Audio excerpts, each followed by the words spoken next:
Still alive, are ya? If you're gonna buy some, be quick about it.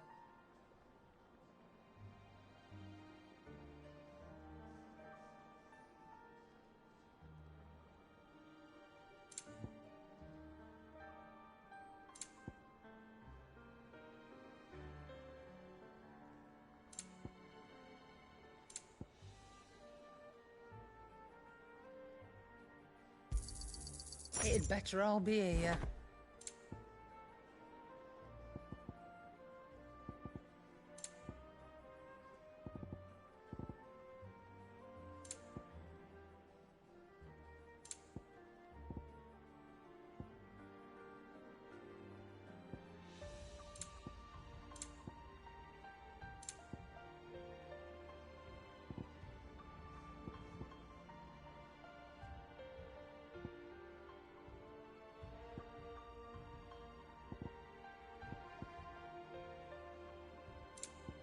Come again. Or don't. I'm not much bothered either way. Trouble with your gear, or something falling, do you?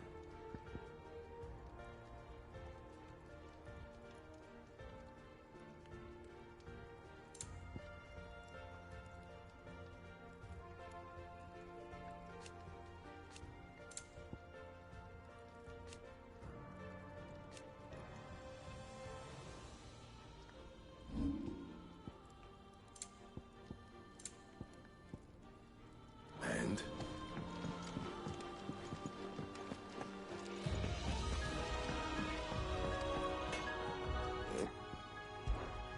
What do you want?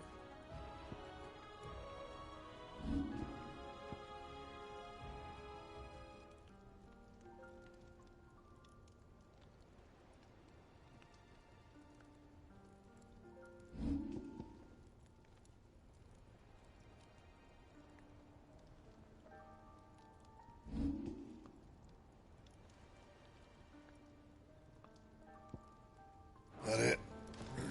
Fine. Clive. If you're gonna buy some, be quick about it.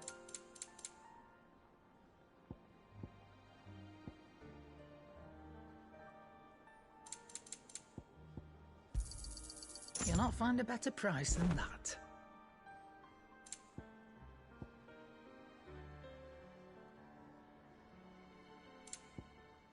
Come again. Or don't. I'm not much bothered either way. Trouble with your gear, or so will it be?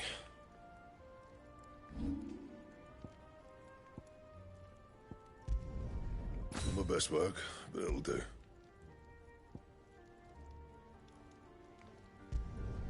You can thank me later.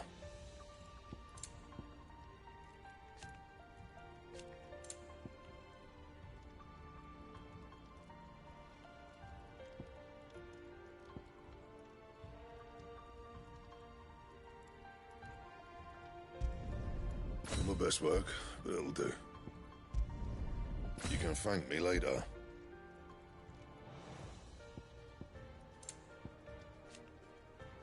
Anything else? If it's knowledge you seek, we've tons of...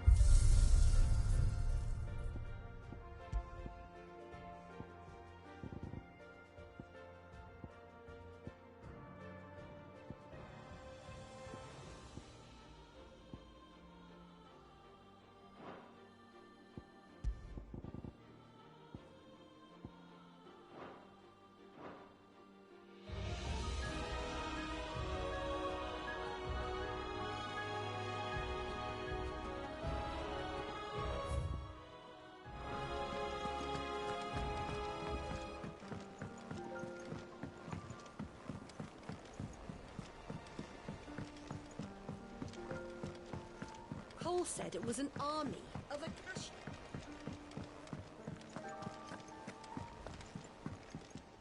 Back again?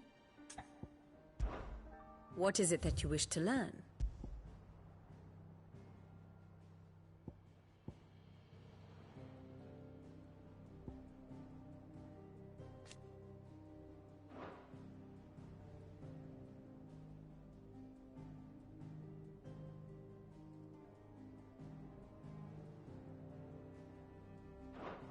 Study it well, Clive.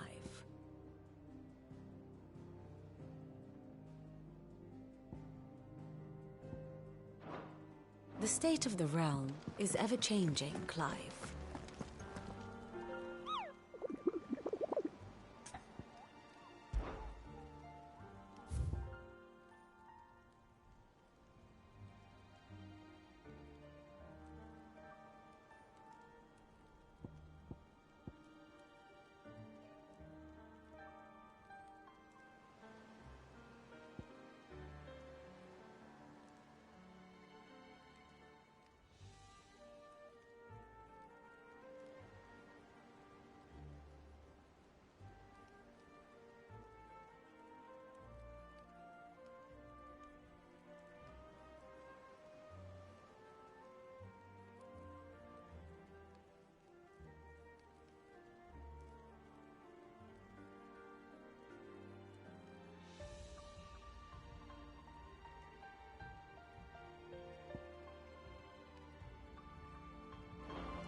Let's go.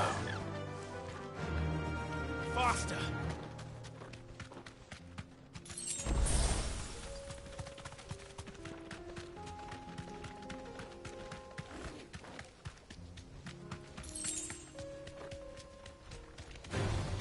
No holding back.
Farewell.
That's like no chocobo I've ever seen.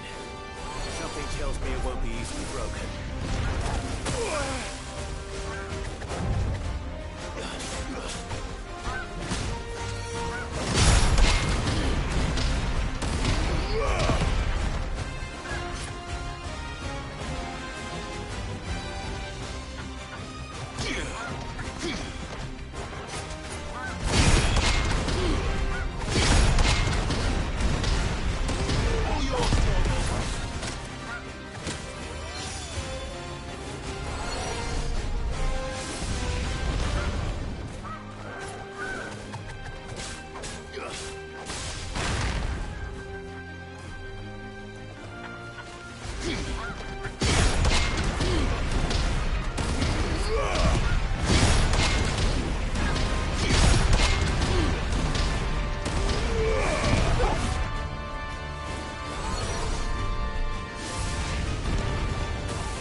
There's no turning back.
Nice try.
was nothing I could do.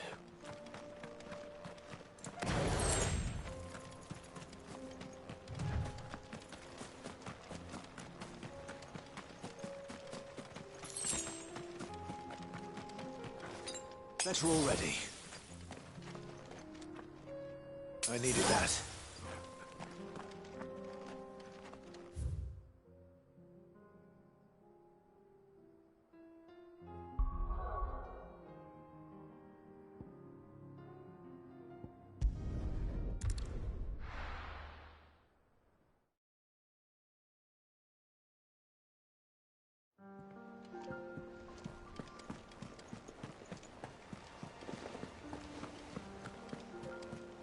Cole said it was an army of a cashier. How are we supposed to do our duty when the hills are crawling with a Kashik in the These are full of ether. Clive? But if you're here, where the hell is everyone else? Don't tell me. They're all right. But it's a long story.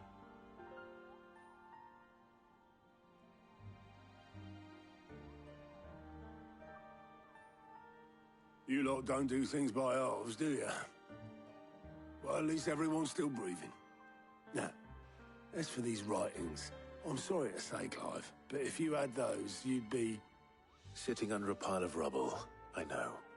But we were able to save a few bits and pieces from the ruins, most of which ended up being used to build this place. The more personal items we gave to the next of kin. In the case of Sid's things, that would have been mid. Then I'll check the workshop.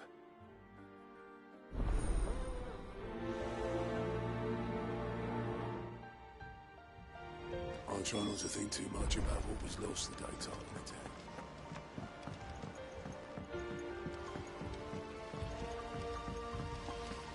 Master Sid, have you seen His Highness the Prince?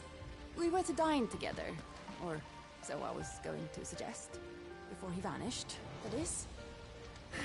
I suppose now I'll just have to ask.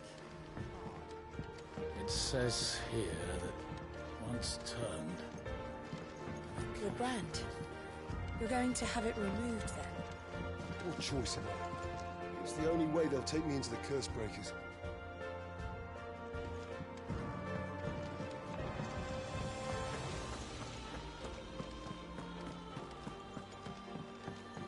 If Amber and the Lazarus are gone, do you think Mid's ship will ever sail?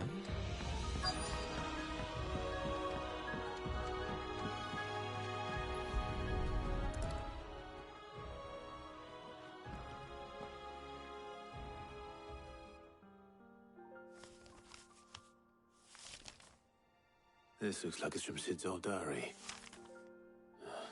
But you'll already have read it. I'd better keep looking.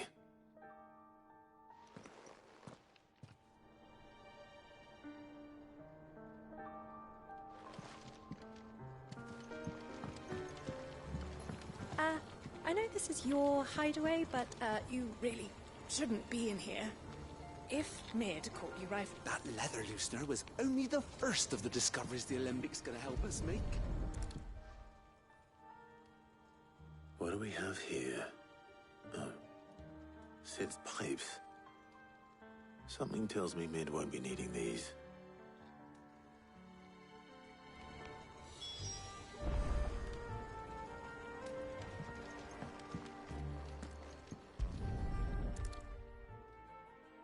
I remember seeing this doll in Sid's cellar. I wonder if it was Mid's.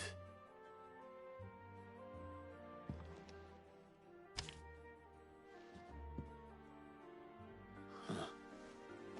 What's this tucked inside it?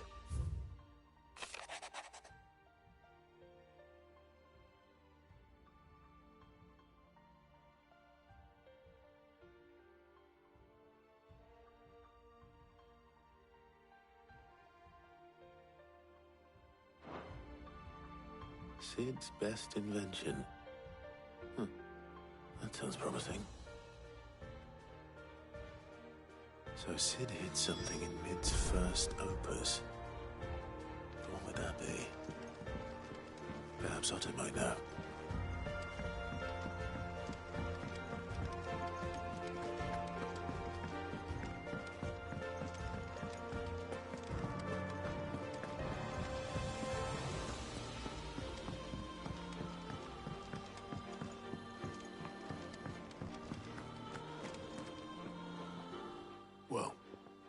you find anything?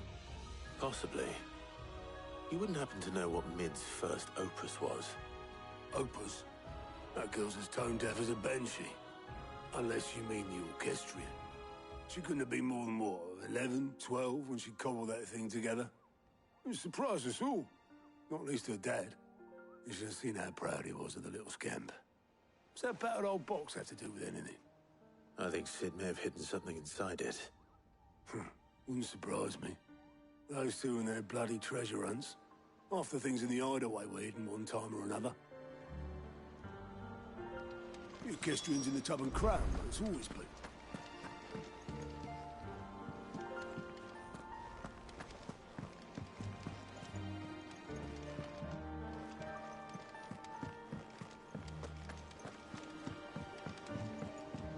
Cole said it was an army of Akashic. What will happen to Mid and the others?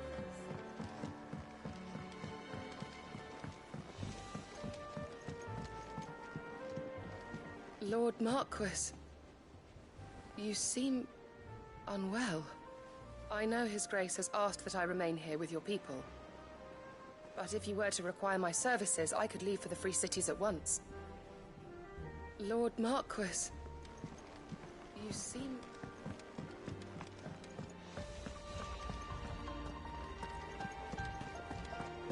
If it's knowledge you seek. I will not forget this kindness, my lord. I shall go to Eastport, but as soon as the rebuilding...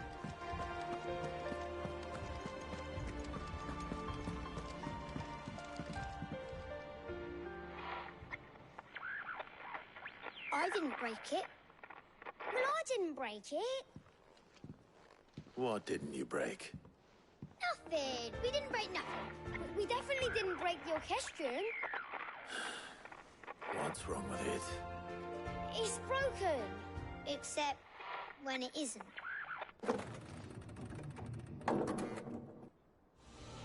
See? And you had nothing to do with this? Nope, nothing. We just wanted to listen to all the songs at once. So we pressed all the buttons. Like this.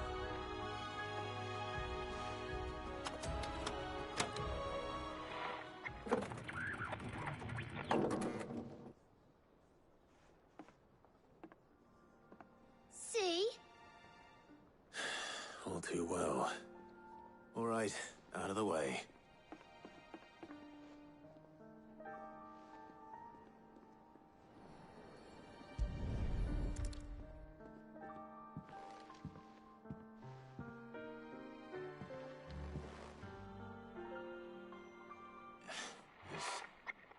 Something caught on one of the gears.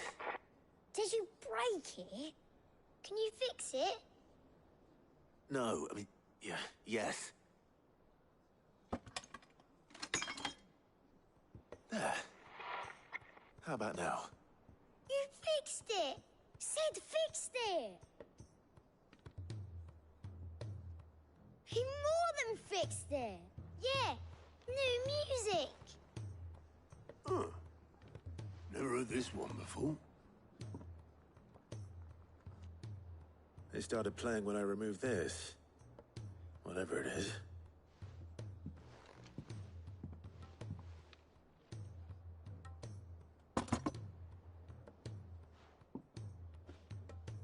Well, don't look at me.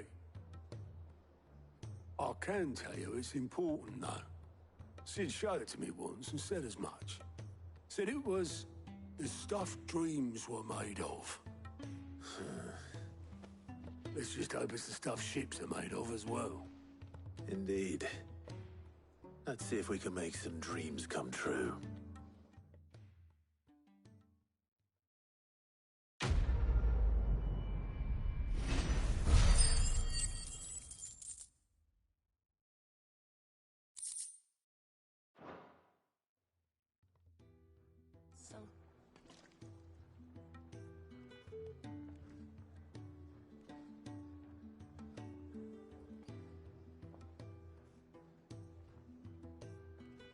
Just the two I was looking for.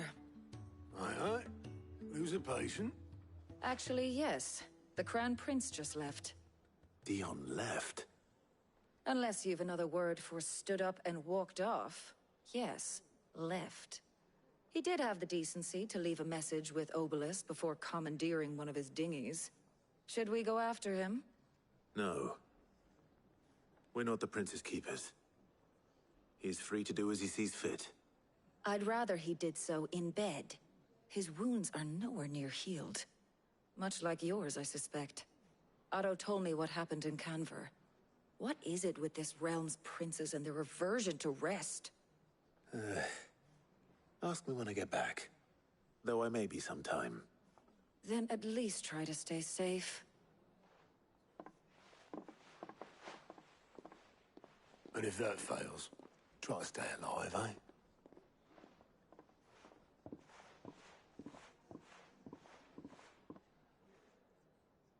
Every moment I waste here, the further the flagship sails. I have to get back. You reckon there's any more treasure in the Orchestrion? Only one way to find out.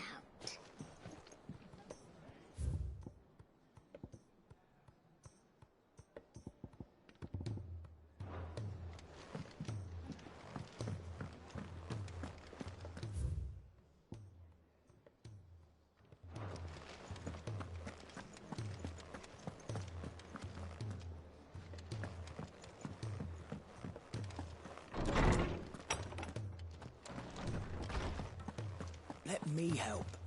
I know my letters. Most of them. I was wondering when next you'd visit. I have a few new notes that might interest you.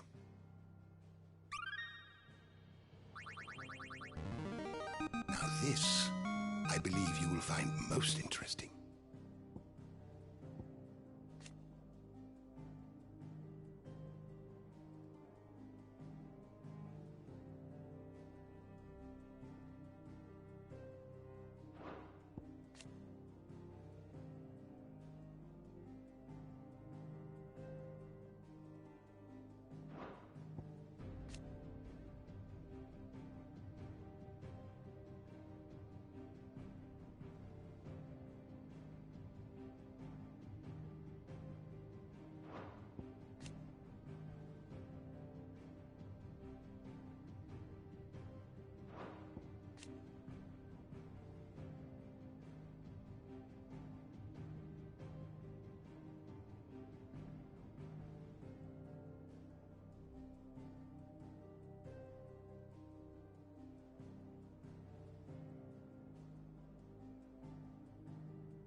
What subject shall we consider today? The door to the shelves shall ever be open.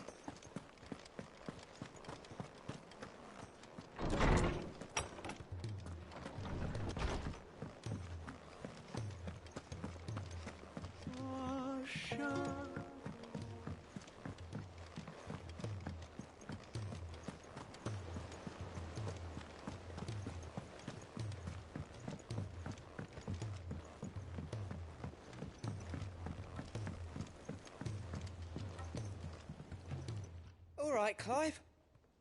Blackthorn told me you helped him out again. Tough of that. Speaking of which, I'm actually a bit, Worried about him. And you want my advice? afraid so. It's a bit of a funny one, this, but I saved this posh knob while I was out on a mission, and he gave me this flashy ring to say thank you. So, obviously, I show it to Blackthorn, thinking he'll be impressed, only for him to go white as a sheet and quiet as a curl instead. Try as I might, I can't for the life of me work out what could have got him upset like that. And seeing as how Blackthorn opens up when you're around, I thought maybe... I'd speak to him again. Well, I suppose there's no point leaving him to stew. Cheers, Clive. I'll be sure to pay him a visit as soon as I have a moment. All right, I'll meet you by the forge then. You come along when you're ready.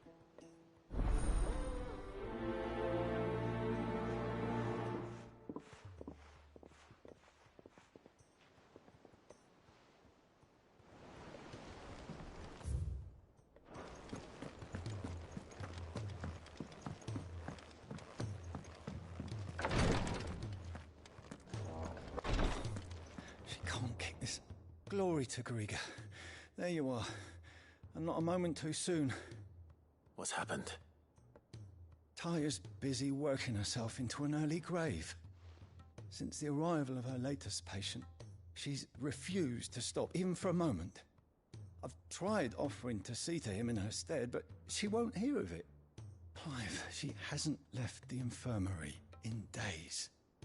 She's pushing herself too hard. And if she doesn't rest soon, will you talk to her? Order her to her chambers if that's what it takes. Because if she keeps this up, I fear the hideaway will be without its best visitor before too long. I know better than to order Taya to do anything. But I'll speak to her. Thank you. I pray you have better luck than I did.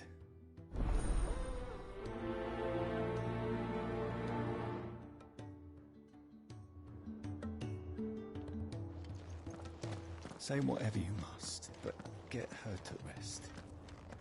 I mean, physically. Well, Taya, Rodriguez worried about you. And if what he says is true, then so am I. We all admire your dedication, but you do need to rest. I will, when it's time. Until then, I'm staying put. We owe him that much. Who is he? Someone from my past. Someone who doesn't deserve to die alone. It won't be much longer. The crystal's curse has almost finished its work. If I had the tears, I could ease his passing.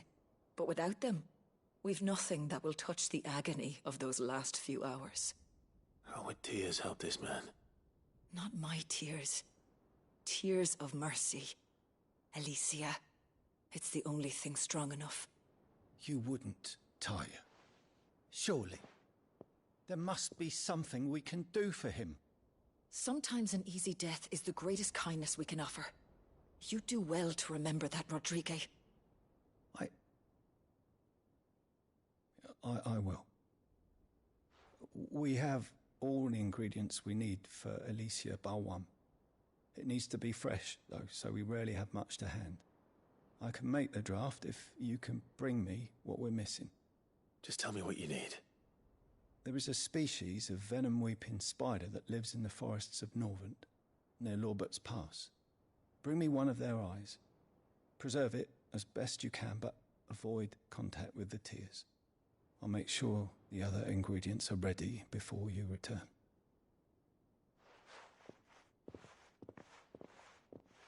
Thank you, Clive. I won't forget this. If it was me lying there, I know he'd do me the same kindness.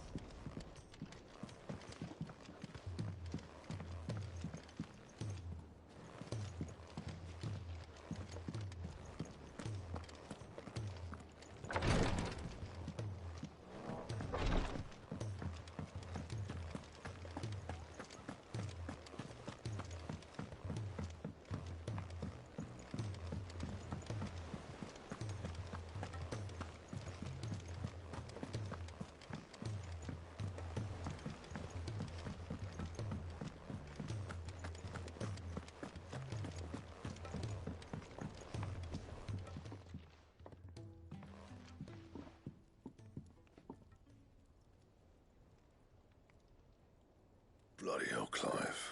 Not this again. Oh, ain't you got better things to do with your time? That remains to be seen. August tells me he showed you a ring, and that the sight of it clearly upset you. Would you mind telling us why? Come on, mate.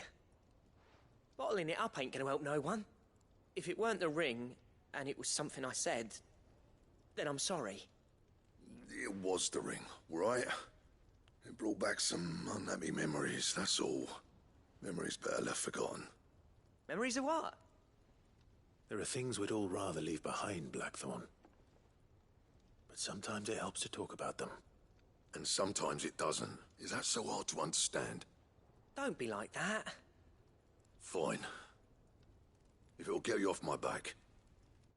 That ring you flashed was the work of Zoltan. We apprenticed together. Back in the day. You've never mentioned him before. Why would I? Ain't seen him in decades, and the last time I did, we almost came to blows. The ring brought it all back. I could tell it was one of his the moment I saw it. Bastard's improved, though. More than I thought possible. That thing's a work of art. So it was a nice ring. Worth a few gil, maybe. What's it matter to you? It matters because engraving metal's a nightmare, and I've got no bloody idea how he managed it. The fact is, I couldn't make anything even half that detailed. So what? You're an armorer, not a jeweler. I'm the Hideaway's master craftsman. I'm not stealing a living at some backwater village forge. My armor keeps you lot safe, and my swords keep you dangerous. As far as I'm concerned, every swing of my hammer's another blow struck in the name of our cause. So I put my heart and soul into my work. Because the curse breakers deserve better than second best. And I refuse to be shown up by the likes of Zoltan. Very well. Why don't we go and pay him a visit? Learn his secret. I doubt he'd be too happy to see me. Then just this once. Make peace with being second best. Swallow your pride, and focus all your energies on the task at hand. Keeping the curse breakers armed and armored. Provided you can do that, you'll hear no complaints from me. But if you can't, and it's going to distract you, we need to do something about it. What'd you say, Blackthorn? You know he's right. And it's not like you'll be going alone. All right. Magic. So, where do you reckon old what's-his-name is then? Zoltan, was it? In Dravozd, my old village. He won't have left. He's the chief. Dravozd, eh? That rings a bell. Not far from Tabor, right? Just north of the fields of Carava. Got that, Clive? Meet us at Dravozd as soon as you can, yeah? And I'll make sure Blackthorn don't get cold feet. Good luck with that. I'll see you there.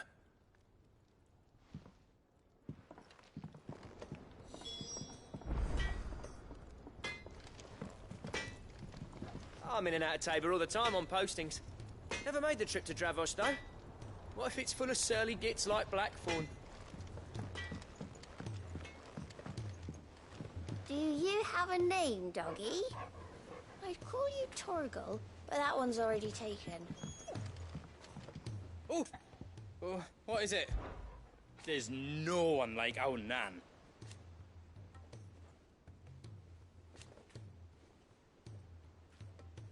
Your lad's worth double that.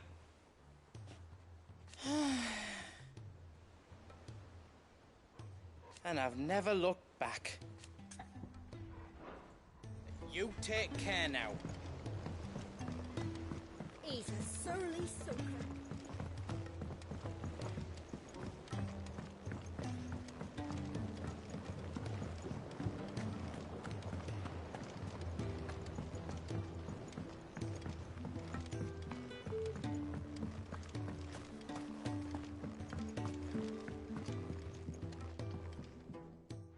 Sid, do you recall the flowers I had you bring back to the yard?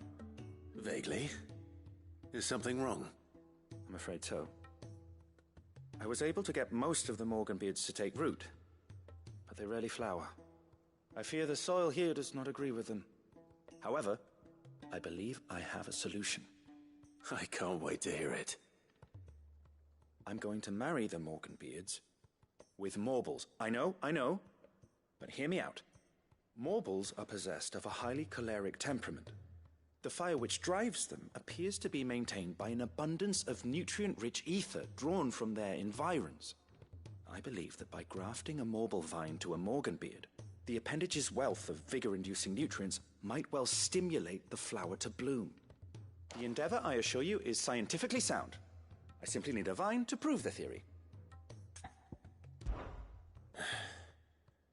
And all you need is a single vine from an ordinary Morble. That is correct. A single vine.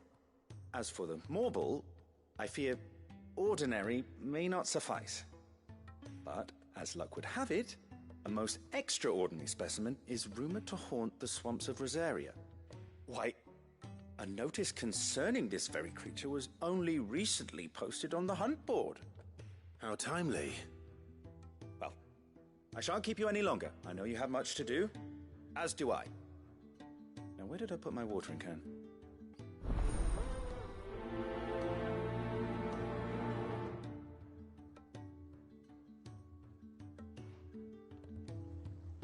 Those who encountered this marble in Rosaria claim it was as large as a house.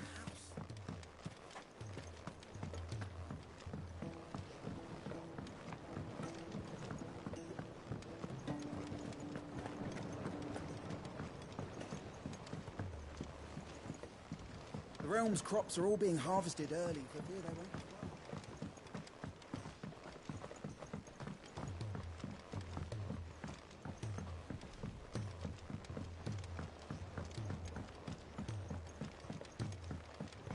Sid! Heard you were in Canberra fetching young Ned.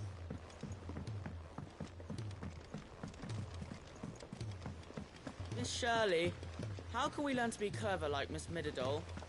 You can start by paying attention during your lesson.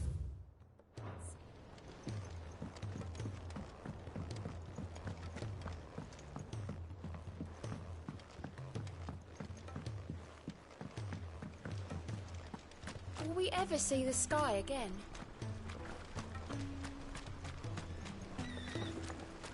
Have you noticed there are more ether floods these days? Some say the skies are to blame.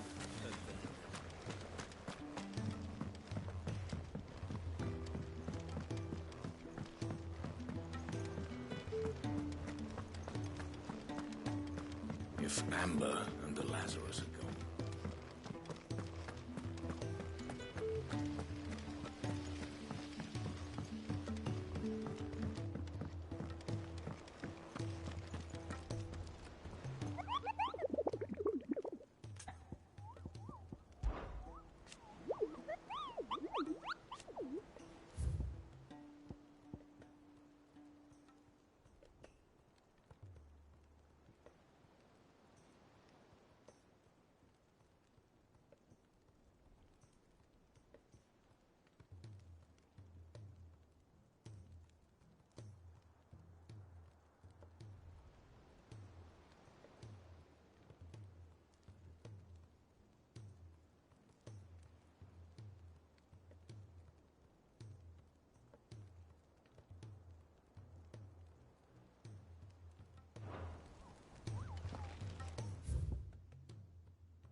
Yeah!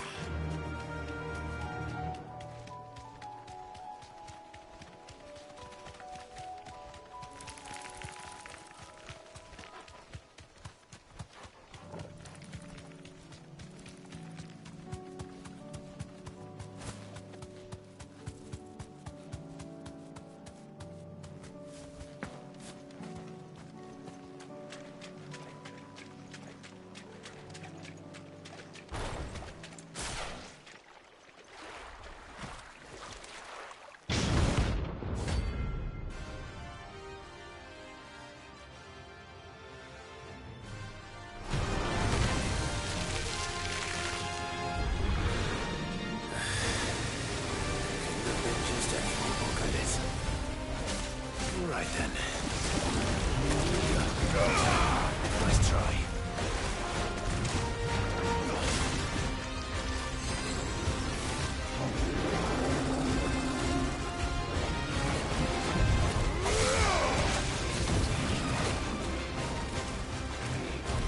Nice try.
Too slow.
But ordinary. Now, let's get this vine back to the yard.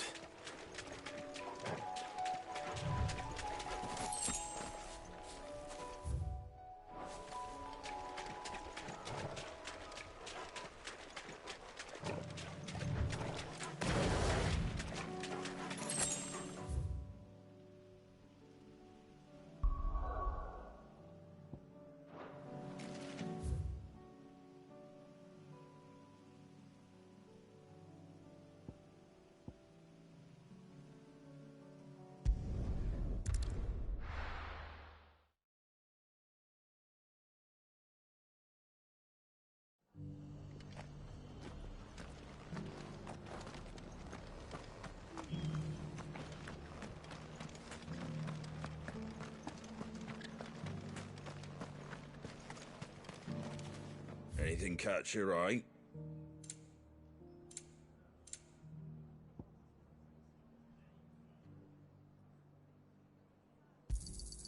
There you go.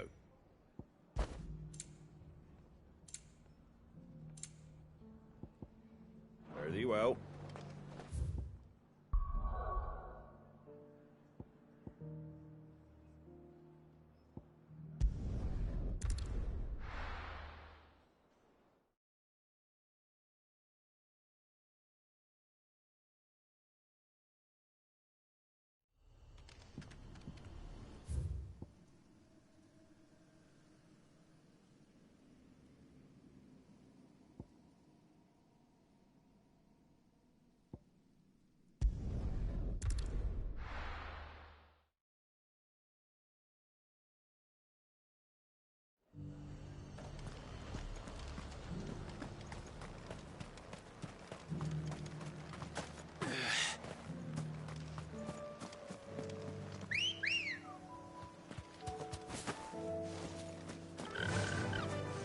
Faster!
Rodriguez could have mentioned his spiders would be the size of curls.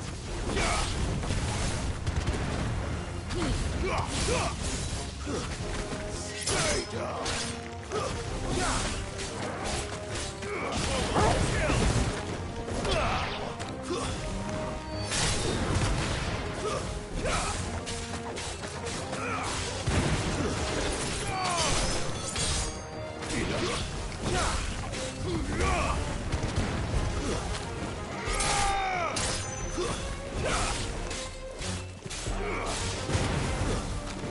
Stay down!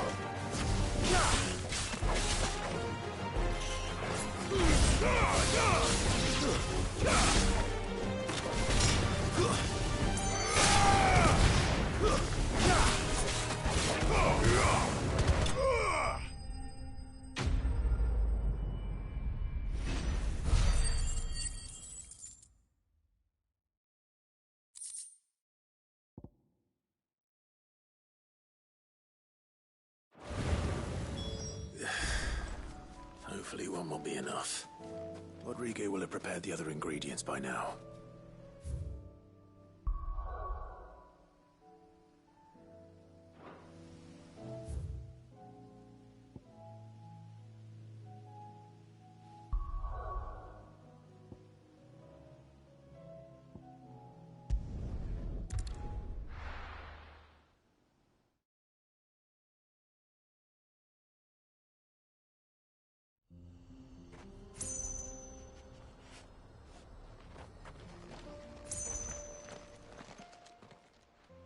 Kicked out already?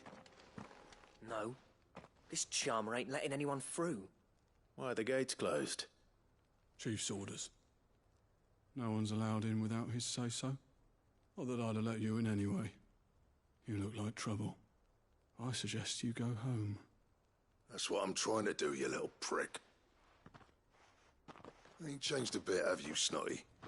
No. It isn't. Blackthorn. Long time no see, eh? What the hell are you doing here? Well, it was meant to be a surprise, but since you are so nicely, I'm here to see Zoltan, you fucking numbskull. Now let us through. All right. Just don't go starting anything with the chief. Yeah, I promise I won't throw the first punch. That good enough for you?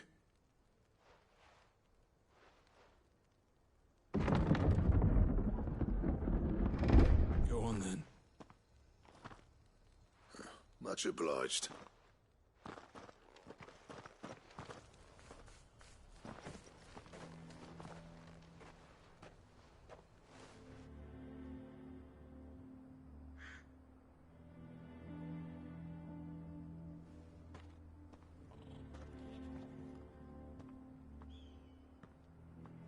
So this is Dravozd. Not much going on, is there? It's a smithing town. When I was a lad, you'd have to shout to be heard over the sound of hammer on anvil.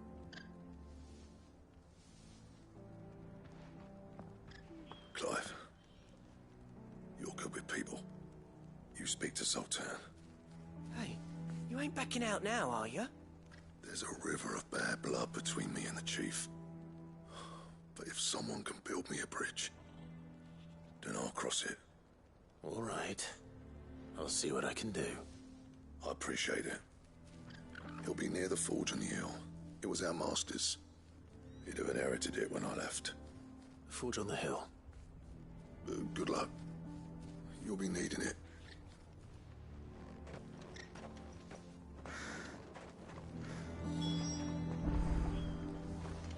Our master always liked to keep an eye on the village. Wonder why Blackthorn and Zoltan fell out.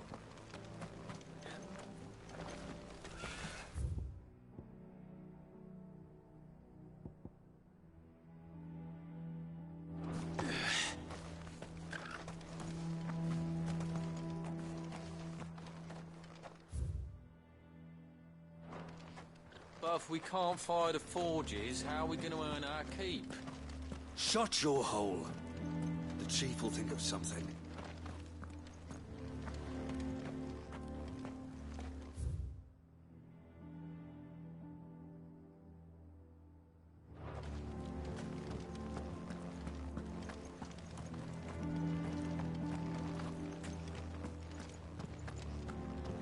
Mama, why hasn't Papa come back yet? He's helping the Chief with something very important. You go back inside now.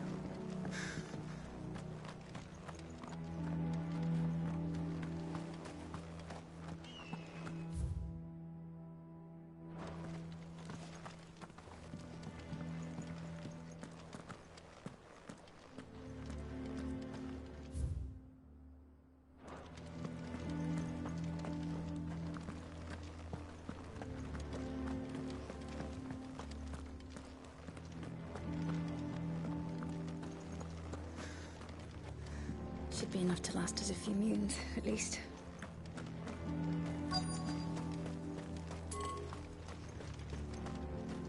That's my obituary written then. The man who closed the doors on his great-grandfather's forge. Oh, don't say that. It's not over yet. Let me help.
I have some things for sale.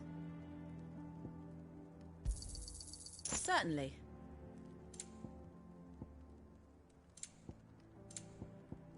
May we meet again?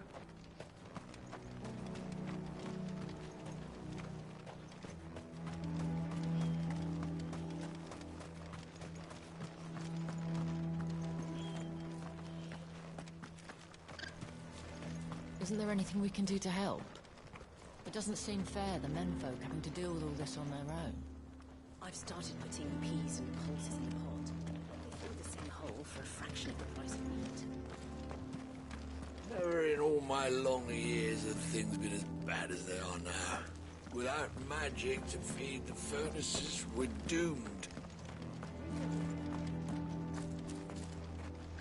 Sorry, but if none of you lot can smell ore anymore, we're gonna have to start looking for new clients.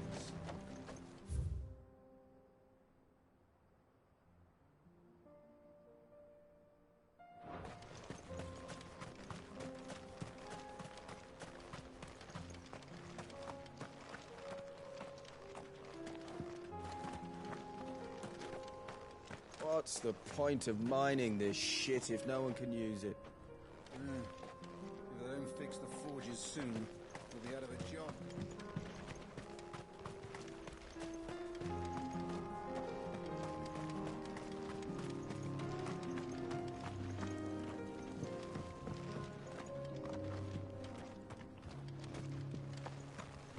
Miners only.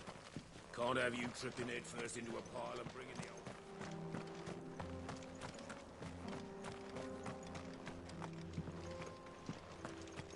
The sky sucked up all the ether or something. Would explain why nothing bloody works down here anymore.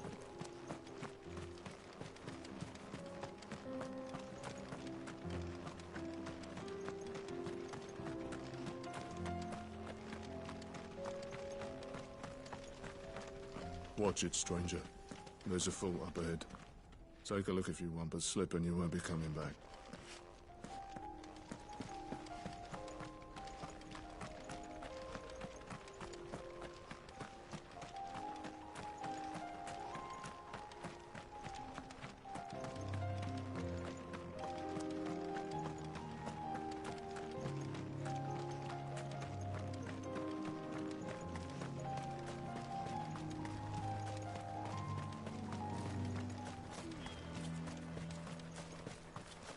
Isn't there anything we can do to help?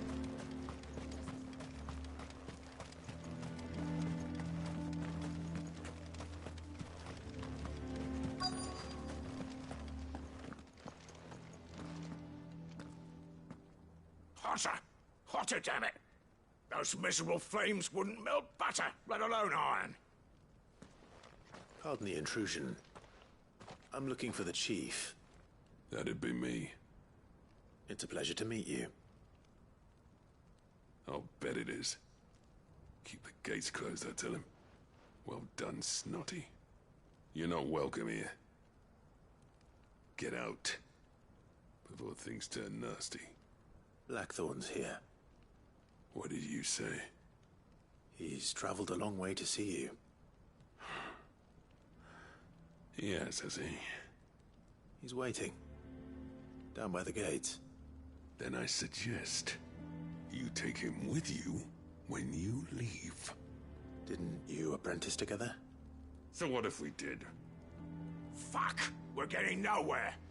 These bearers' flames are next to bloody useless. We're never going to be able to fire up the forges unless we can find some new crystals. I'm a busy man, as you can see, so do me a favor and piss off. Oh, and if you're struggling to find your way out, ask Blackthorn. That prick knows exactly where the exit is. He's not wanted here, and neither are you. All right. I'm going.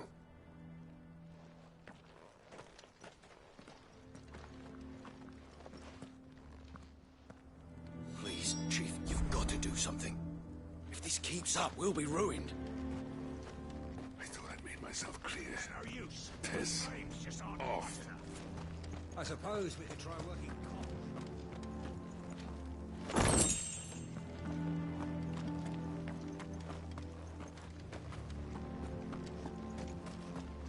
Bollocks. So bearers' magic's no more use than the crystals. We could try and make it a bunch. Mama, why hasn't Papa come back?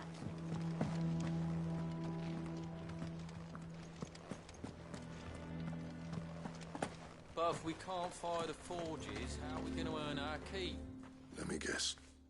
Zoltan told you to piss off. As a personal favor to him, yes.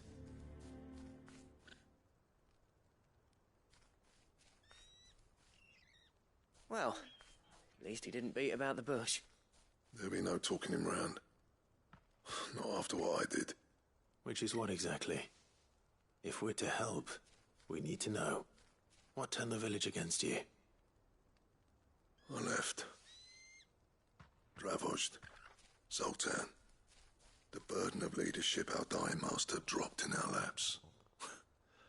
All of it. There are two kinds of smiths in this world, you see.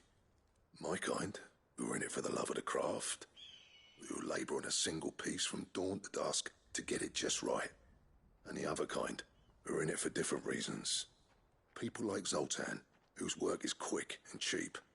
The kind of smiths who shit out a few hundred blades, reap the profit, and divvy it out among themselves.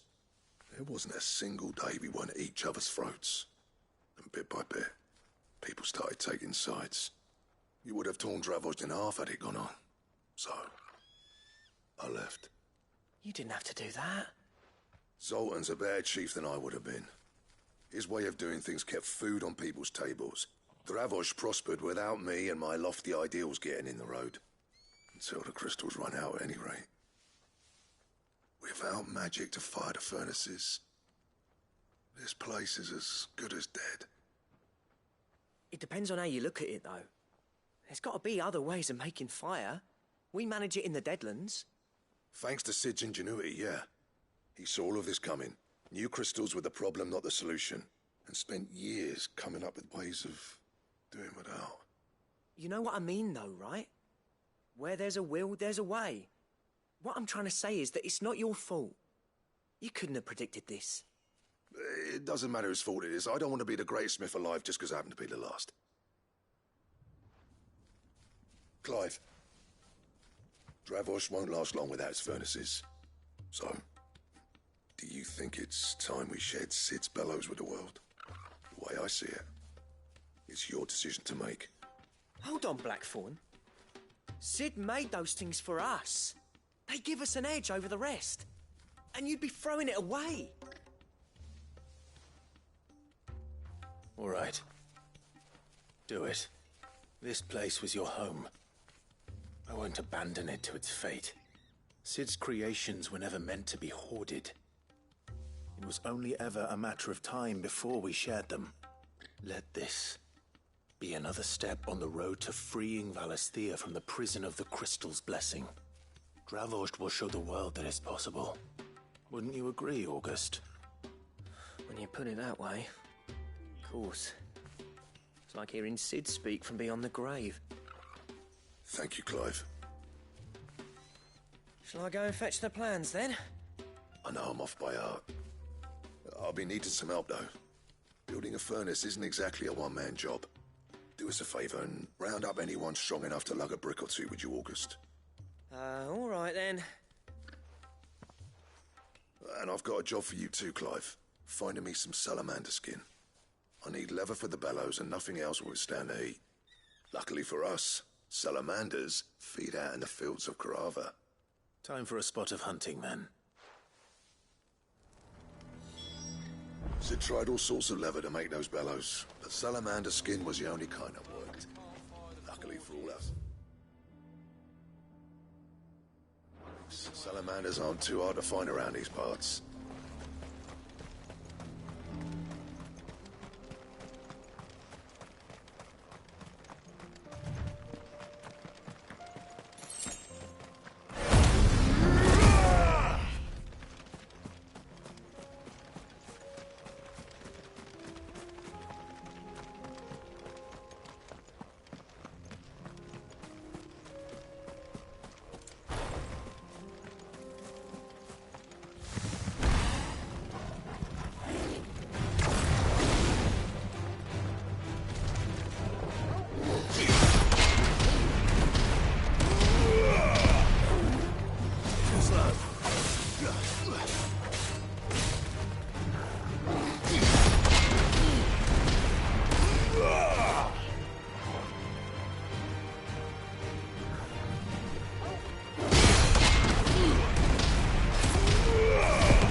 Let's make this quick, shall we?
I dare say that would be enough for a decent set of bellows.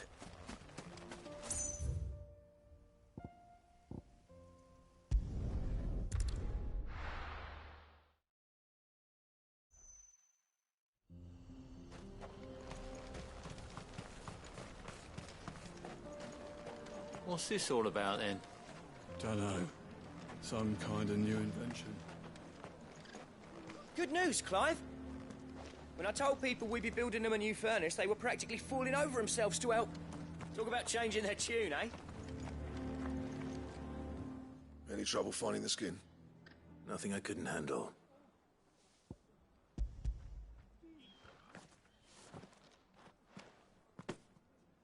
There should be plenty.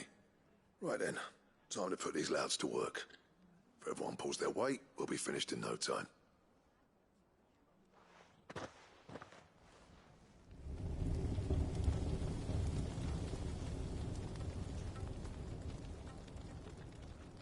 Well, I'll be damned. I honestly didn't think it'd work. But it's hot enough, all right. And without a single crystal in sight. You know what this means, don't you? I do, yeah. Dravost is saved.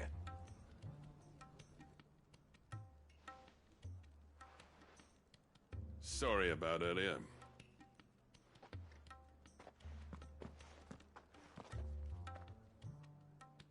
I take back everything I said.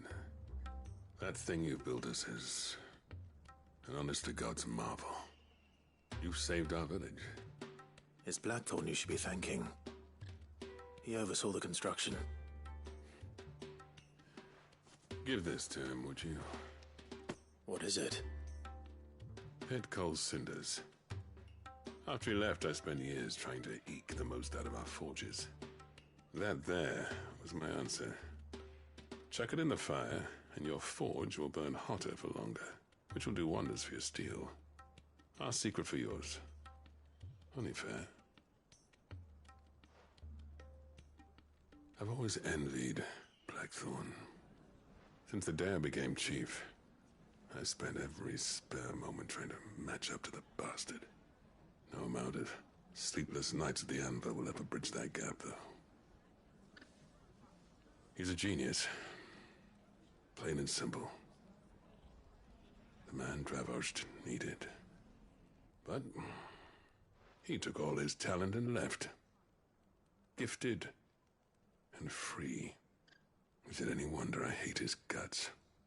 The cinders would mean more coming from you. I need to forgive him first. And that's not gonna happen.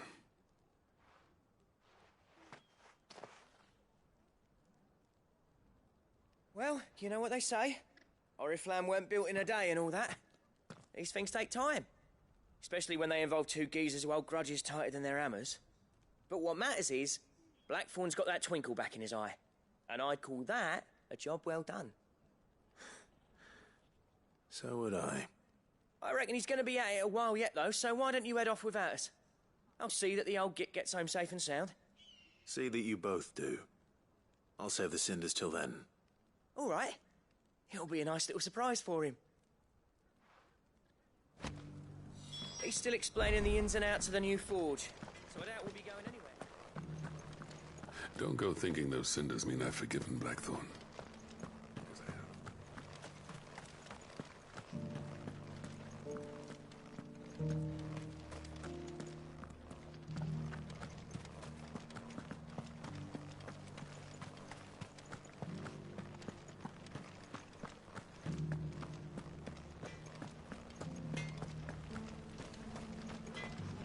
These things are that's not Blackthorn, is it?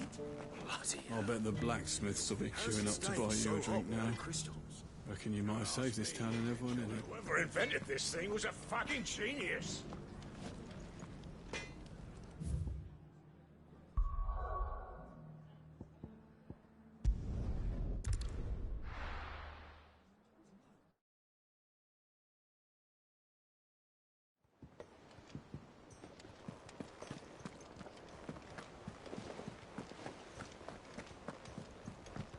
all said it was an army of Akashi.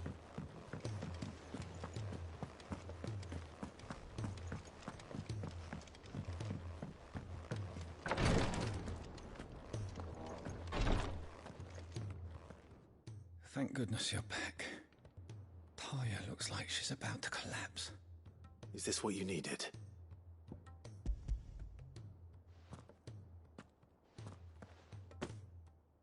Yes, it is. Thank you, Clive. I'm loath to give a patient Alicia, but Talia's right. Sometimes it's all we can do. A single dose dulls even the most agonizing pain, and all other sensation with it. It may be a gentle way to die, but it is death nonetheless. I wish there was another way.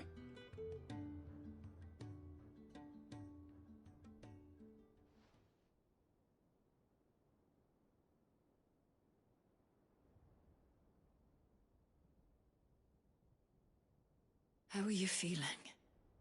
Light, mid-here. Drifting on waves. Good. Just relax. Let the waves carry you to a better place. Thank you, Daya. I'm so proud of you.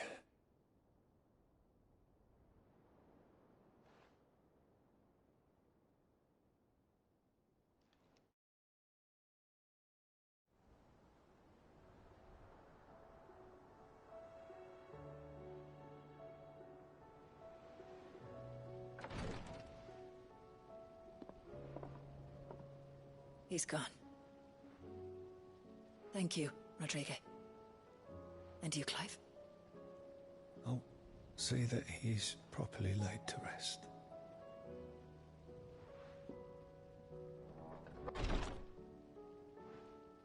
The man you helped today was my mentor, back in the Southern Isles, on the front lines of some meaningless war.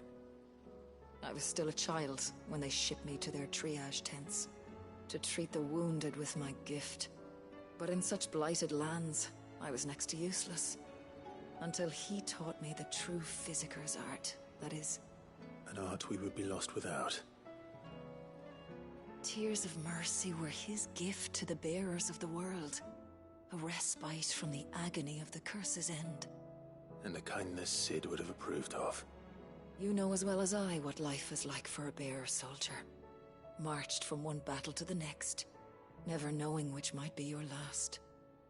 A commander may care nothing for the bearer spent in his service, but my mentor's gift gave the dying one fleeting moment of tranquility before the end. I've no tears left, Clive. I've seen too many of my friends taken. Something needs to change. And we need to be the ones to change it. And we will. I promise. I hope so.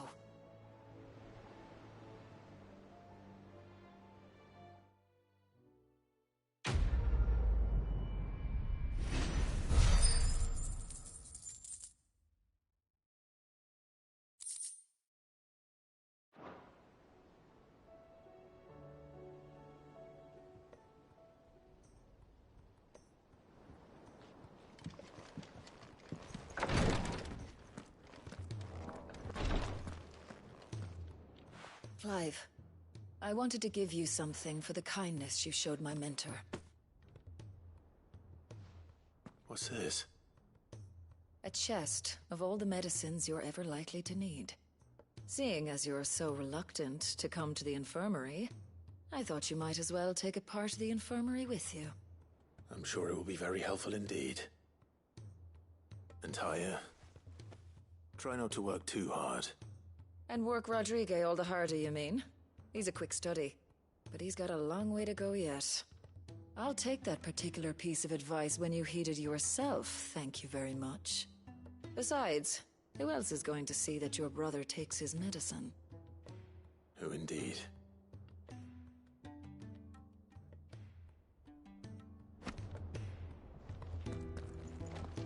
I'm glad I was there for his final moments. He deserved the peace he chose.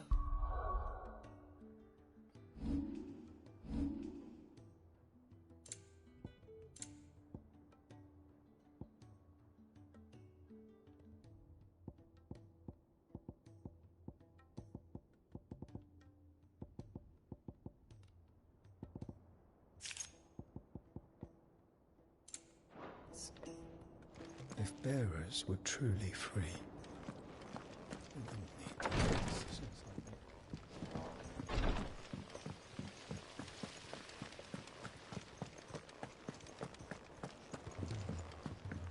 this. If Amber and the Lazarus are gone. Miss Shirley, how can we learn to... Sid! Heard you were in Canberra fetching your men.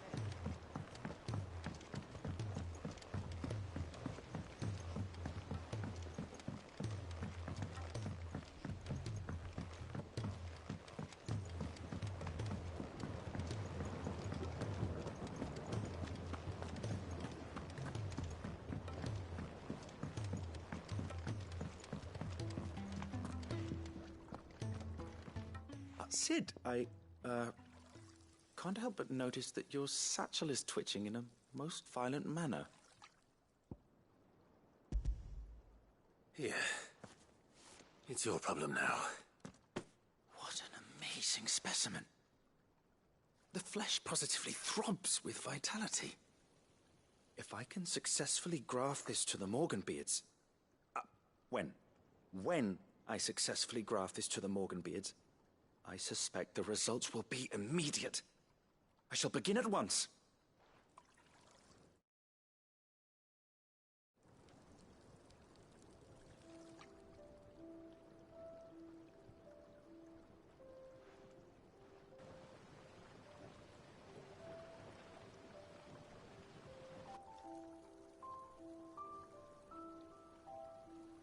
It is just as I hoped.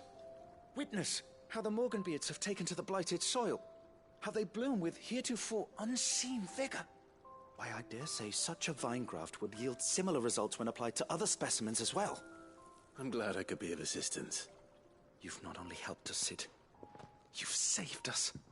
Do you recall the extract with which I provided you before? I took a moment to distill some more, but this time with the petals from the invigorated Morganbeards. And would you believe? Its potency has nearly doubled. You must accept this file as thanks for your assistance. The rest, I shall give to Taya.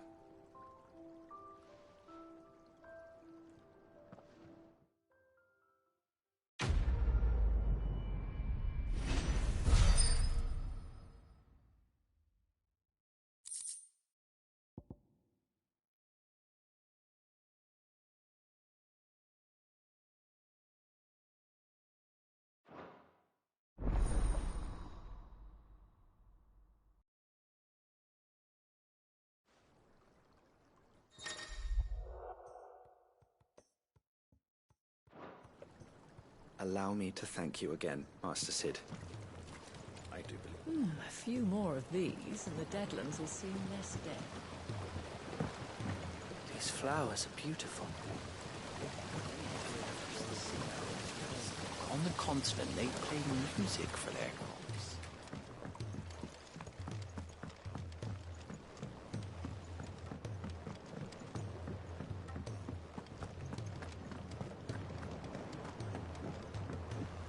The realm's crops are all being harvested early.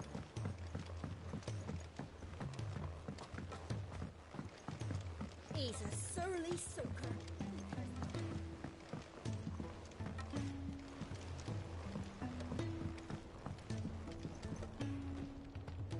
Gentlemen, I see you both made it home in one piece. Yeah, well, we didn't want to outstay our welcome. The whole village turned out for a go on the bellows after you left. Everyone except Zoltanes. Didn't see hide nor hair of him. Oh, but that reminds me. I have something for you.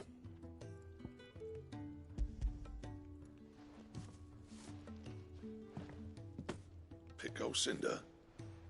How'd you come by this?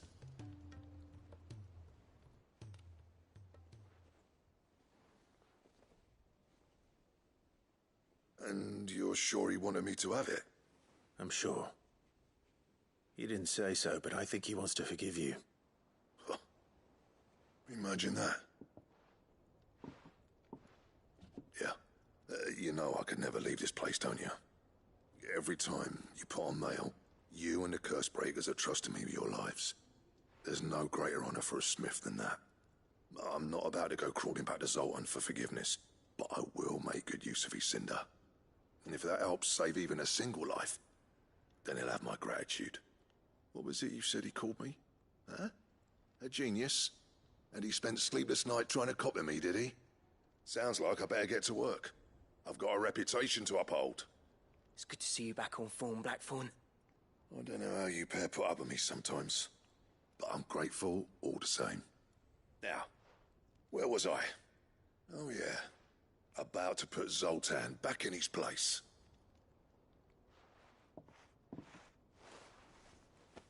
Ain't got the art to tell him how similar they are. Stubborn bastards. A little healthy competition should be good for him. You're not wrong. Still, it's a shame him and Zoltan couldn't let bygones be bygones. No use grumbling about it now, though. Blackthorn's happy. Or as near to happy as he gets. And that's good enough for me.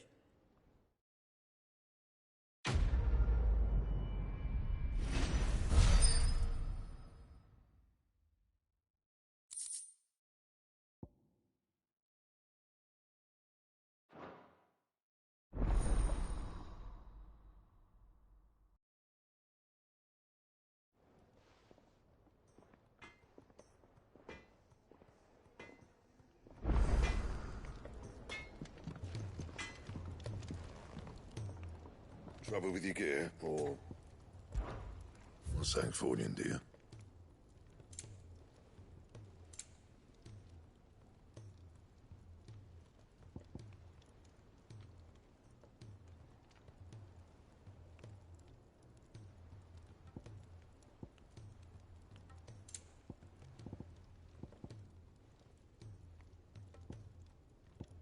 And how am I meant to do that then?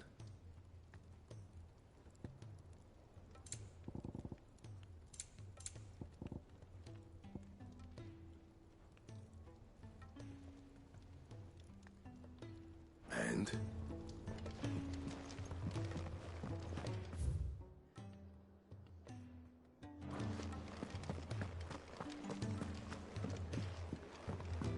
Which song should we listen to?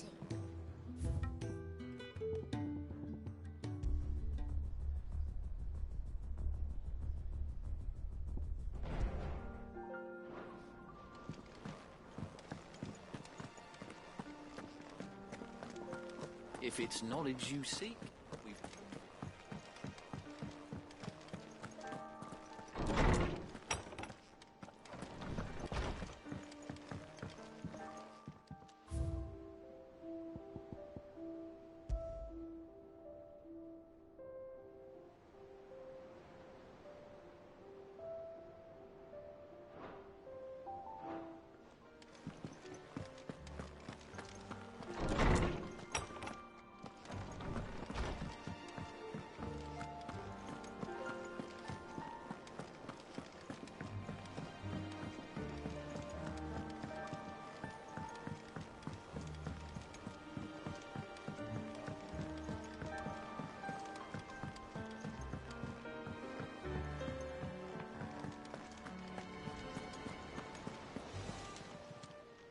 Welcome to the Patron's Whisper.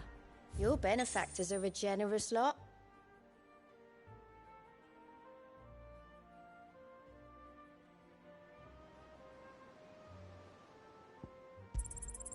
All yours. Best of luck out there, Sid.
Clive. My dad had it all worked out. He'd be proud of you, Mid. His writings may have helped, but this achievement is all yours. Can we catch them? The Aina is one of the largest, fastest vessels ever built. And it won't help she has the wind at her back. Any other ship would be hard-pressed to keep pace with her, let alone reel her in. But this isn't any other ship. This is the Enterprise!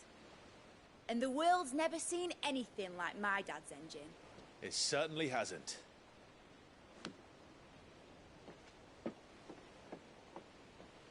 Clive, what do you know of Barnabas Thumb? Only what the bards sing. That he sailed to Ash from southern lands. That it was his mastery of the blade which won him the throne. And that his sword, Odin's sword, can sever the very threads of creation. But don't lose any sleep over a last tilt. We'll do what we must to survive. What we must? The light! I thought this cove was meant to be hidden.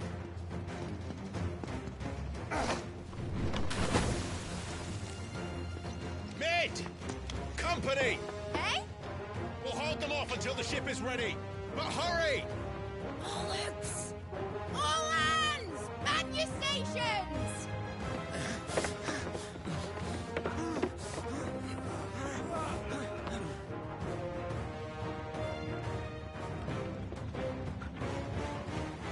Everyone with me?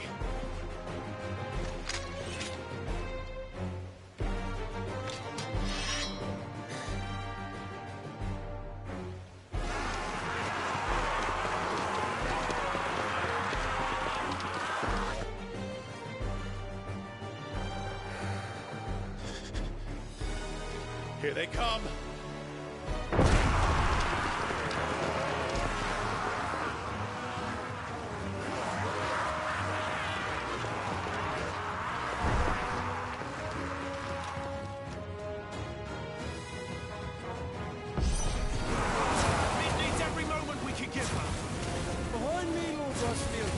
I'll take care of these fuckers. Behind you! I'll have you know, earthbreaking here. One struck fear into the heart of every man in the Queens.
That was easy enough. All right, you lousy lot. Get your asses on board. She's ready to sail. You heard the captain.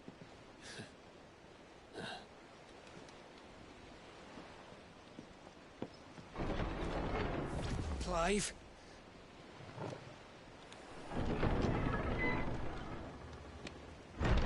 But I thought he was... Confounded. Then it is as I feared. Sleipnir is no man, but a creation of Odin.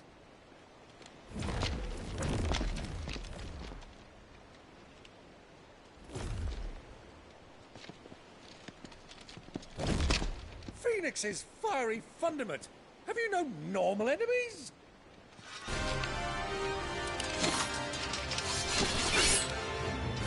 Up for another round? Of course we are. Right, Lord Rosfield? My boy, there was a time people called me the Executioner. Those are my acts. No matter, heads will roll all the same. Mate! New plan! You leave! We follow! Follow? Swimming, are you? Oh, bugger me! Weigh anchor! Engine's dead slow ahead!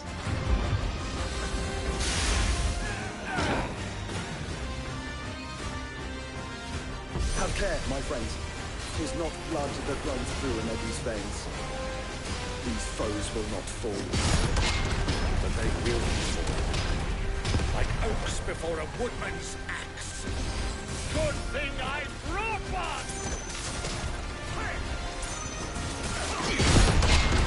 How long are we meant to keep this up?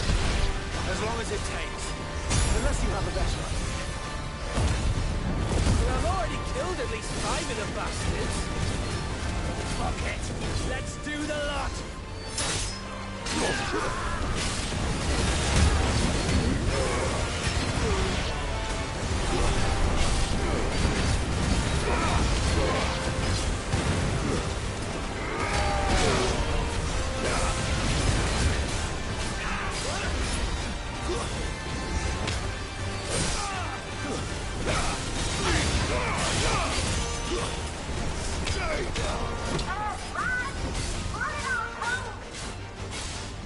Should we make for the ship? Not yet. Wait for my signal.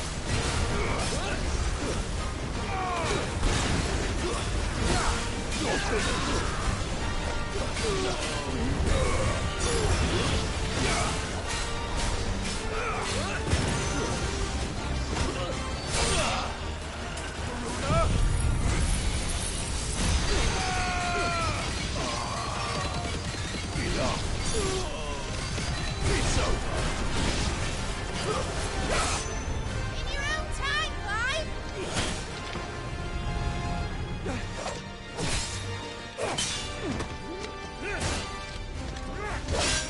Right, run for it!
Now, mate! All right, engine full ahead!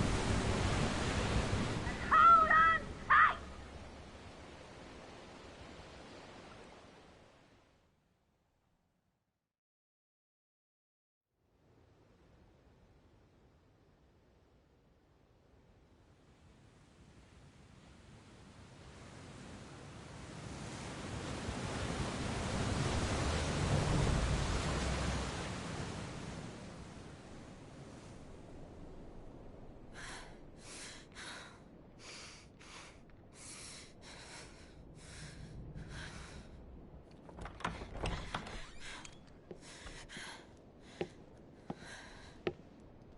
What do you want?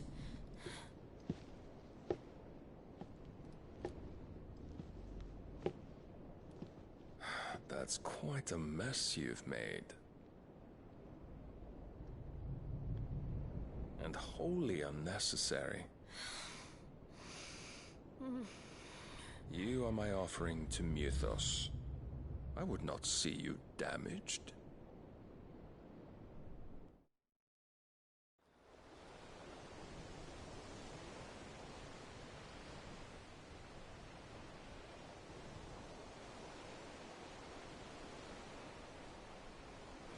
Now back to your stations!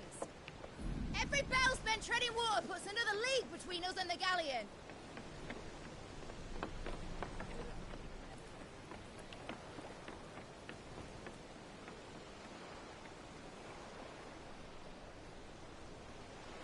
I don't suppose Mid has a spare engine? Since you rose from the grave, my fortunes have plummeted. Are you absolutely certain of this quest of yours, Clive? The foes you face are as terrible as they are numerous. Aye, and they'd have us live and die on their terms, which should answer your question. Ah. You have that same stubborn look as your father did when he set his mind to something.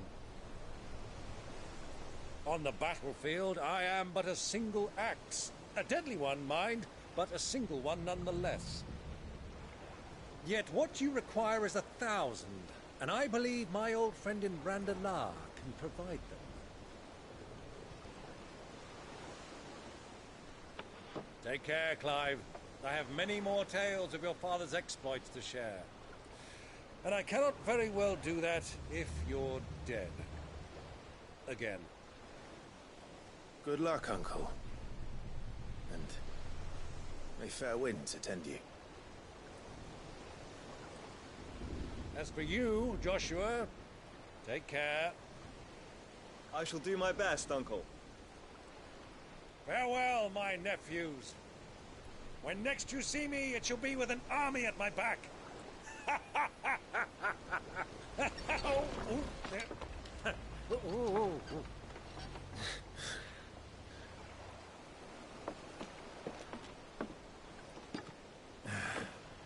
Cheerio!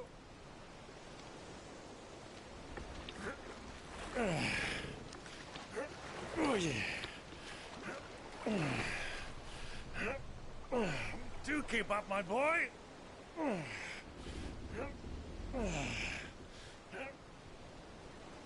Well, we can't have him showing us up now, can we? We would never hear the end of it.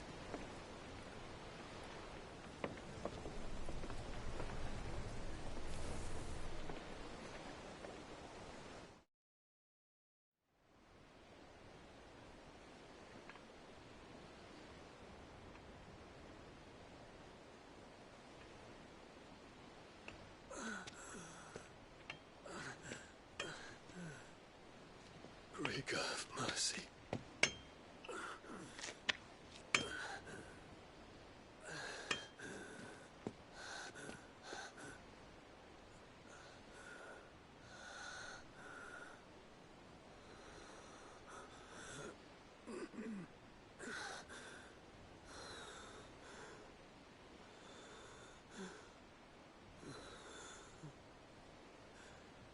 All this.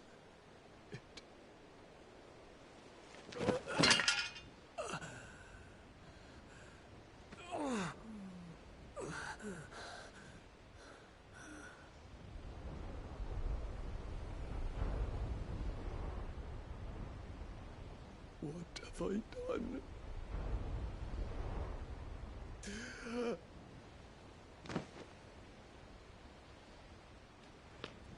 My lord.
between here and Waloed. But any ship heading north has to round Zemeckis and put through the Narrow. Maintain our current bearing north-northeast, and we'll catch the Black Galleon before she vanishes again. What's to prevent her from circling around Ash from the south? With these winds in those waters, it'd taken forever and a fortnight to reach Stonehenge. Mid knows what she's talking about, Clive. Better than any of us lot, anyway. I say we do as she tells. Sails on the horizon. She's ours.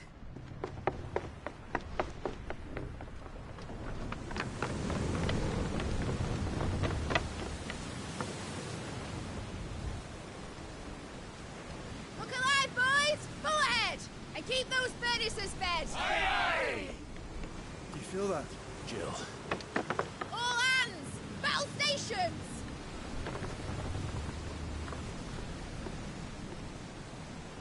Let's see what this girl can do.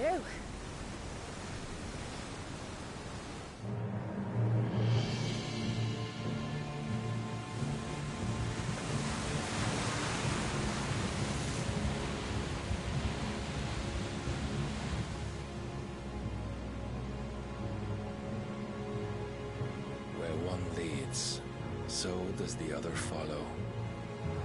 The bond of consciousness which joins them condemning both to the same fate. Yet my every attempt to strike it from their hearts serves only to tighten its hold.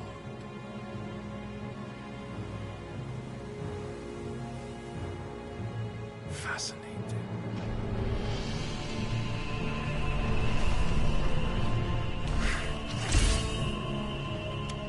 But then, there is naught my blade cannot sever.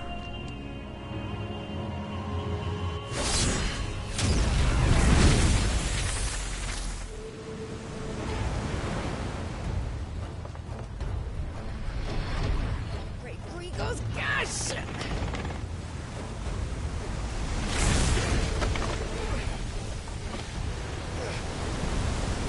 One of us. Hard a port! Heads down, you brutes! And brace for impact!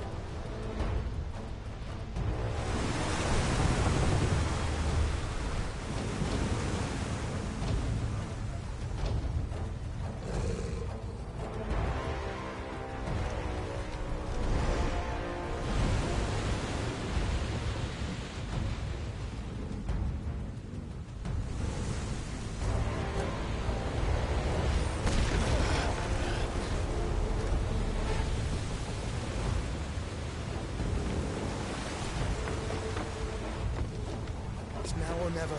I'll find her.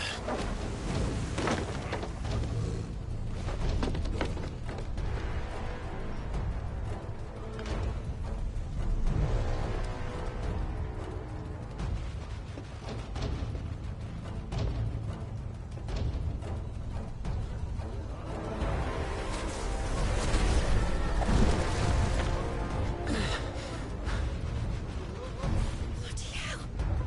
Hard a starboard!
Yeah, he is! He wants him alive! Hold on. I'm coming. For both of you. That's the shepherds!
You came. Get back.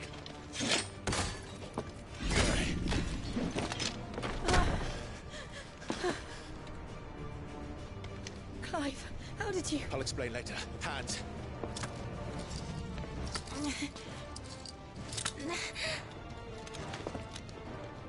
Can you walk? Out of here I can.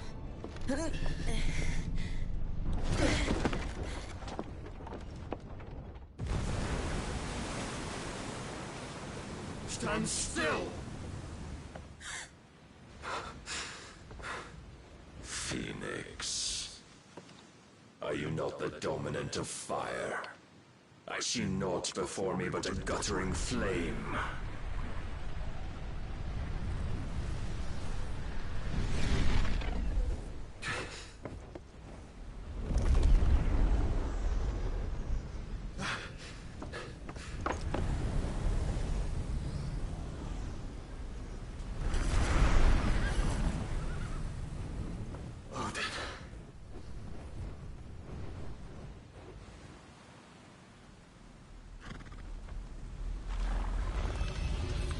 In earnest, then.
Can you go on?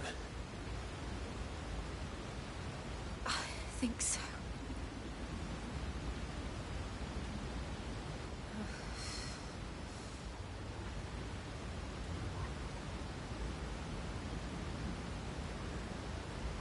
But to where?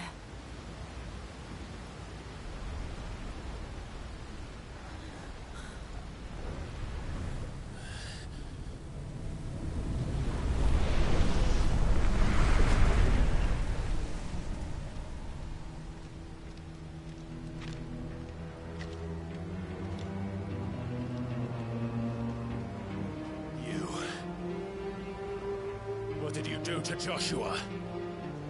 The Phoenix? Oh, I expect he will survive.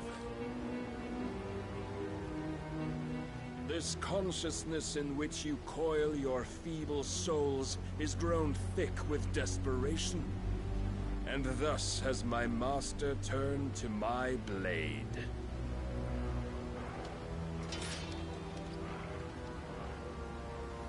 The world will soon be painted in black. And all that live shall gather in death's autumn wake. Not if we remove the cause of this misery. Not if we destroy the last of the Mother Crystals and restore balance to the world. Come. Do you truly think it's so simple?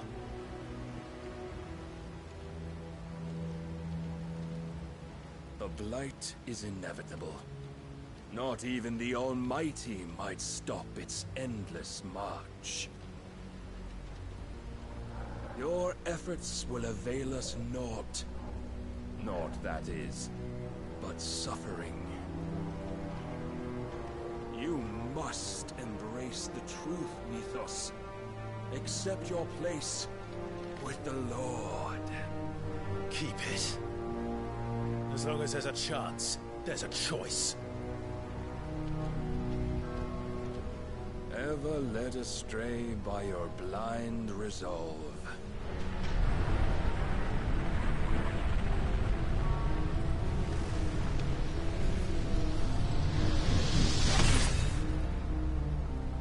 Now, it is time you learn the inevitability of your divine fate. However much it may hurt. Get as far away as you can. Clive, no. Trust me, Jill.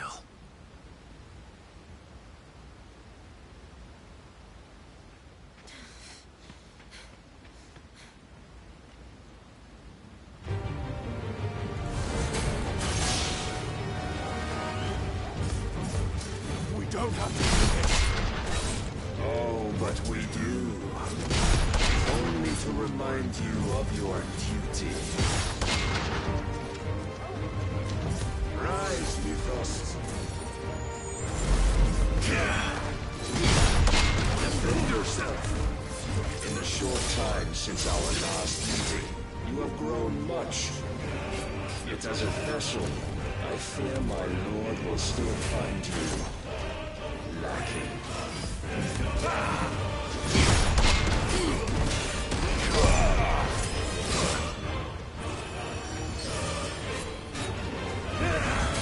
All this fire and fury, and for what? Stopping the blight.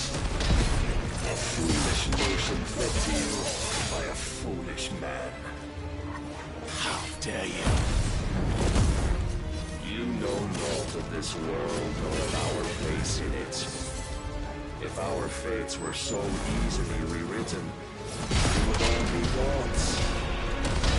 And you're gone.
Since our last meeting, you have grown much.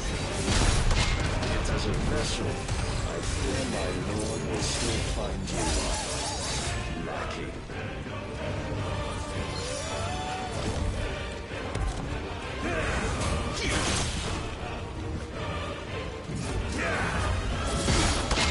All this fire and fury, for what?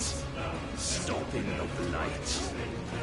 A foolish notion fed to you by a foolish man. How dare you? You know naught of this world nor of our place in it. If our fates were so easily rewritten, we would all be gods. Defend yourself.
have seen enough.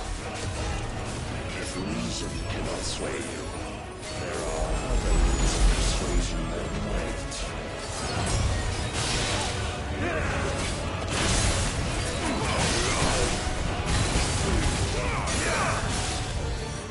No.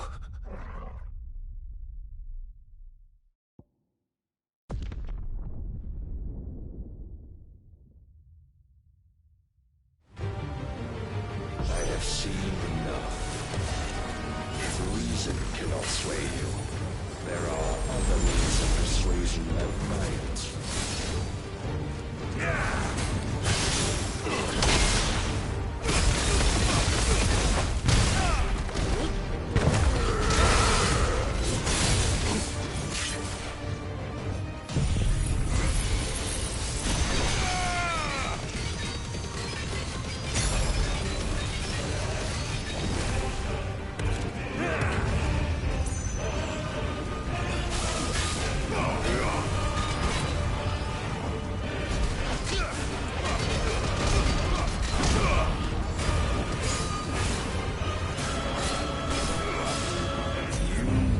Assume the mantle you've been given.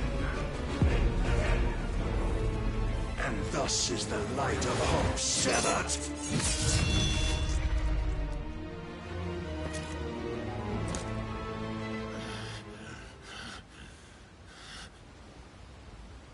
You would yield so soon. Never. Clive! Do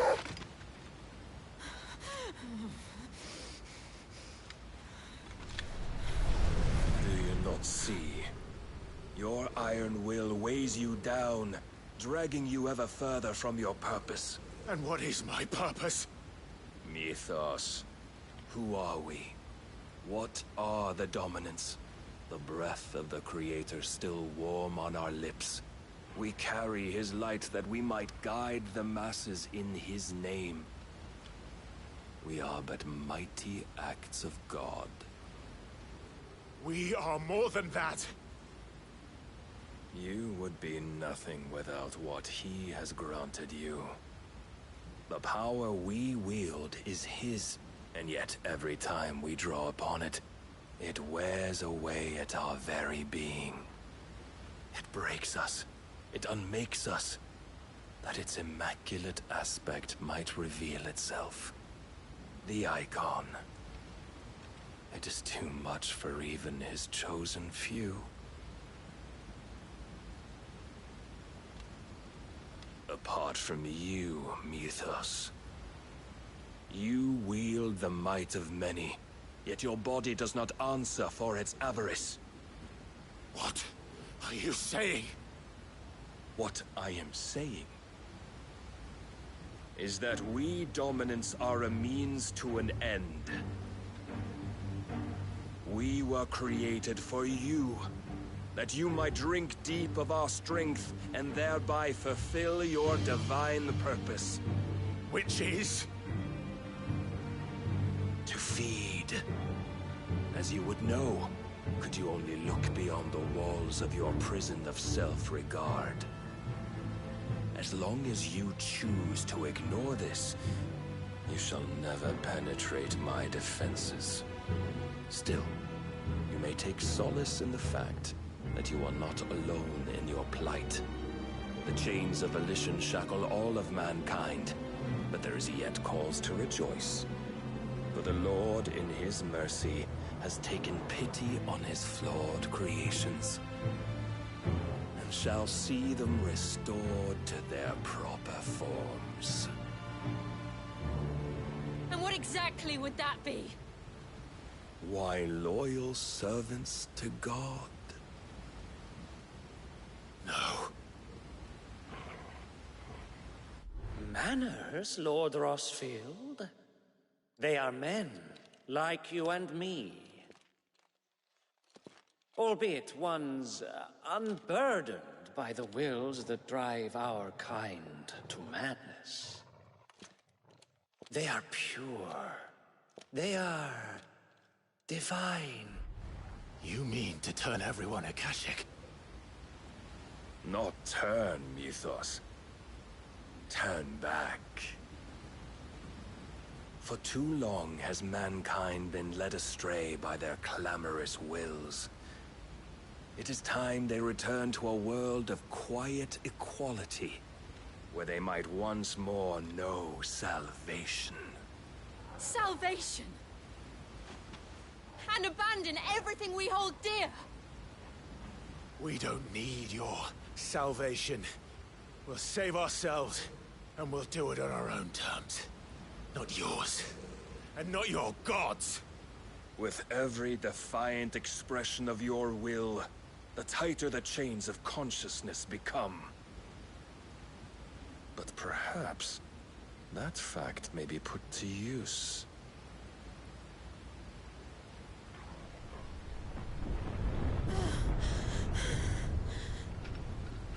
Clive!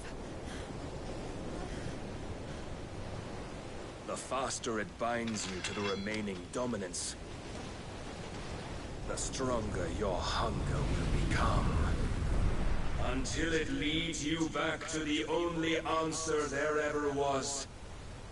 Mayhap not by the path my master intended, but back all the same.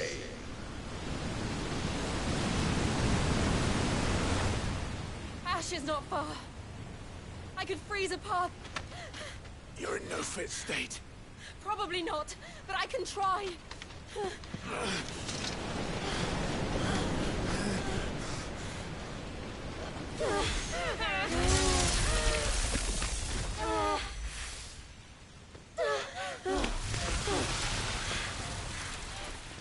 Don't look back!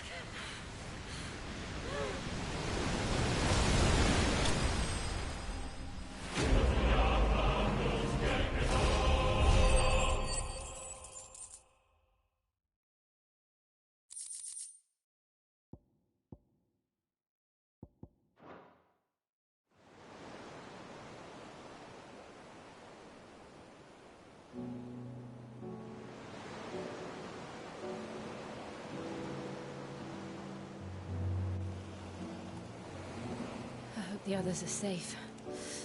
The Enterprise was clear of the gap when we fell. They made it, Jill. And they will have seen the ice where it led. We need only wait till dawn.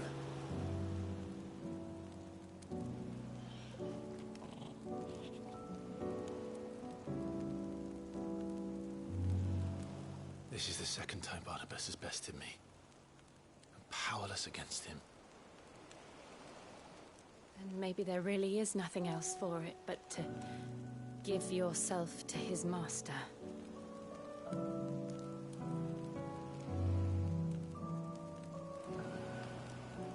Only you won't do that.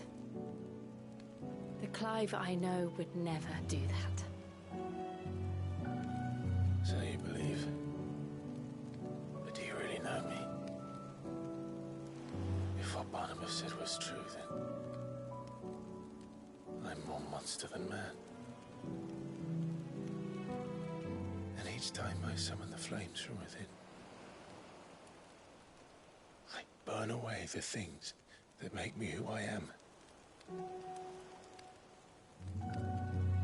Do you, though? Think of what you've used that power for. Of all the people you've saved.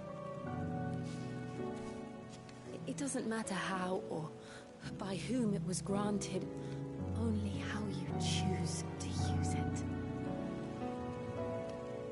And you've chosen to use it for good, haven't you? I've also used it to kill.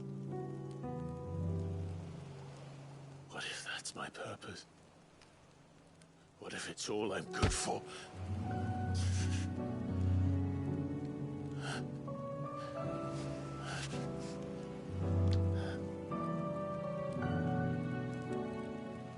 You're still that same boy I grew up with.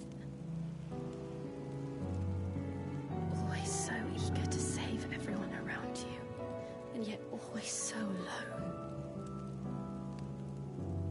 Because you failed to realize the one thing that needed saving most of all. You, Clive. You. You never once took the time to save yourself.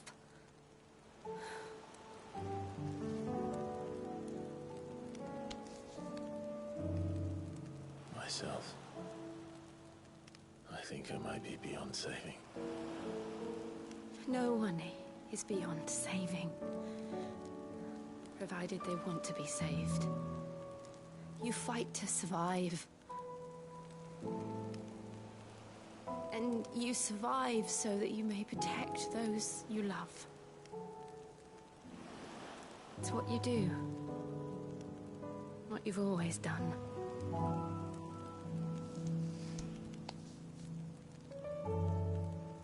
And I know you're not about to change. So I'm going to help you. To give you what you need to protect us all.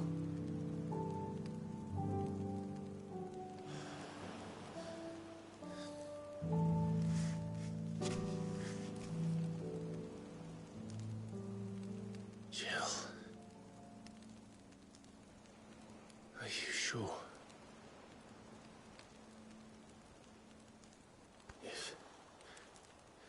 If this is what you want, then...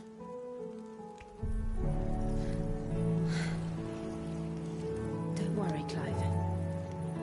It is.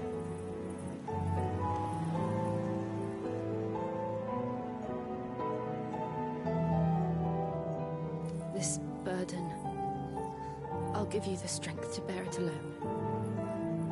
But I'm not alone. These burdens I carry, my sins, my pain, my sorrow, I see now that they are all a part of me.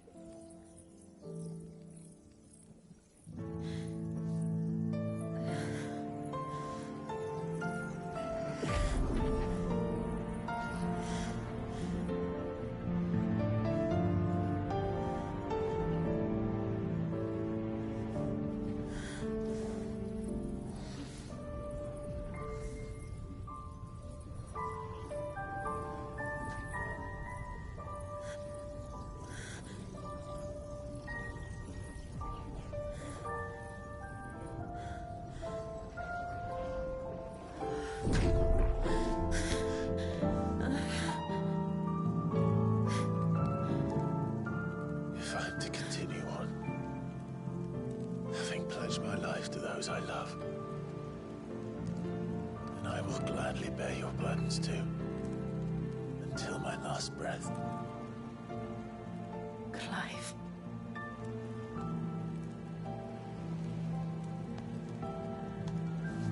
I promise you, Jill,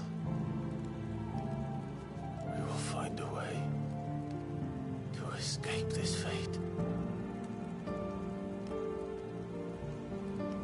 Find a way to save each other.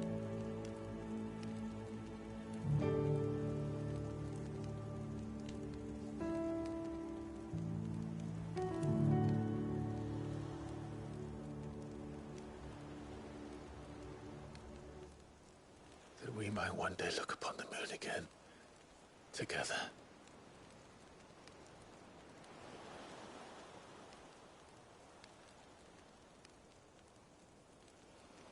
And I promise you, Clive, that I will be there, no matter what you must become. I know.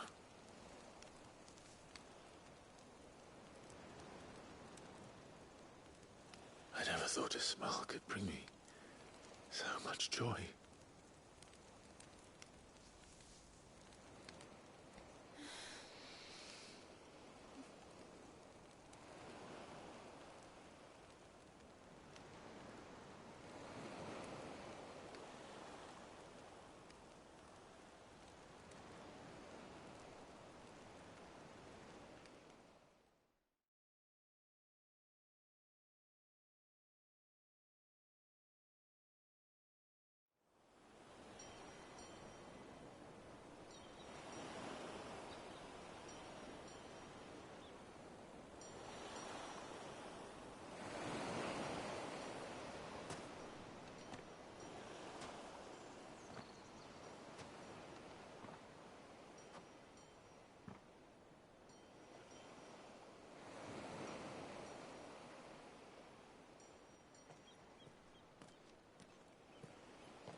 What of Barnabas?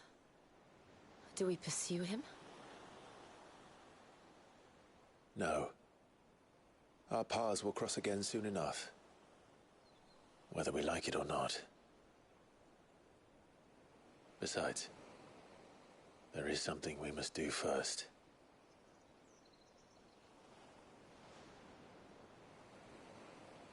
Of course.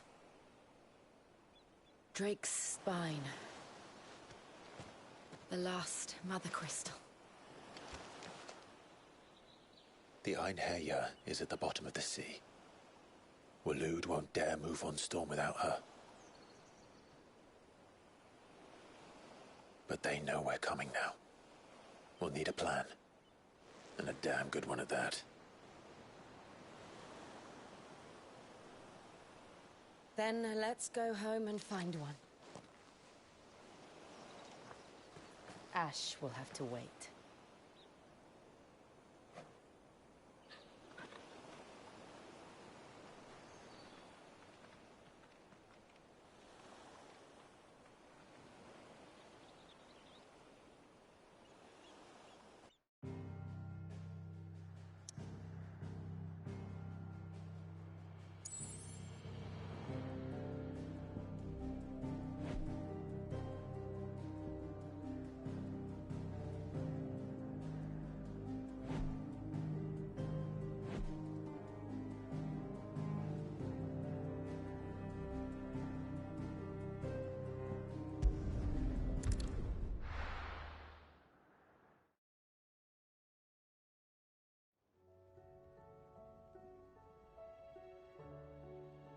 Mid says Odin split the sea in two. She's always been partial to a tall tale. But there's tall, and then there's tall. I struggle to believe it myself. I see your uncle isn't with you. He stayed with the Enterprise. After our brush with the Einherja, she was in urgent need of repair. And my uncle knows a shipwright in Randalar. We're to join him there when we're ready to sail for Ash. You sure that's wise? Last I heard, the place was still overrun with Akashic. Show me a city where that isn't true. Ultima's plague is spreading. We're running out of time, aren't we? We've done our best to shore up that hideaway. But I doubt a few planks will stop what's coming. Still, we'll keep at it. Every little helps, I suppose. Let's hope so.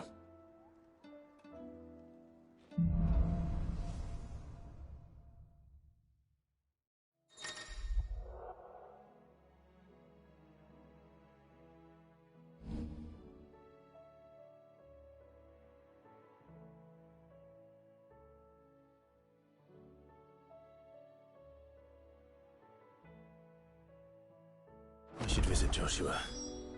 Assuming Talia will allow it. You need anything, you just ask. We might not have your uncle's resources, but resourcefulness, we've got in spades.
covered in nicks and lumps, the lot of them. Come back.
The stew's awfully thin these days. I will not forget this kindness, my lord. I shall go, Teresa. But as soon as it reveals...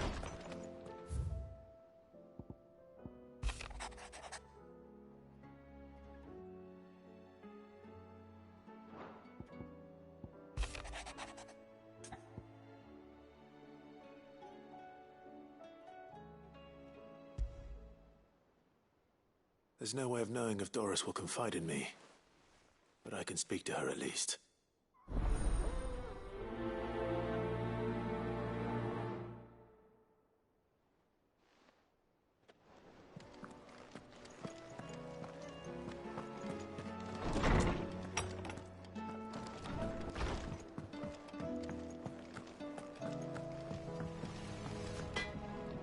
So what do I owe the honor? What's that for, dear?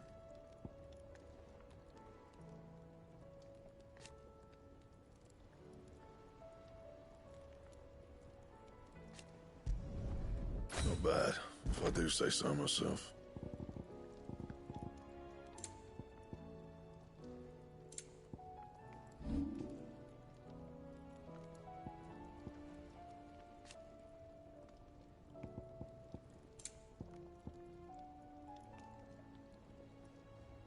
And?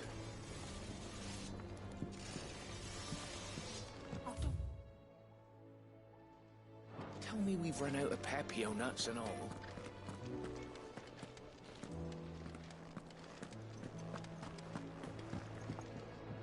You look like you could do with a drink. Oh, keep your mug handy. Clive.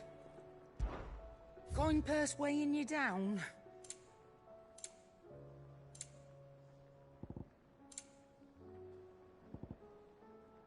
Finished, are you? Trouble with your gear, or... Yeah. The weight of order. Clever girl, that one. See that sword of yours stays oiled.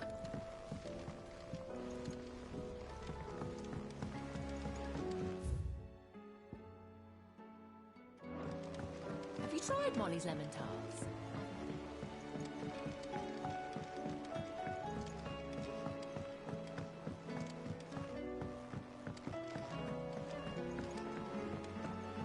Canva lost? It can't be true. Miss, can we read Miss Editor's story for our lesson?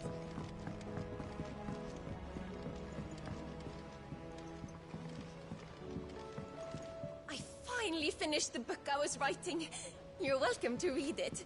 If young Jocelyn hasn't already defiled its pages with his infernal scribblings.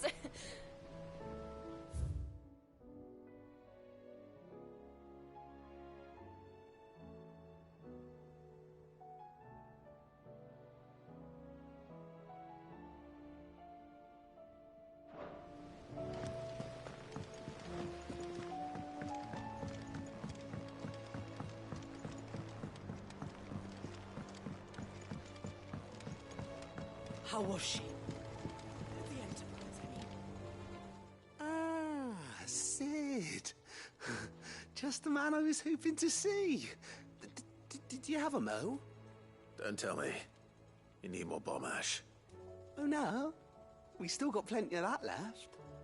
I'm working on bringing another one of the Chief's designs to life. This time, it's a new smelter. It's got a reverberatory hood over the top for additional thermal amplification and a system of reciprocal recirculatory regenerators that let's just say it gets very blimmin' hot.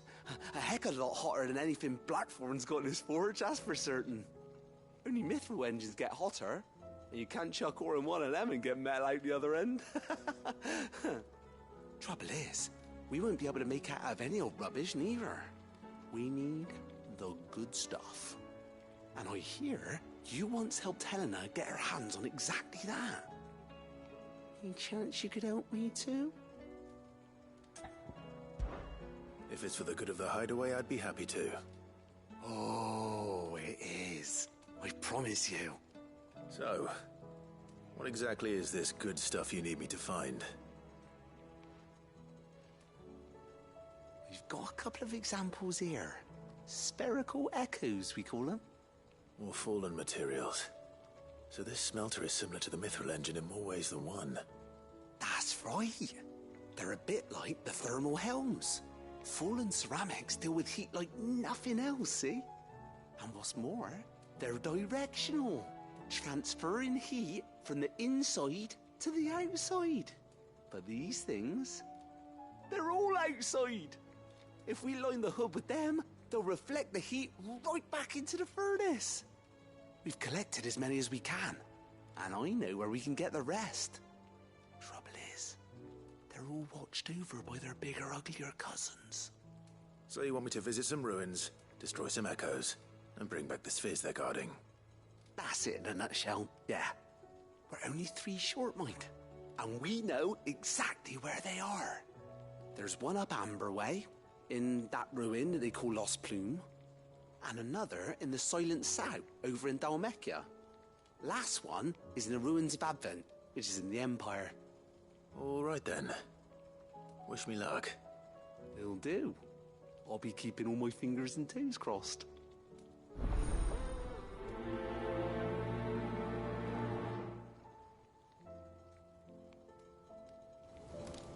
Can't say I've ever been to the Silent South.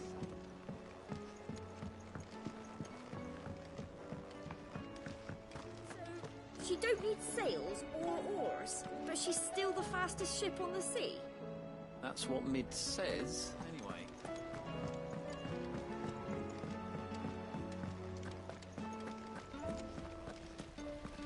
Then again, why settle for low-born chaff when you've honest-to-goodness royalty right here beneath our roof? If Prince Dion cannot see my love for him...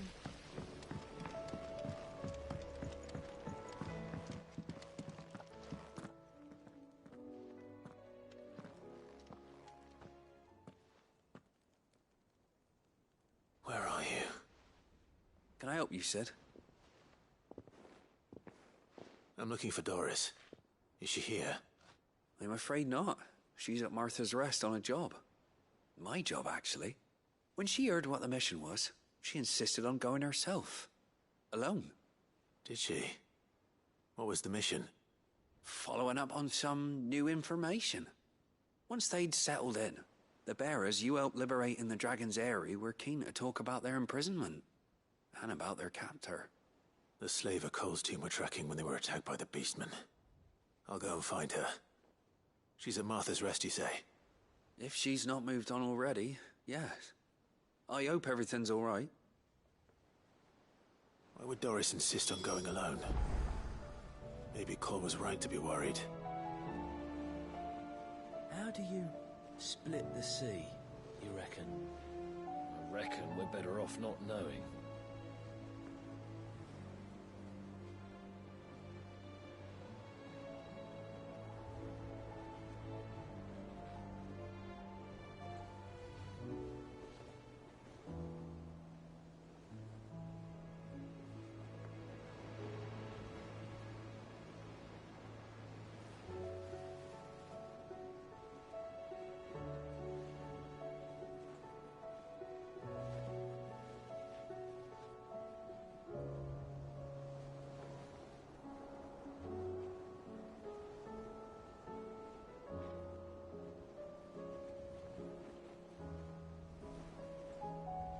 I would have gone to Martha's Rest with Doris, but she ordered me to stay behind. And I'm not about to start disobeying orders. Clive. Allow me to educate you. I have the details here.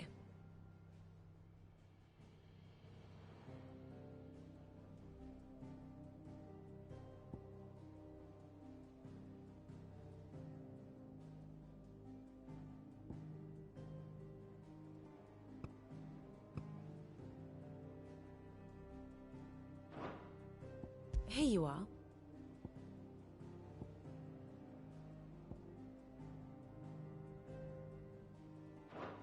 Very good. You need anything, you just ask.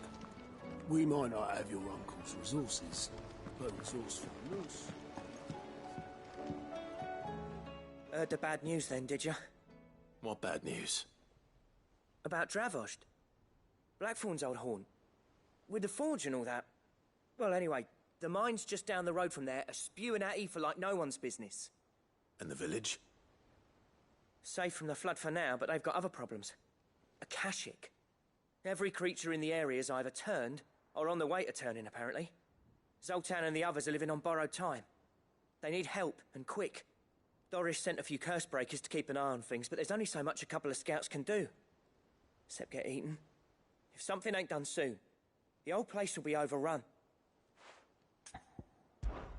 I won't let that happen. Didn't think you would. Does Blackthorn know? I thought it might be better if he didn't. He'd only do something stupid. You reckon we should tell him? No. It's better this way. Yeah, well, I can't stand about knowing what's happening out there, so I'm off. I'll see you in Dravost.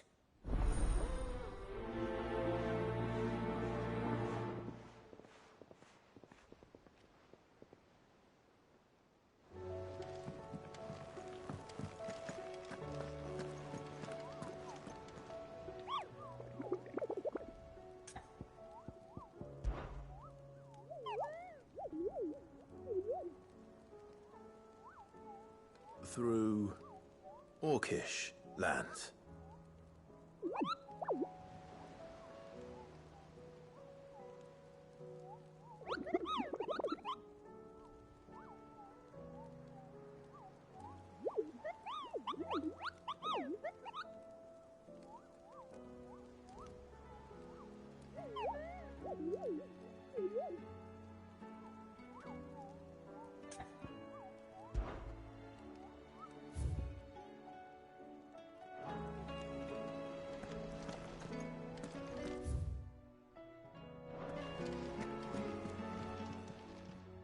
Clive! Anything catch your eye?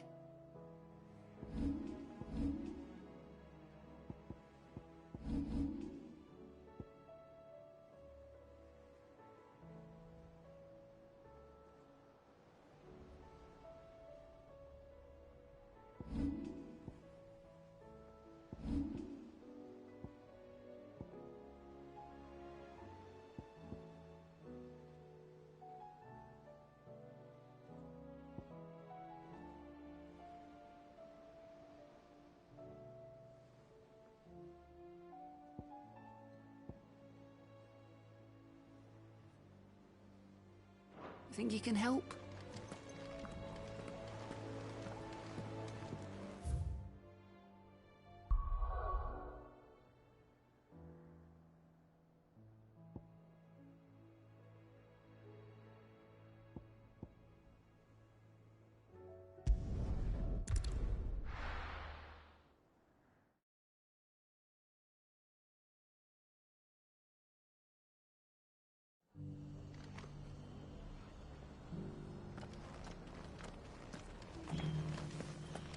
Doris should be somewhere nearby.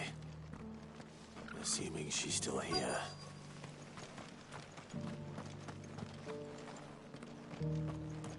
The world seems to be changing so fast lately, I can hardly keep up.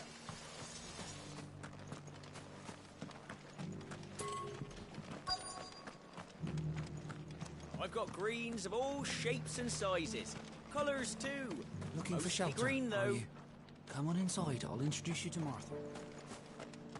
Just because the heavens have gone to rack and roll, you don't. Anything catch your eye?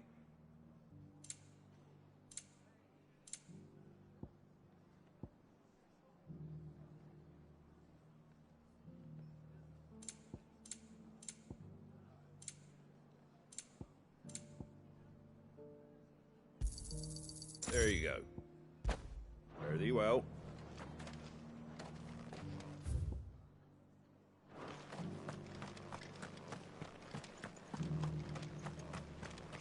It doesn't still hurt, does it? It's been a pleasure, Doris. Just like old times. I'll give your offer some thought, my lady. How goes the investigation? Sid, what brings you to Martha's Rest? You. I heard you were out here on your own, tracking our slaver. I trust you're being careful. Of course. And it had to be me. The bearers from the Dragon's Eyrie confirmed a long-held suspicion of mine that the slaver we've been tracking is an old acquaintance. She's no fool. If we'd come in force, she would have spotted us straight away, and then vanished without a trace. That was her just now, wasn't it? So, was it a fruitful reunion? I'd say so. She tried to recruit me. Seems her time in Rosaria is coming to an end.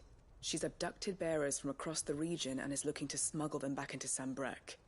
After her brush with those beastmen on the road to Northreach, she hired herself an Imperial escort, which she wants me to join. She's dangerous, Sid, but I think I can stop her. Then I'm going with you. I'll take care of the escort. You can see the bearers to safety. Where are they? The Baum Archers, soon to break camp. You go on ahead. I'll follow once I've sent word back to the hideaway. She asked me to join her at the Baum Archers. It's a wonder she's still trusted.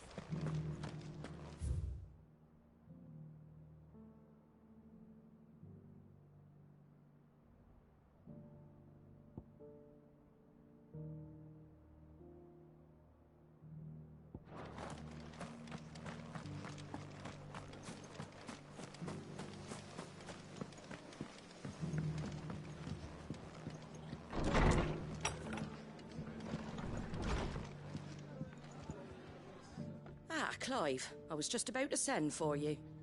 I'd like you to take something to Sir Wade up in Eastpool. Seeds for planting. Thought it was about time they started growing their own food. I'll keep providing them with whatever they need in the meantime, of course. But if Eastpool's going to survive, it's got to be able to fend for itself. As have those poor bearers. They've lived their whole lives in servitude, but now they're their own masters. Small wonder they ain't got the foggiest how to provide for themselves. So it's up to us to teach them. And if you're wondering why you, well, the Wagoneers taking supplies up that way have been coming back with more and more reports of Akashic around the village of late. Sir Wade's putting a brave face on it, but I think even he's starting to worry. And if he's likely to share those concerns with anyone, it's you. All right. Thanks. Wouldn't ask if I didn't have to. There. That should be enough to keep them in Gazal Greens for a few years at least. Gazal Greens? Not the most mouth-watering crop, I'll admit. But they're hardy, they grow fast, and they fill a hole. Better that than something that'll wither away at first frost. And chocobos love 'em too, which is no small thing. When I say all of us need to pull together to get Eastpool back on its feet, I mean all of us. They ain't exactly succulent, but cook 'em right, and they're just about bearable. I'll take your word for it. Anyway, Sir Wade'll know what to do with them. And if he don't, well, I'll go up there and show him myself. I'm sure you will.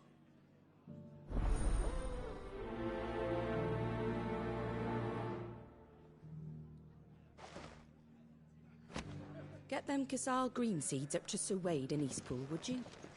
And while you're there, ask him what the situation is with the Akashic over that way.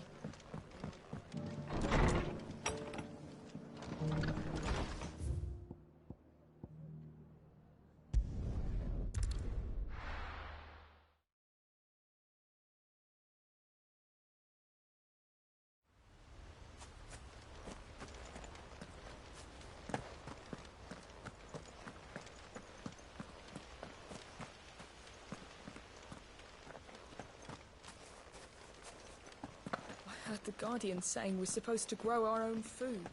The victuals, Martha said.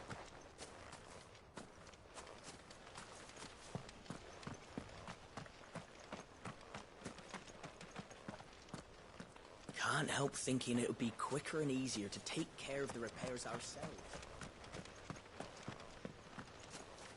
These bearers listen to instructions well enough, but leave them to their own devices.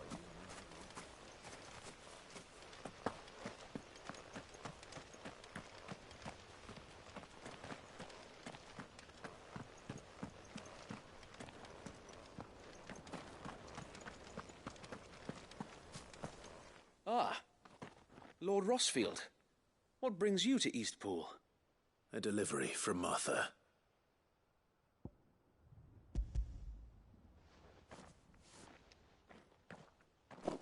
These are Gazal green seeds. Martha's keen to cut the apron strings, then, is she? I jest, of course.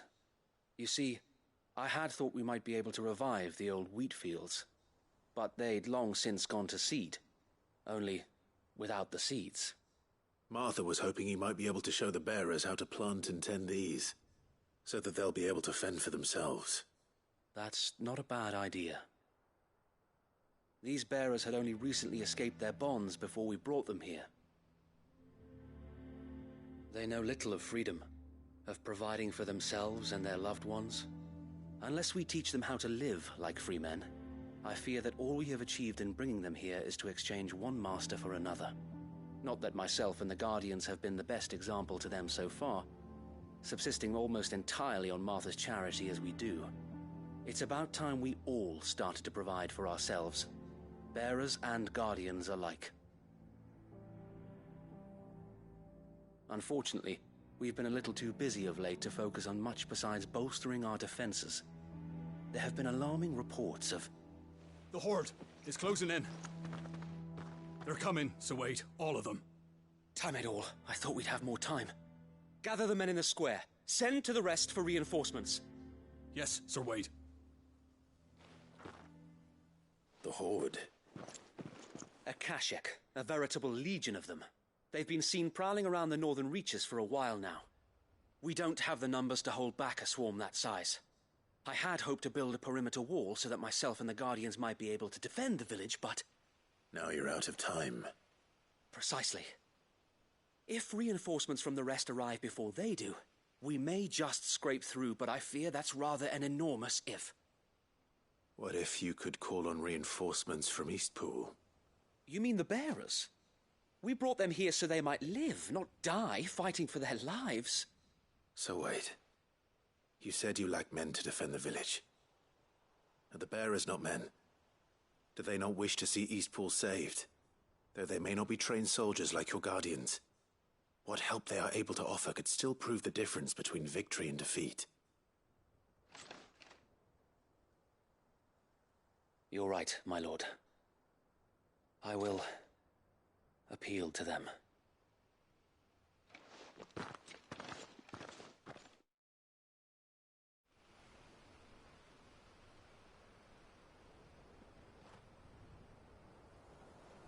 My friends, I humbly beg your aid. We Guardians are few and our enemies many. But I swear we can defeat them with you at our side. You would send us to the slaughter. To serve as bait for those fiends so that you and your men might be spared. And to think we trusted you. Say what you will. A home is not worth dying for. But it is worth fighting for. Sir Wade fights to give you lot a chance. Just like I do. Just like Sid does. We all wanted to give you a home where you could be free. And you got one, didn't you? This place, Eastpool.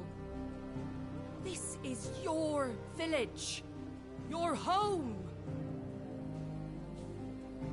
And if you don't fight to protect what's yours, you'll lose it. You know I'm right. This world wants to take everything from you. Everything. Your homes, your freedom, your very lives. So then, are you going to stand by and let that happen to you? Are you going to accept fate like good little Bran did and die, having never stood up for yourselves? Or will you fight like free men and women?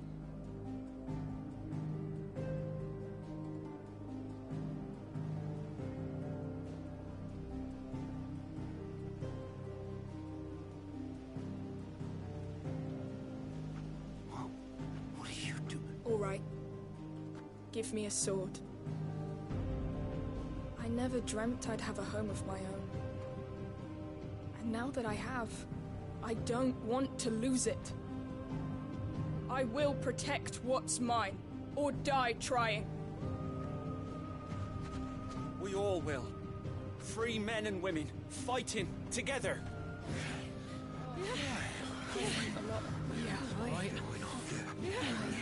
For Eastpool!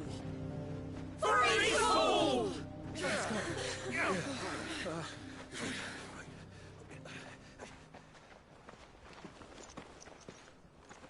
Thank you, Martha. Don't mention it. Just promise me one thing. That you'll show them how freeborn fight. Gladly.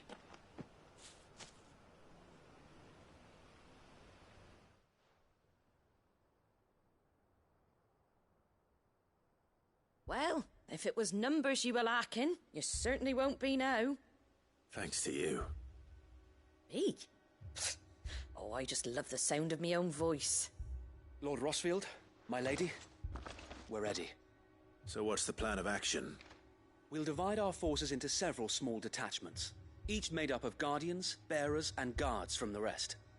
These will position themselves at strategic points around the village. Upon engaging with the Akashic, each detachment will keep the creatures occupied as best they can, steadily retreating all the while. You're going to lure them into the village? I am. We will have neither the time nor the resources to treat the wounded, so injuries must be avoided at all costs. Instead, we will focus purely on defense at first. By coordinating our withdrawal through the use of messengers drawn from among the bearers, we will aim to have the swarm converge at a point of our choosing. With luck, that point will be the village square, the perfect place for our most able warriors to surround them and fall upon them, and for you and I to finish them off. A sound plan, but one that'll require a leader with a cool head and strong nerves to coordinate the retreat. I'd say you have both in abundance, Sir Wade, but you'll be needed. Please, leave the last of the fighting to me. Ha! And let you have all the glory. Sir Wade! They're here! Then you know what you must do. We work together, everyone playing their part, each shielding the other that no man might fall.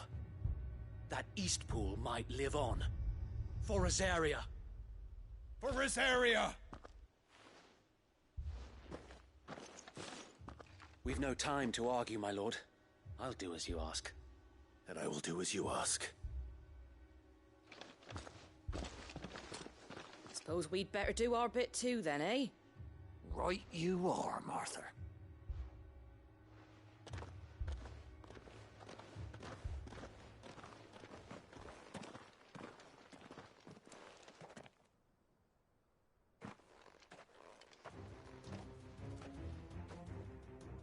The calm before the storm.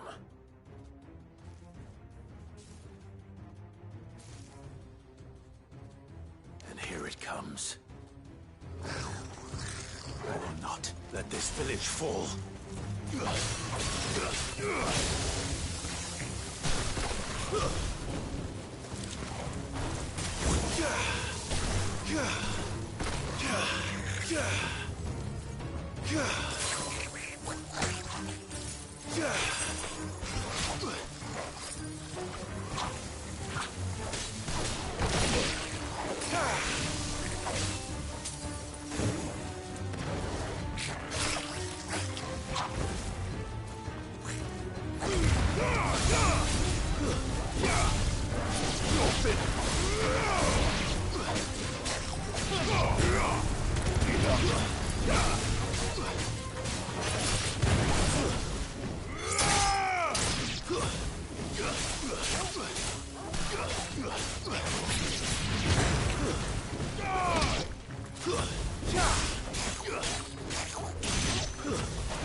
It's over.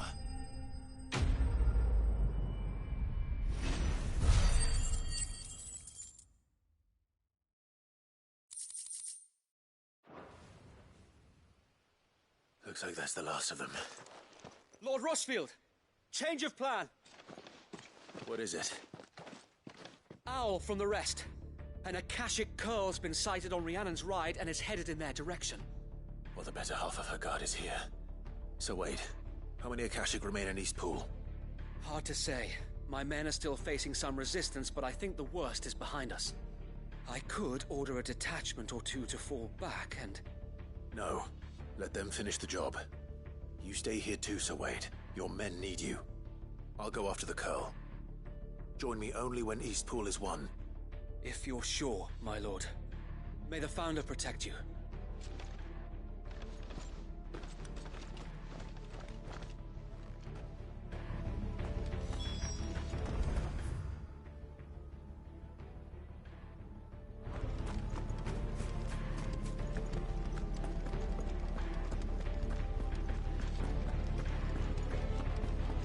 Come to tell me an Akashic Curl's heading towards the rest? Get yourself down there. We can handle things here. Mine. I might not know one end of a sword from the other, but I can roast the bastards. All right, but stay with me. The Carl was sighted on Rhiannon's ride back towards Martha's Rest. Eastpool will be safe in our hands, my lord.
With me, Torgal.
All right. Back to Eastpool.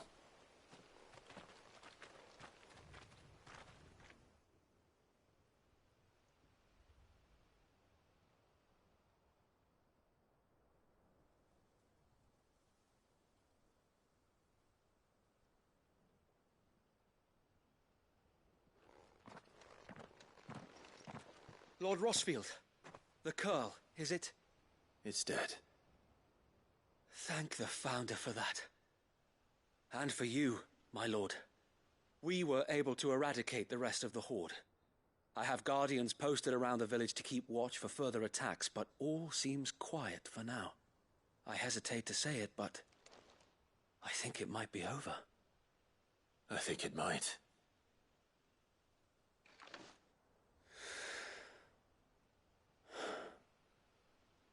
We did it. We saved Eastpool. Thank you, my friends. Thank you. No, Sir Wade. It's us who should be thanking you. You brought us together. Showed us what it means to fight for what you hold dear. We never had nothing to call our own before. We didn't know what it meant to protect it, but now we do. We really do. Forgive us, Sir Wade. You and your people saved us, and still we doubted you. But there's no doubt in my mind anymore. We're free men now, so we have to start acting like it. We have to fight to protect what's ours, to protect Eastpool. And we shall.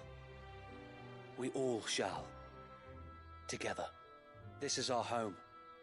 And if anyone or anything tries to take it away, They'll have us to answer to. Come on then. Let's get to work. This village isn't gonna rebuild itself.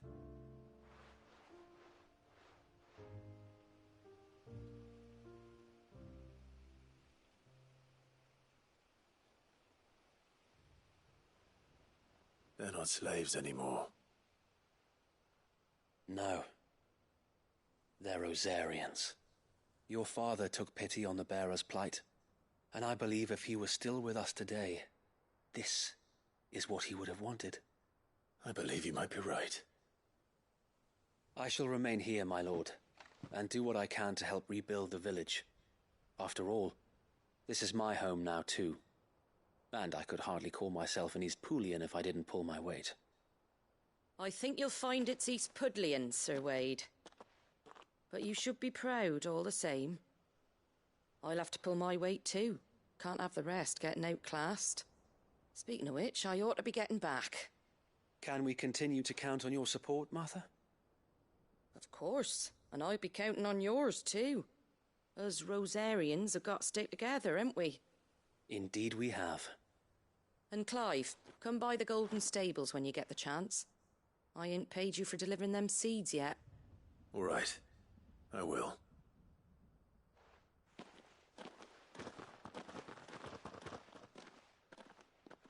Lord Rossfield, do you remember our very first mission together? Clearing the goblins from the Stillwind marshes? How could I forget?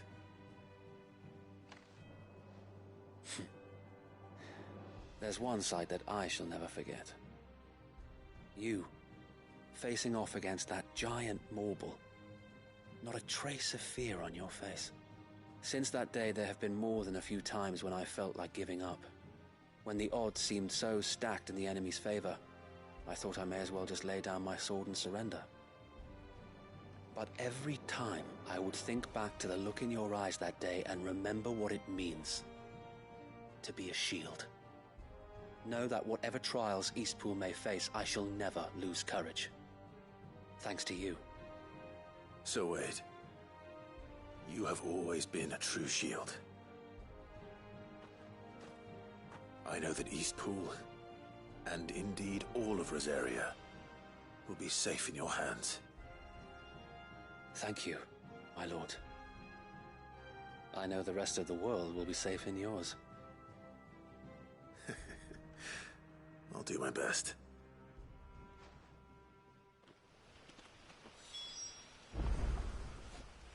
Thank you again for all you have done for me and mine, my lord. You may rest assured that Eastpool will be safe in my hands. Thanks to you. We defended Eastpool. Thank you, my lord. We You can showed do us it what it again. means to fight for what's And ours. again. And And again. we shall strive to follow in your footsteps. We couldn't have done this if we hadn't all pulled together.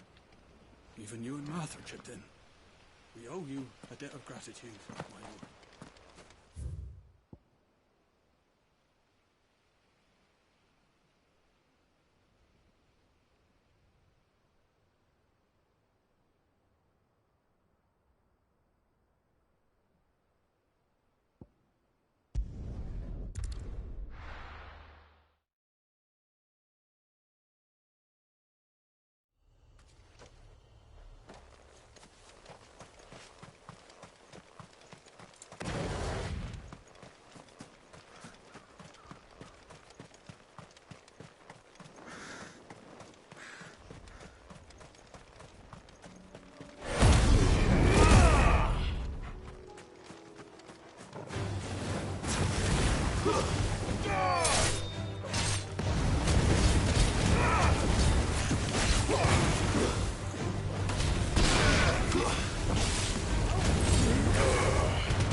Good. They haven't broken camp yet. How did Doris come to know a slaver, I wonder?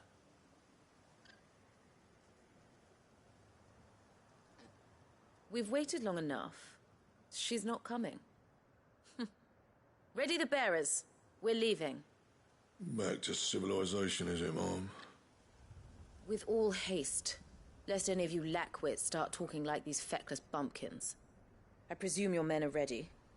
We've suffered too many delays as it is. Any more and I'll be docking your pay. Yes, Mom. Oh, but before you go, it appears we have company. Kill him. You're welcome to try.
It's over.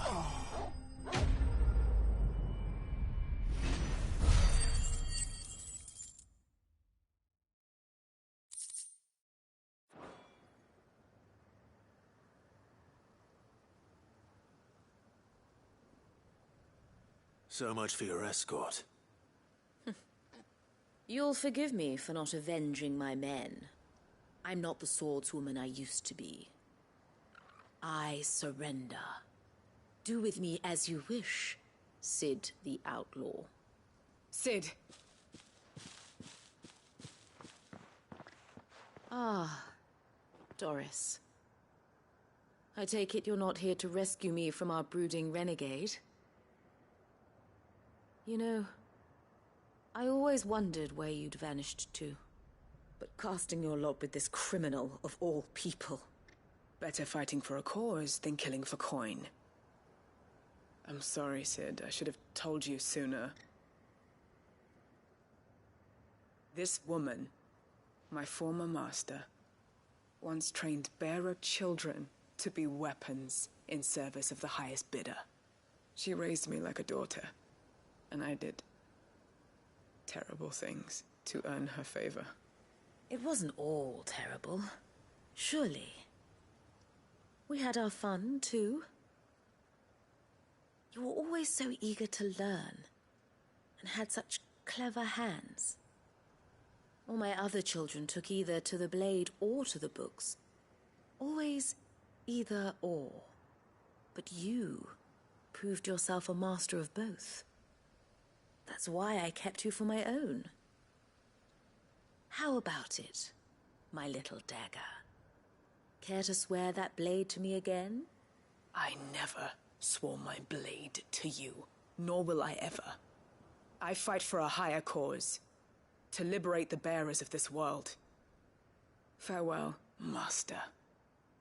Thank you for making me the weapon I am. You always were a righteous child. Perhaps that's the reason I loved you so.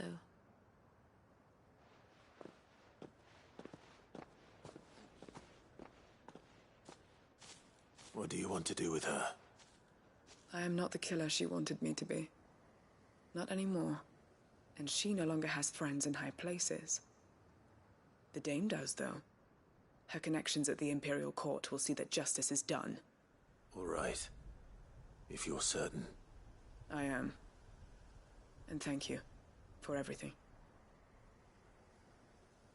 Now, I better let these bearers know that they're safe.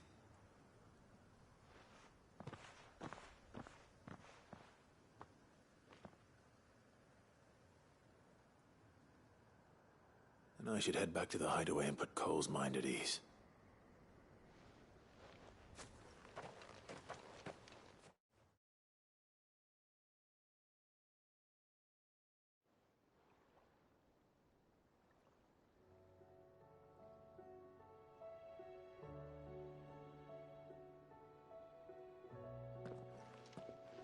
Welcome back, Sid. Doris's message just arrived. I hear you saved more bearers from being smuggled across the border. With any luck, they'll be joining us in the hideaway shortly. Oh, and your letter. You don't need to worry about Doris anymore. I'd been hoping as much. She mentioned one or two things in her report. So the slaver we'd been chasing all these months was her former master. Wish I'd known. She's been arrested, by the way, over in Sambrek. Went quietly, or so we're told. And she won't be getting off lightly. The Empire may have no love for bearers, but it's none too fond of black market traders either. Can't have been easy for Doris. I'm sure it wasn't. But don't worry. She'll be all right. I hope so. Suppose you should know, eh? You had quite the past yourself before you came here, or so I understand. Anyway, thanks again, Sid. The Cursebreakers would be lost without Doris. And you, of course. Keep up the good work, Cole.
Someone's brave.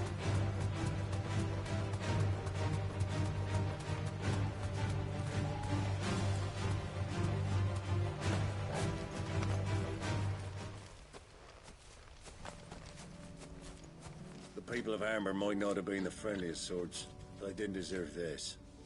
Not that the Aether cares. It springs up wherever it likes. Nowadays that seems to be all over. Mind how you go, Sid. There's a Kashik about.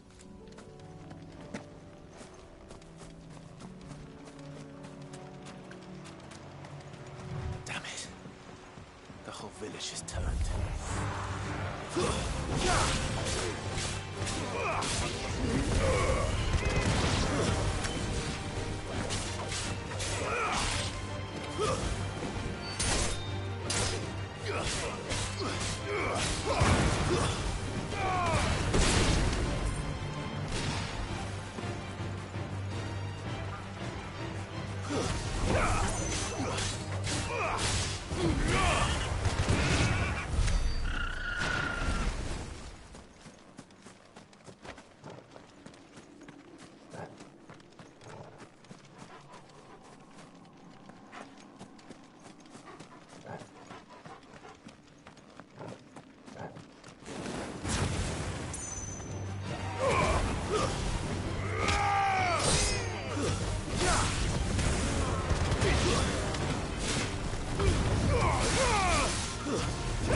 These ones first.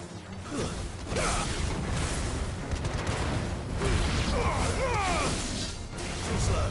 Let's try.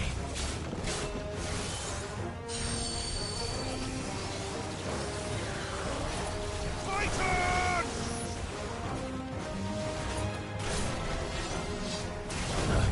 Let's try.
This is it.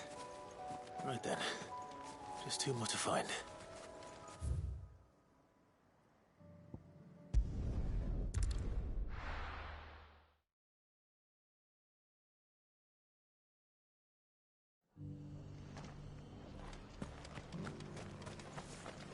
The Guardians of the Flame were true friends to the rest.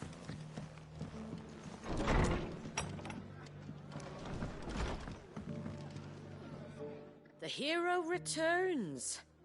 It's lucky you came by when you did, eh? Not only did my seeds get delivered, but you went and saved Eastpool and all. I just did what I could. And it's only right that you get rewarded for it. Take it before I change my mind. Thank you, Martha. So, Eastpool's finally back on its feet again. And a home to free bearers. Who'd have thought we'd see the day, eh? Well, it was your idea. I know that, but I never stopped to think what it would mean. Bearers in charge of themselves, thinking for themselves, working for themselves. Like your hideaway, but not even hidden away. Though I suppose the rest ain't much different nowadays. You know, bearers living free like that reminds me of when I first met Sid. Loath as I am to recall that particular day. I take it you didn't always see eye to eye. What happened? Well, if you really want to know, I started doing what I do long before I met Sid. In fact, that's how I met him. Or at least how he came to meet me. He showed up at the stables one day, asking questions about who'd been buying up bearers. Founder knows what he thought I was doing with them. Running a hunt, poking around in their innards. Something awful, anyway. Me, I thought he was a new constable. Thought the game was up. But somehow we both managed to work out what each other was about. And before I knew it, the cheeky arse was rattling on at me about how I was doing it all wrong. After all my hard work. Told me I was giving them relief, but not freedom. That my bearers were still dying as slaves. Got right under my skin, it did. Told him if he didn't like it, he could bugger off and report me to the garrison. And do you know what he did? He smiled. And then he laughed. And then I did the same. We made a pact that day, that whenever one of us was in need, the other would always be there for him. And you were? Well, we both wanted the same thing. To make life better for bearers. Just like your dad. Do you know I was born right around the time Elwyn became Archduke? Growing up, I saw how he tried to change things. He certainly didn't lack for ambition, that one. Indeed. But the loftier one's ambitions, the harder they are to achieve. Which is why those of us who follow in their footsteps need to finish what people like Sid and my father started. Suppose you're right, aye. And if we don't manage it, there's always them who come after us. Good thing we've got a few half-decent sorts waiting in the wings, eh? It's almost enough to give you a little bit of hope.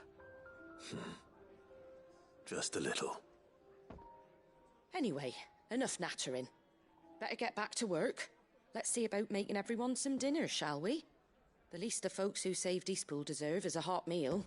And you and me ain't gonna save the world on an empty stomach neither. That sounds like a wonderful idea.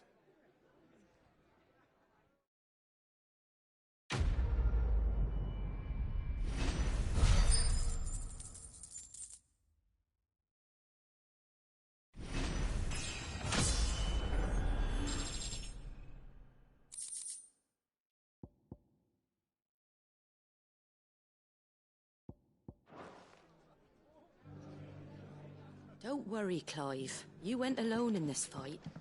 Whenever you find yourself in need, be it of money, men, or a bowl of...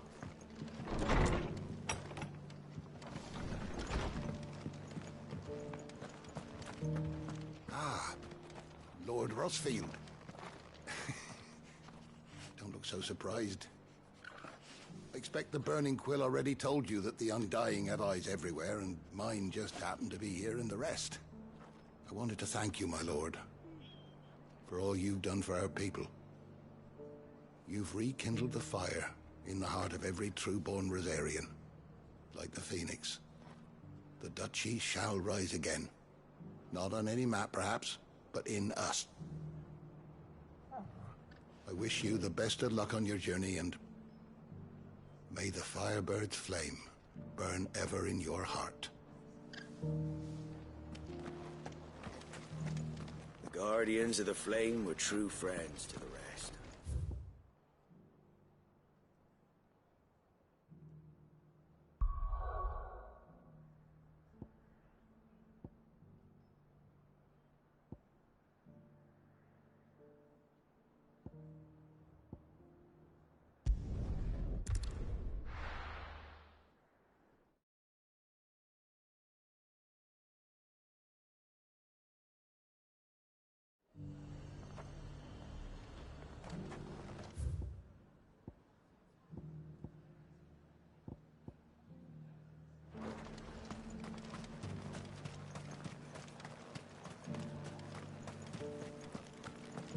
There were ghosts at the gates not days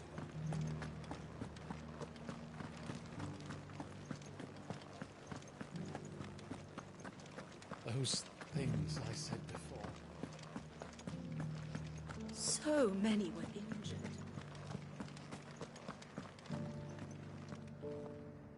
Oh, Clive. What am I to do? My wards and I may soon be without a home. What's happened? The The High Cardinal has descended from his lofty throne and taken up residence here in Northreach. The High Cardinal? Leader of the Council of Elders, second only to his Radiance at the head of the Imperial government. Not that any of those things still exist.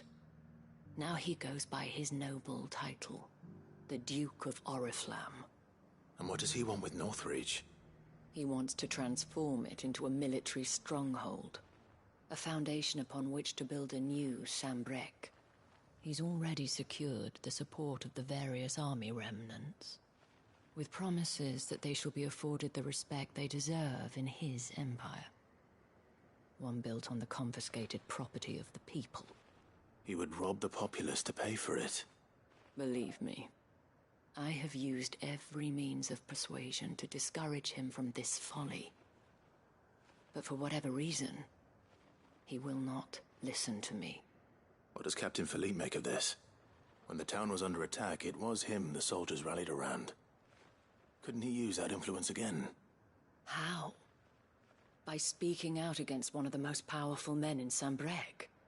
A man whose stated aim is to revive the empire Philippe's comrades swore to serve, and to improve the soldiers' lot within it. The captain can offer them a regular supply of gruel, and an occasional trip to the Vale to help them forget the terrors they face each day. The Duke offers them a vision of strength and safety. No. Any attempt to incite mutiny would cost Philippe the support of his men. If it did not cost him his life. But given the mood around town, mutiny may yet be unavoidable. The people have little appetite for further deprivation. Least of all when it serves only to elevate others. And who could blame them?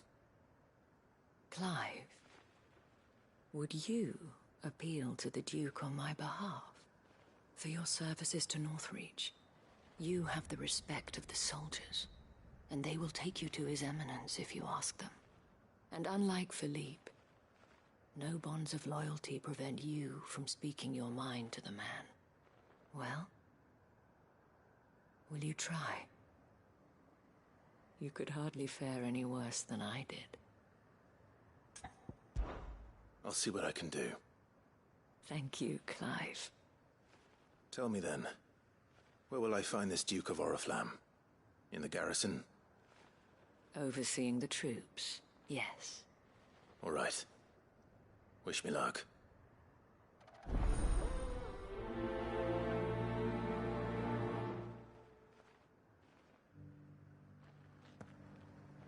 The fact that the soldiers trust you may well carry some weight. I may have met this Duke before, at the Remembrance Ceremony. Let's hope I didn't make a strong impression.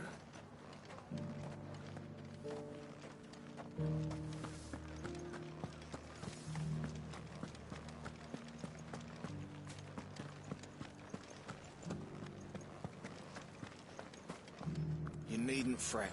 The creatures have been dealt with. Yeah, but what if they come back?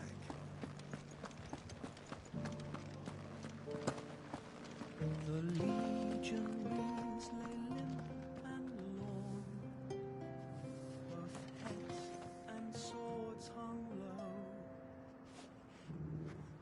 But at her touch they... It's heartening to see that the Guard have rediscovered their purpose. As long as you remain, the Vale will see to your needs.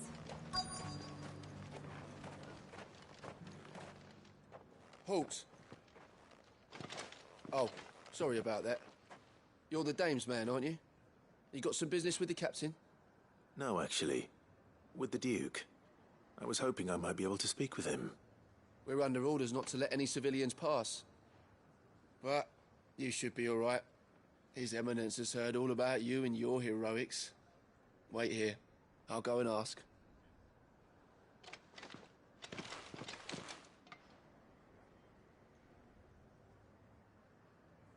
So, you are the sellsword who lent his aid to the garrison. The Empire owes you a debt, and I shall see it repaid. But tell me, is it wealth that you seek, or favor? Neither, Your Eminence. I thought only to inquire about your plan to turn Northreach into a stronghold. Ah, I see. You are worried the expanded garrison will render your services redundant. Yet you needn't be. A proud fighting man like yourself shall always have a place here. Pride of place, in fact. For too long has the contribution of the noble soldier been under-reckoned. But no more. For it is they who shall see the Holy Empire rebuilt, beginning right here in Northreach. Why here, Your Eminence? The town has been fortunate enough to escape largely unscathed from the recent troubles. Her defenses are sound, and her garrison well prepared. Which is more than can be said for Oriflamme or Twinside. The Empire wants for a capital, and I believe Northreach to be the perfect place. With Caer Norvent as her citadel. Once we have seen to the refortification of both the town and the castle, we need only build a wall around both to create a city that would be the envy of the twins. Plans are already underway for the construction. Soon enough, these thralls shall learn that they are no match for the might of Sanbreque. I fear you underestimate how dangerous these creatures are, Your Eminence. Should they return in force, you will need all the people of Northreach to come together in defense of the town. Something they may be loath to do if they've been deprived of their worldly goods. The people will do as their leaders command. If Sanbreque is to be rebuilt, she will require a functioning government. One whose authority is beyond question. That is why this levy is necessary. So that any man who wishes to join the army might do so and be fed, outfitted, and paid as befits a defender of the Empire. And yet there are those who persist in peddling the treasonous lie that I seek to steal from the people and drive them from their homes. I suspect they're afraid of losing what little they have left. Precisely. The common folk have little and less, and you mean to deprive them of even that. You would sow the seeds of your new empire in your own salted earth. Sabine, we have discussed this. Yes, and I told you then how putting the empire before her citizens would lead only to revolt. Without an empire, there are no citizens. And in yours, there will be only beggars. Is that what Griga wills for her people? Do not take her name in vain, Sabine. I'll come back later. A citizens' revolt. I wonder what the people really think of the Duke's plan. It wouldn't hurt to ask them, I suppose. Let's begin with those on the other side of the wall. Sabine.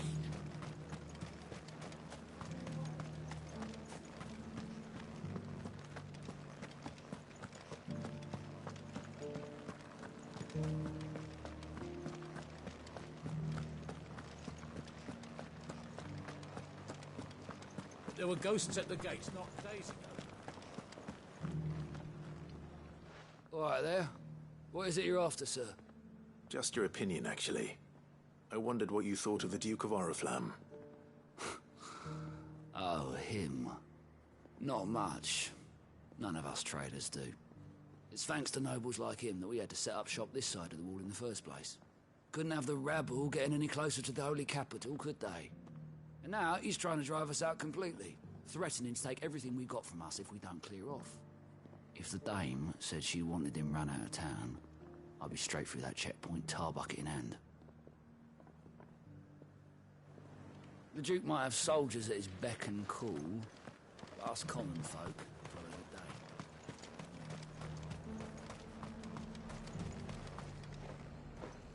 I've been hearing a lot of talk about a certain Duke. Nothing good, I'll wager. Going around acting like he owns the place. And with hardly a word to the dame. This is her town, not his. I take it you'd rather she was in charge. As far as I'm concerned, she still is. Just need His Eminence to sod off back to Oriflamme.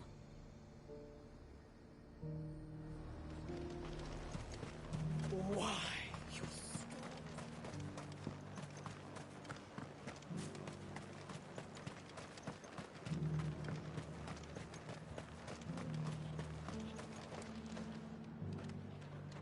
A question, if you don't mind. What do you think of the Duke of Oriflamme? Don't get me started. You build a life for yourself somewhere, earning for some noble to turn up and tell you you've got to hand it all over to him.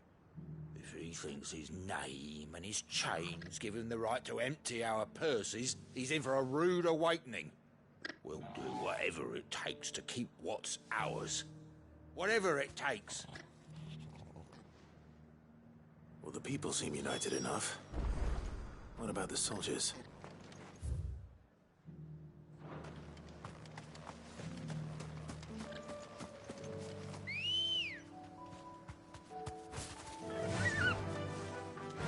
Run like the wind.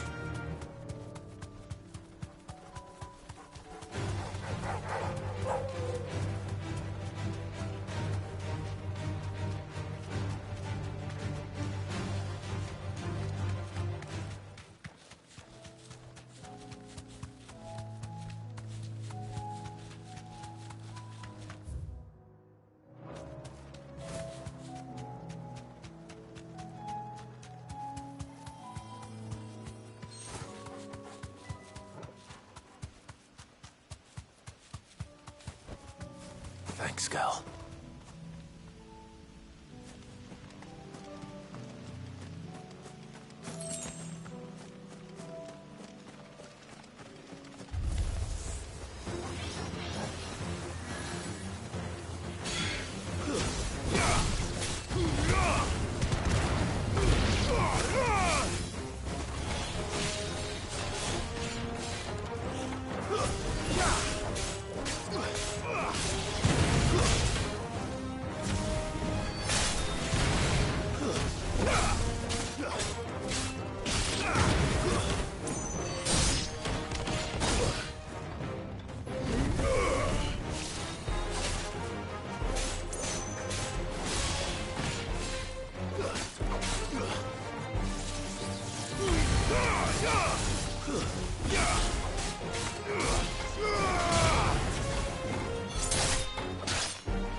Two down, one to go.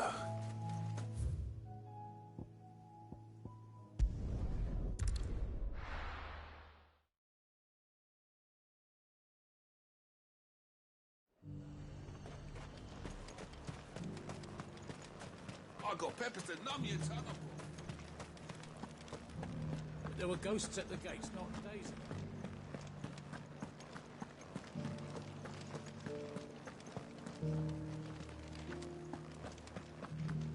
Those things I said before. Excuse me, do you have a moment? I wondered if you'd mind sharing your thoughts on the Duke of Oriflamme. Well, he's made a lot of enemies coming in the way he did. But I mean, look around us. You can see the state the realm's in. The traders might not like having the screws put on them, but if they volunteered a few more of their hard-earned gil before things got bad, maybe they wouldn't have to. I think the Duke's got a point when he says rebuilding the Empire's the best way of making sure we're all protected. And if that means people who don't know one end of a sword from another have to make way for those who do, well, that's just how it goes. I mean, it'd be nice if we could all do whatever.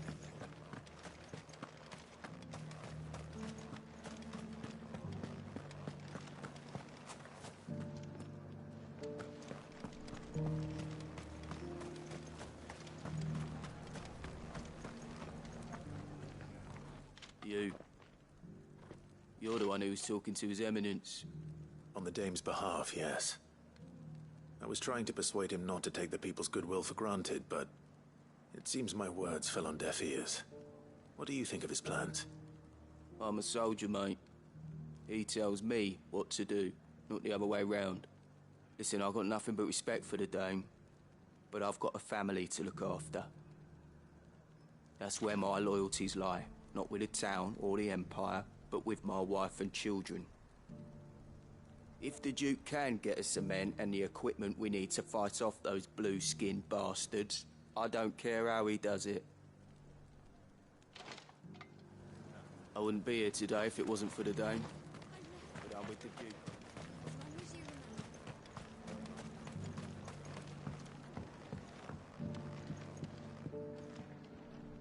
I hear the Duke of Oriflamme plans to turn this town into some sort of fortress. Do you think that's a good idea? It's not for me to say. All I know is that unless the Emperor orders me otherwise, His Eminence's word is law. Look, no one likes all these taxes and tariffs, but empires don't come for free. Once Sanbreque is back on her feet, we'll all reap the benefits. Let's see what Philippe makes of all this. What the common folk don't understand is, this is for them too. Embarrassing me.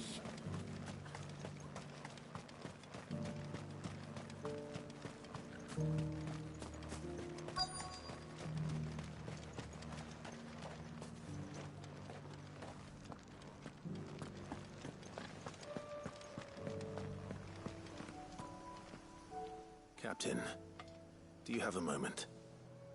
For you? Certainly. Clive, wasn't it? Thank you for last time. How can I help you?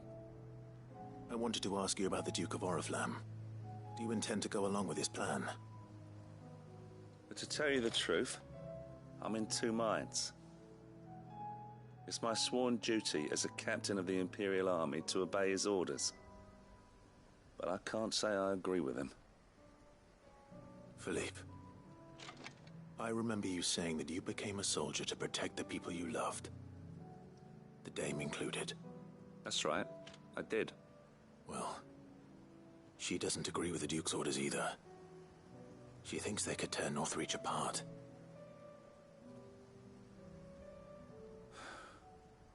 And she's probably right. Thank you, Clive. I know what I need to do now. Protecting the people I love is what matters. Doesn't matter how. Well, duty calls, so I better go. Thanks again.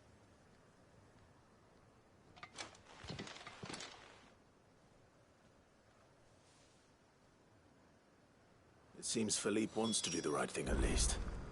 I expect Isabel will be pleased to hear that, if nothing else.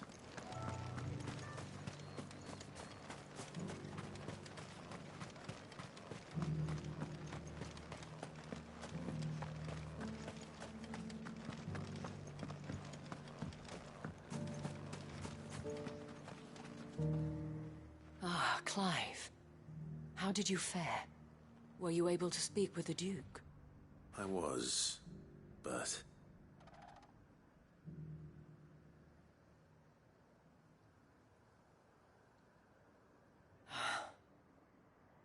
So Northreach is to be a fortress after all. Well, it will certainly help to hold back the thralls. There's no denying that. Though I doubt it will come as much consolation to the townspeople whose worldly goods are confiscated to pay for it. They deserve to be heard, Clive. To have a say in this new empire the Duke means to build. Sadly, His Eminence values their obedience more than their opinions, and hopes to reassert the authority of the state. I fear he sees the people as mere pawns on his chessboard to be sacrificed for the greater good. Needless to say, they themselves are of a different opinion, and would rather their destinies were in your hands. The soldiers, meanwhile, are content to follow their orders. And not just because of the Duke's rank, but because of his vision. I thought as much. Had I sworn to protect Sanbreque, I dare say I too would want nothing more than to see it rise from the ashes. Thank you for trying. But the battle is lost. I don't know about that. What happened to your uniform? I handed it in, along with my resignation. Told the lads I wished them well, but that I owe it to those I love to call it a day. But why? Because I realize what really matters to me. Not following some nobleman's orders for the sake of it, but protecting what I care about. Protecting Northreach. I honestly don't know when those monsters will return, but I'm certain they're not finished with us yet. And when they do come back, we need to be ready for them. We need to stand together, all of us. And with you to lead us, milady, I reckon we can do it. It was you who finally convinced me, Clive. There's no point following orders if they go against everything you believe. Indeed. All of us, standing together. That has always been Northreach's best hope, and one which still lies within our grasp. We have only to turn our attentions to the true enemy. Thank you, Philippe, for showing me what I must do. Anything for you, milady. Speaking of standing together, would you mind if I borrowed a few of the lads from the Vale to help keep watch around the town? I fear His Eminence has loftier tasks in mind for the guard. Not at all. Be my guest. Wouldn't be the first time.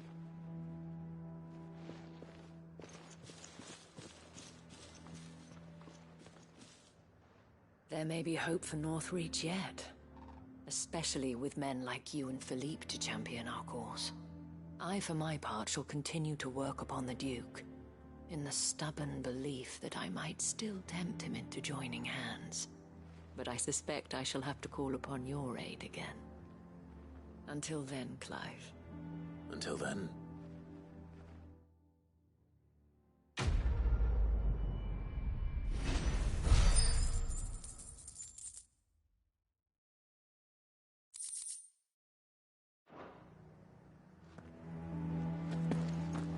Despite my repeated advances, His Eminence has proven a difficult conquest. Fortunately, I am nothing if not persistent.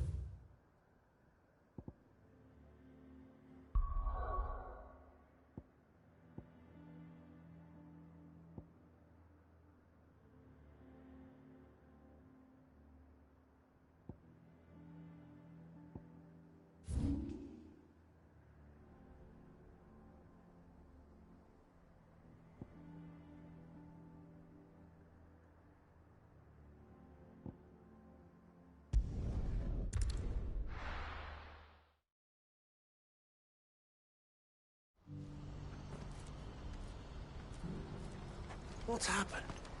The guards at the gate are in a right old panic. Same twin sides.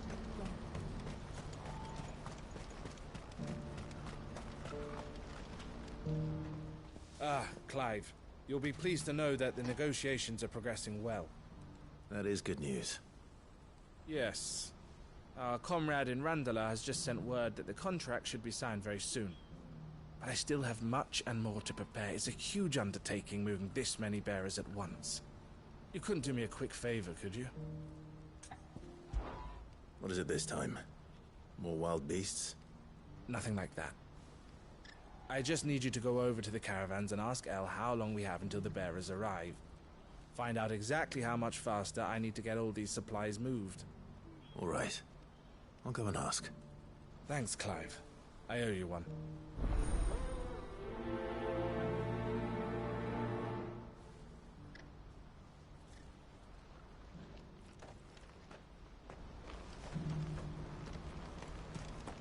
Last I heard, the contract was all but signed.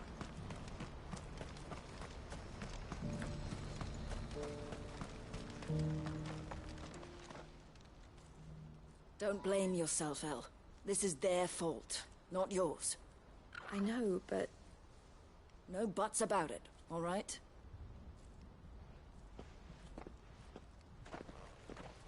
Is something wrong? Bonnie came to give me a message from our intermediary. The talks with the Republican Army have fallen through. They've reached an agreement with the Silver Peak Consortium instead. Though prices have fallen of late, we deliberately offered above the going rate to try and deter other bidders. But the Consortium offered double what we did, and the army jumped at the chance. And you had no opportunity to make a counteroffer? None at all. And we were so close. Elle? What's happened? I saw Vonnie leaving. She didn't look happy. And with good reason.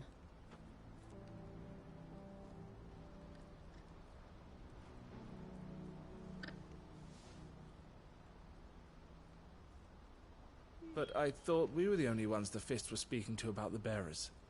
How did the Consortium even find out about this? It's not so surprising. They have ears all over the Republic. This isn't over. The Consortium will have to sell these bearers eventually, and at the price they paid, buyers will be few and far between. I'm going to Randalar myself. Alone? You sure that's wise? Are you offering to be my bodyguard? How kind. Meet me at the checkpoint near the capital gates. I'll send an owl ahead and request a meeting. You go to Cashlock, Theo, and get everything ready. We've waited far too long as it is. Even if I fail to free these bearers, there will be others. Someone needs to prepare the place and keep any prowling beasts at bay. Oh, and that's me, is it? Well, it looks like I'm following orders till she gets back from meeting the Silver Peak Consortium, who've been doing their best to undermine our scheme. She'll never join them after this, surely. No, she said it herself. She still has plans for Cashlock, even if this one falls through. She means to stay with us, then. I can't say I'm not happy to hear it, but... is this what she really wants? You have to trust her. You're right. It's what she wants now. And if Elle's off fighting for the cause, I should do my part too. So I bid you farewell and safe travels, my friend. I'll gather my men and leave for Cashlock. We'll make sure the place is well stocked and defended. You go to Randalar and see if you can stop my sister biting the Consortium's heads off. If she won't consider her prospects, someone has to. I'll do my best.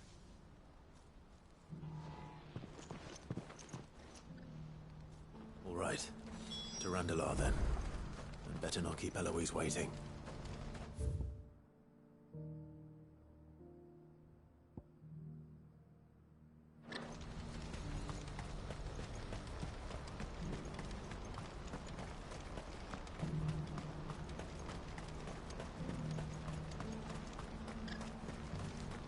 I wouldn't give for a hot meal.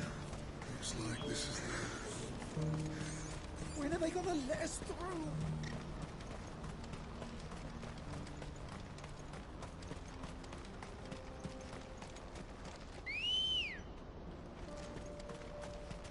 Ready, go?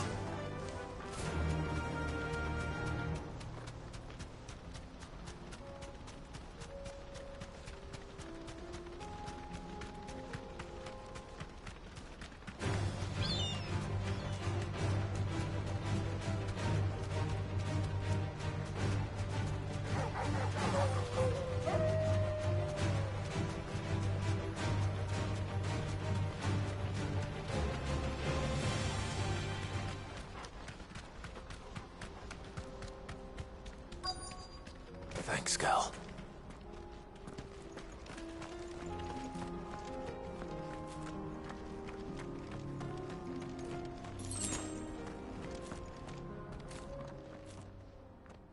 I hope I didn't keep you waiting.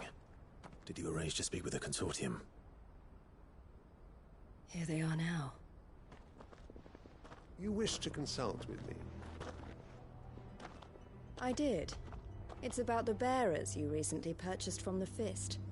We had all but finished making arrangements to buy them ourselves, and then you stepped into the fray. You misunderstand. The Consortium had an interest in purchasing them from the very first. It was only our regard for you that kept us from bidding. But your hesitancy in accepting our offer to you suggested that the regard was not mutual. And so we resumed our business. I did not hesitate. I am simply not inclined to make such decisions without first giving them due consideration. But what is done is done. Come then. How much do you want for them? Alas, you are too late yet again. We rarely take on such unconventional merchandise without a purchaser in mind. The bearers belong to him now. Who is your buyer? A trader from across the water. A most demanding fellow, if it's any consolation.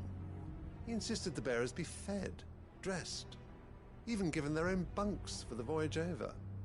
That's what you get when you deal with continental types. I wouldn't know. Oh yes, the culture on the continent is quite different to ours. They pay good money for bearers not fit for the knacker's yard, and treat them like kings. But as long as they pay... That does sound unusual. No matter then. If they've already left our shores, there's little that can be done. Allow me to withdraw my interest. And with it, my interest in joining your organization. My associates will be sorry to hear that.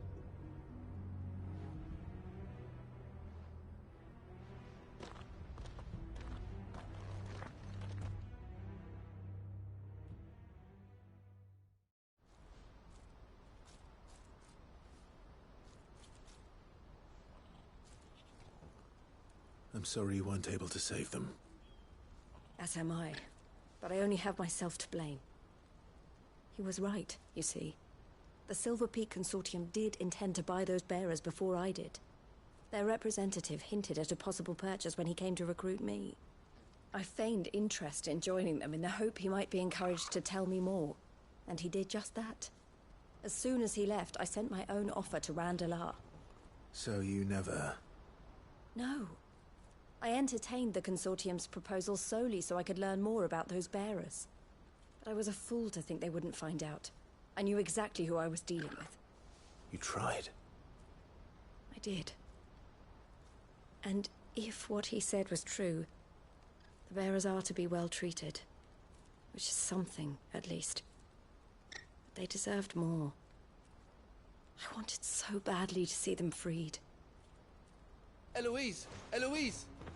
Word from Cashlock. The village is under attack. A pack of beasts have come down from the mountains, and there's a dragon at its head. Theo and the others are trying to hold them off as best they can, but the odds are against them. They need help, and fast. Theo! I'll go on ahead. Thank you, Clive. I'll gather some men and join you there. Just... make sure he's safe.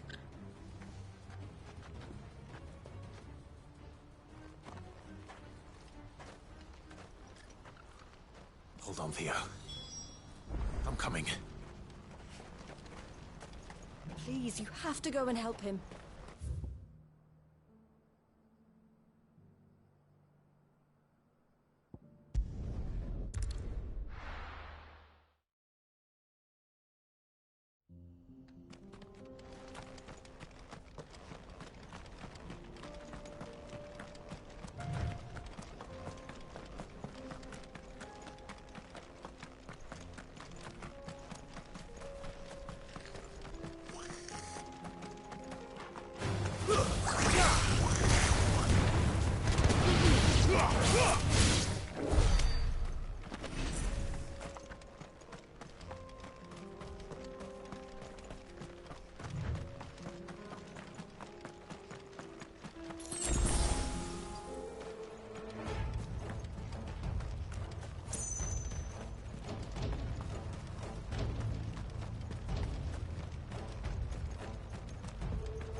Where's Theodore? Upriver! He led the dragon that way to keep it from the village, but the whole area's flooded with ether.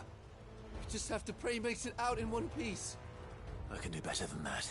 Torgal, with me. Theodore led the dragon up... There's an ether flood up ahead. I know Theo's...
Creatures have already turned.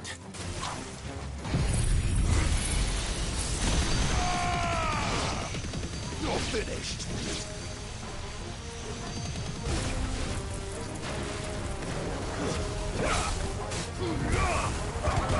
Nice try.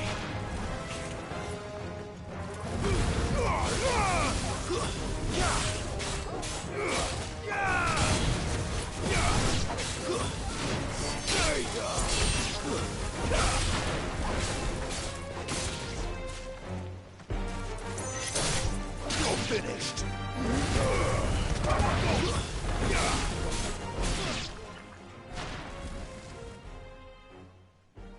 I can't waste any more time. I need to find Theodore before that dragon does.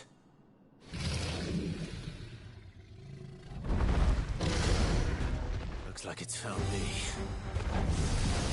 This thing's turned as well. This isn't going to be easy.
creatures have already turned.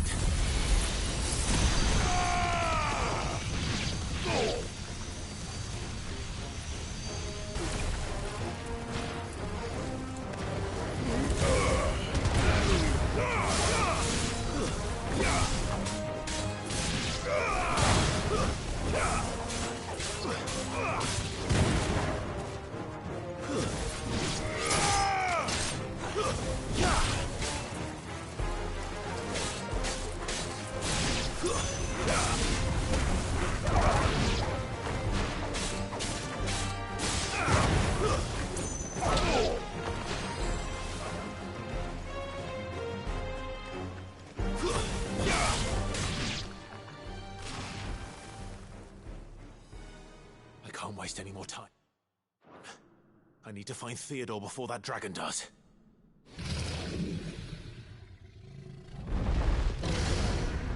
Looks like it's found me. This thing's turned as well. This isn't going to be easy.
Theodore, you had me worried for...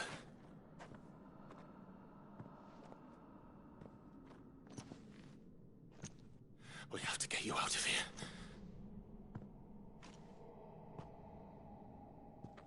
I think it might be a little too late for that. Bearer or no, there's only so much ether a man can take, and that Drake just wouldn't let me leave. You have my thanks, Sid, for finishing what I could not. For keeping Elle's dream. Theodore!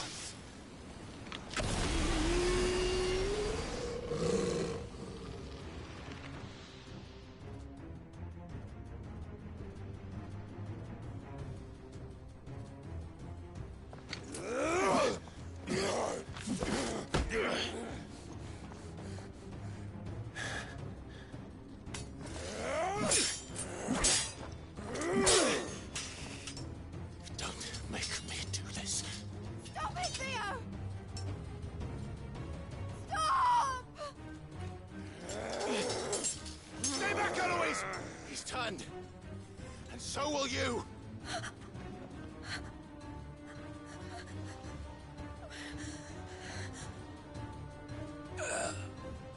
Elle. Theodore.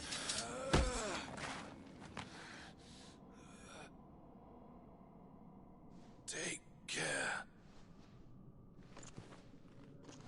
of my sister.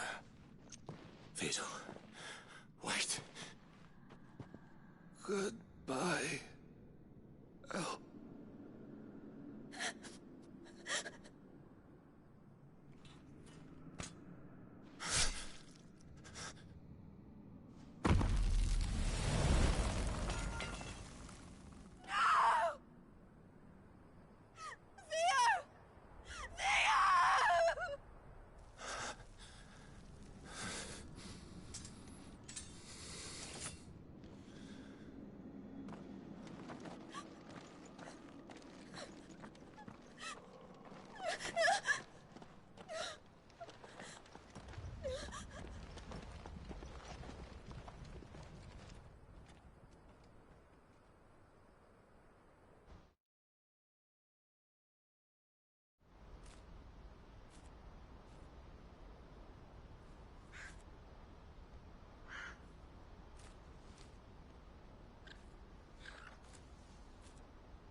Thank you, Clive. I think I'll be all right now. That was true bravery he showed. Leading the dragon away from the village like that. His first instinct was always to protect people. To put others' well-being before his own. And now he's gone. Because I sent him to that place, against his will. It wasn't against his will. He was ready to do whatever it took to show you he could stand on his own. So that you would finally be free to live your own life. To live my own life? He never could come to terms with the choice I made. What exactly happened? You once told me Theo was the first bearer you ever helped.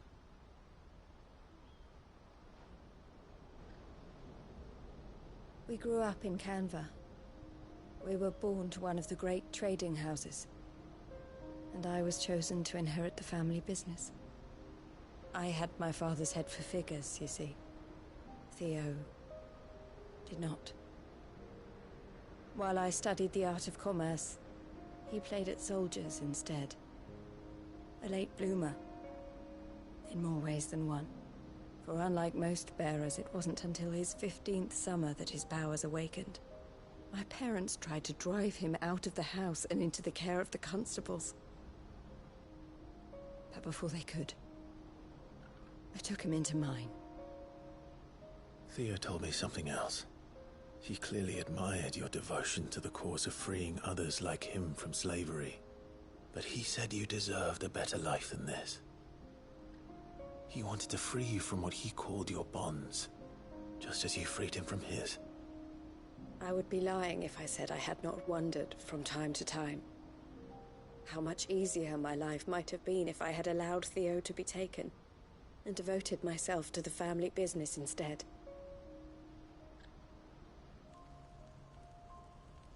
But I have never regretted the decision I made.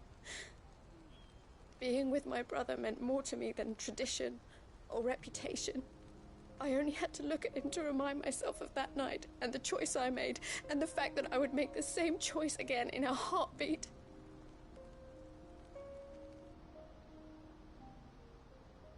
He was never a burden. How could he even think that? If anything, I was the one who weighed him down. You weren't, Eloise. He said it himself, that he had always been grateful to you for saving him, and that he wanted to repay you by letting you live the life you were denied. Neither you nor Theo weighed each other down. You loved one another. You did whatever was necessary to continue living your lives together, and you always would have. You're right.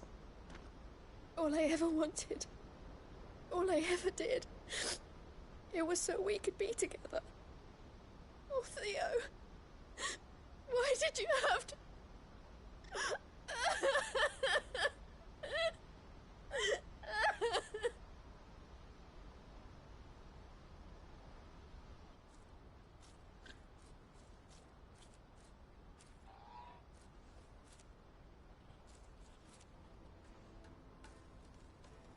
I know Theo wanted me to move on, but I'm staying here at the Crimson Caravans to continue our work.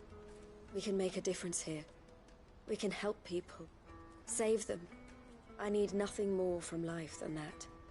So I'll carry on doing what we do, ensuring that goods, people, bearers get where they need to be, bringing smiles to people's faces just like we always have, and to Theo's. Wherever he is. This is the life I have chosen. The life I will always choose. I've made a choice of my own. To continue helping you however I can. Whenever you need it. Thank you, Clive. Let's go on together then. For Theodore.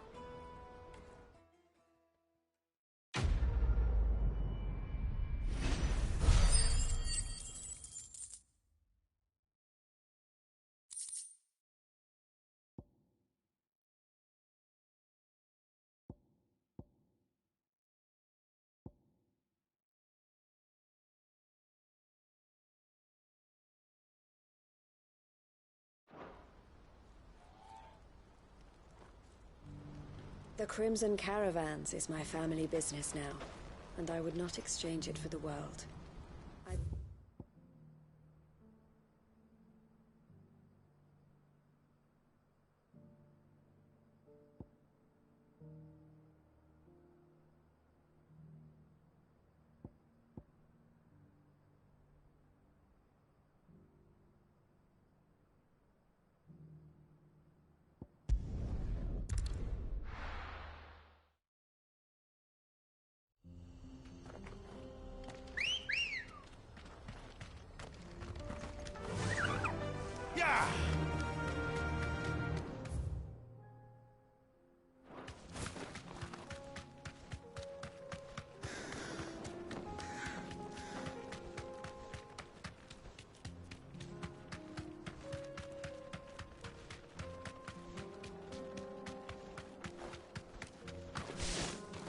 You deserve a rest.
everything's back the way it was.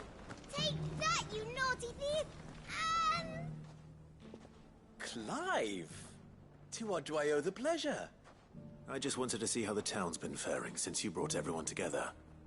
Since we brought everyone together, all is absolutely wonderful. Conrad and Natalie's hands remain safely away from each other's throats and firmly at the helm. Our stores are full, and the bandits still too disorganized to raid them. Just as the good Lady Jane and Lord Underhill intended. Are you a lord? Lubor's going to be one too. They're going to make him the Lord of Dalimil, because of how he stopped all the grown-ups from fighting. It's the mayor of Dalimil, dear child, and the vote hasn't taken place just yet.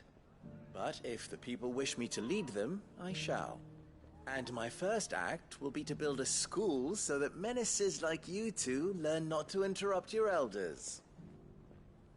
Speaking of menaces, there may be a rather worrying one just over the horizon. May there indeed. I'm afraid the example Conrad and Natalie set in putting aside their differences and presenting a united front might have caught the bandits' attention. And they might have elected to take a similar approach. They have formed what one could call a League of Outlaws, and they grow more organized by the day. We'll fight them all off just like last time, no matter how many of them there are. Won't we, Lubor? Of course we will. If we continue to work together, we can overcome any challenge we choose to face. The longer we avoid facing this one, the more difficult it will be, until the only way to overcome it might be to run for the hills. Our best hope is to nip these efforts at organization in the bud, by finding those ne'er-do-wells who have yet to join the cause, and ensuring that they never do. Perhaps a certain Lord Underhill might be willing to lend us his aid once more? How could I refuse? Thank you, my lord. Victor will fill you in on the particulars. I have him stationed by the Desert Gate, receiving and collating reports from my scouts. Such an amenable soul. He reminds me of you. I'll go and speak with him.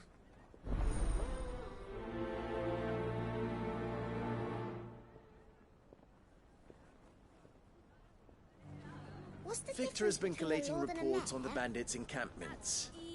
You'll find him by the Desert Gate. I'm sure if he has anything to ask of you, it will be simple. A League of Outlaws. Sounds like we have some competition. We may have bloodied the bandits' noses, Sid, but it seems we have not yet broken their spirit. Victor is helping.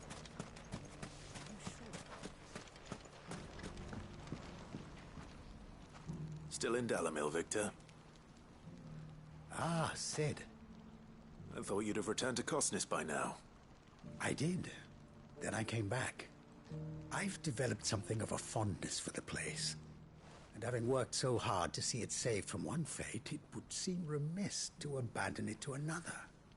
A sentiment Master Lubor certainly isn't shy about exploiting. Hence my doing his bidding yet again. You're not the only one. What does he want you to do? He asked for my aid in putting down the bandits. And he said that you might be able to help me find them. Then you've come at just the right time. I was on my way to speak with Conrad about how to organize our forces. There are more camps in the vicinity than we can safely strike at once. But we must strike together, and we must strike soon at as many camps as we can. We can't give this league of theirs time to rally its forces. All right. Which camp shall I take? There's one upriver. Just out there, across the dunes. Leave it with me.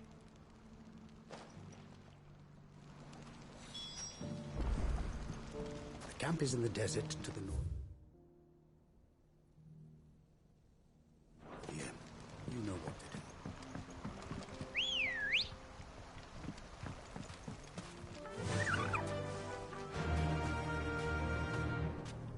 Those ne'er-do-wells went.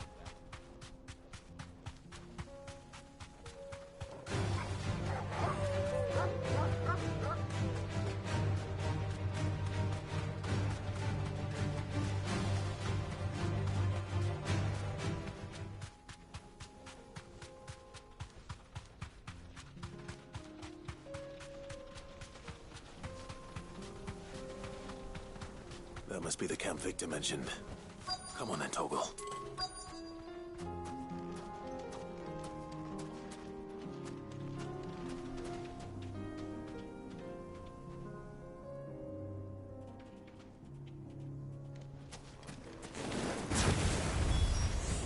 That's him! The one who killed Locke and Fingers! Take his head off!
I'd better let Victor know.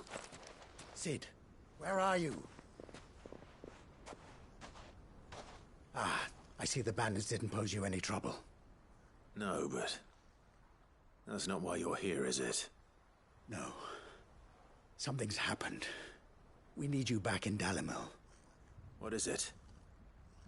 The whole town's in uproar. They're saying that Lubor is a bearer. What?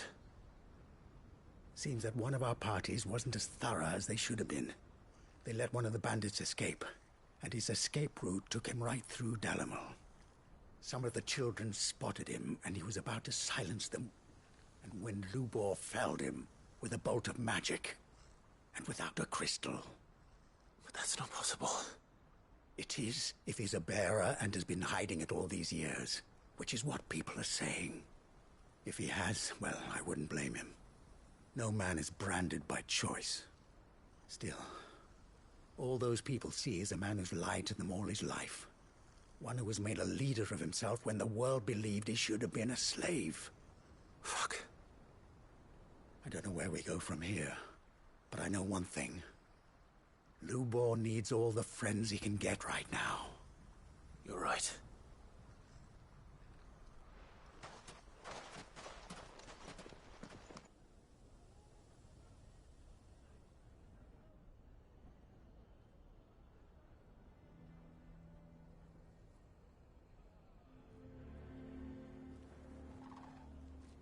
And now everyone knows. I made it a habit to keep a crystal close at hand for just such an occasion. And when that occasion arose, I forgot to reach for it. Well, it was bound to come out sooner or later. We're sorry, Lubor. We tried to keep running, but we just couldn't anymore. There's nothing to be sorry for. I rather enjoyed playing the hero for once. All that matters to me is that you two are safe. Look at him talking to his betters like it's nothing. All lies, I'll wager. Just like the ones he fed us all these years. Once people make up their minds, it's hard to change them. We need to do something, and quickly. Convince the people not to let their prejudices blind them. Convince them that nothing has changed. That their enemy lies outside these walls, not within them. You're right. We should speak to everyone. I'm glad you agree. I'll handle the townsfolk. I'm a Dalmec born and bred. They listen to me. You head to the tavern. Make Conrad and Natalie remember who Lupor really is. They know that Lubor and I are friends. I might not make for the most impartial of interlocutors. Lord Underhill of Randalar's League of Merchants, however, is a trusted and impartial mediator of note. I'll do what I can.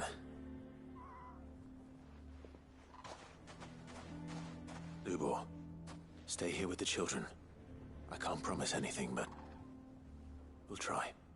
And that is all I can ask of you.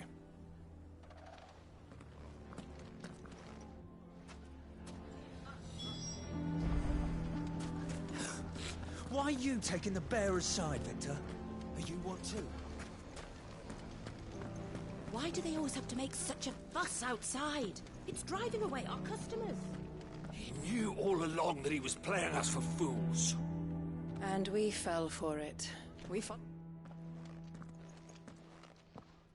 Forgive me for disturbing you, but could I have a moment of your time? I've seen your face before. As have I. Lord Underhill, wasn't it? Of the League of Merchants. That's right. I wanted to speak to you about Lubor. The rumors that he's a bearer. All true, I'm afraid. He'll never be mayor now. Not if I have anything to do with it. But what of his wares? Bearer or no, his steel is highly valued throughout the Republic. In this, at least, he's done the town a service. Might that not earn him a little leniency? Leniency? He pretended to be one of us when he was laughing behind our backs all the while. I'm sorry, my lord, but he lied to us. He lied to you. He cannot be trusted. So what do you propose? Will you drive him from his home? Close his forge? Perhaps. That is a question for the people of Dalimil. And they will thank you not to get involved.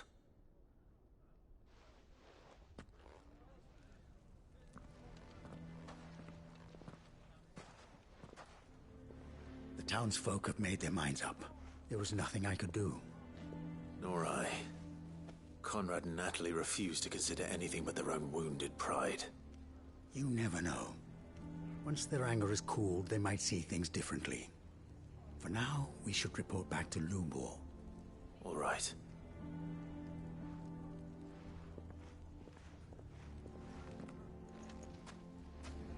Why do they always have to make such a fuss outside? Why the hell would Victor take the bearer's side? For a share in Lubor's ill-gotten guilt.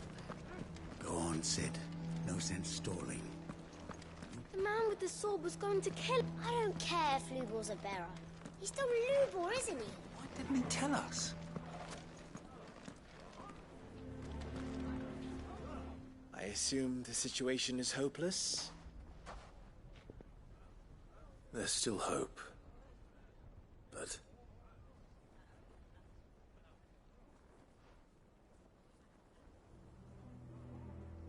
But perhaps not in this lifetime, I think it's fair to say. You mustn't think like that, Lubor. Give them time. They'll come around. We'll talk some sense into them in the end, you'll see. No, you won't. And your efforts would be better spent elsewhere. But Lubor... Rosina would often tell me that steel does not lie, that a blade is a reflection of the smith who forged it. To yourself be true, that was her point. Rather an ironic one when you consider that her life was taken with a blade of her own making. But I do not doubt that she was always true to herself and what she believed in, right to the end. And so must I be. I must do what I know to be right, no matter what others might think of me. And now, I know what that is. I must embrace my new role of villain so that the people of Dalimil have something to unite against. For only united can they hope to stand against the threat that awaits them. I'll need to make a suitably dramatic exit, of course. Don't go Lubor. You're the only one who was ever kind to us. We'll be all alone. Again. Trust me, little ones. It is for the best that I go. Not only for the town, but for you, too. How could it possibly be for the best? These children need you. The least you can do is give the townspeople a chance to change their minds. I would not take it, Victor. It's over. Over, you say? And so just like that, you're going to throw this town and these children to the wolves? I thought you were better than this. But it seems you had me fooled as well. Victor. Forget it. Do what you will. You sure you're making the right choice, Lubor? Of those available to me, I believe it's the best one. Yes. Ah, but where are my manners? Here. A reward for clearing out that bandit camp. Right then. I have packing to do. If there's anything I can do. Anything. I'll bear it in mind. Thank you.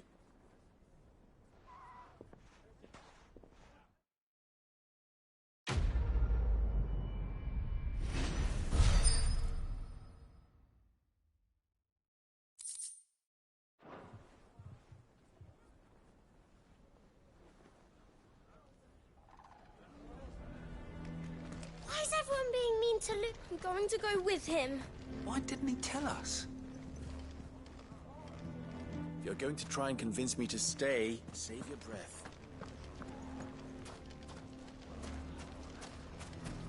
What do you mean, don't jump to conclusions? He cast a spell. Why do they always have to make such a fuss outside? Why the hell would Victor take the bearer's side?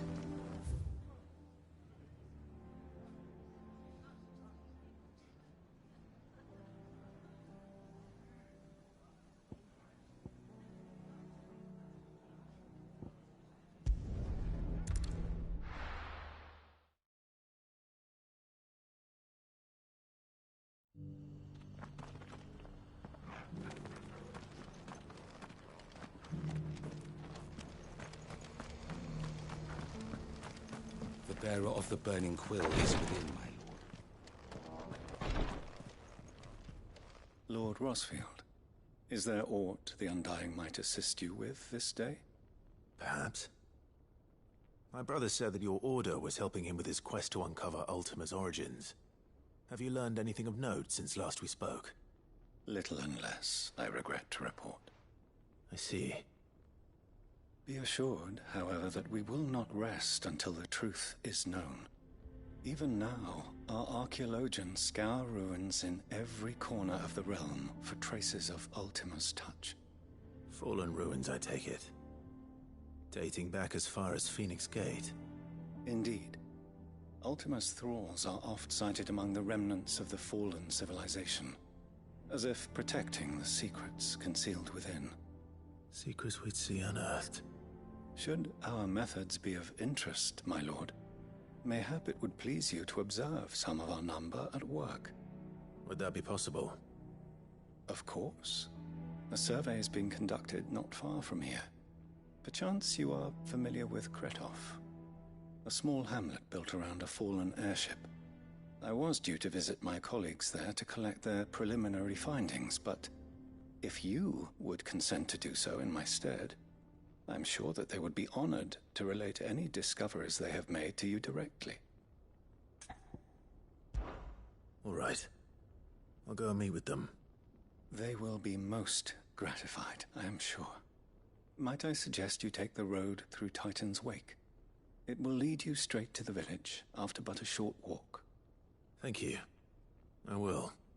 I wish you a safe journey, my lord. May the Firebird's flames burn ever in your heart.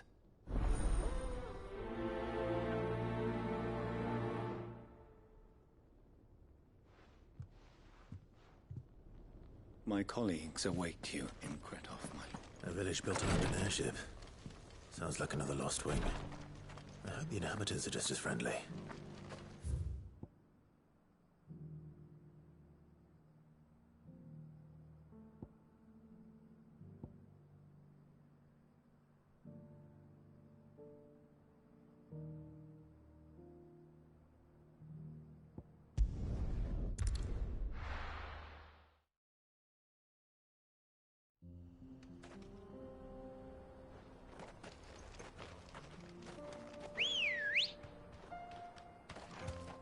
Good girl.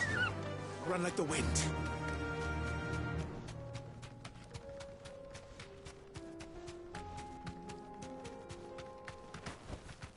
Straight home now.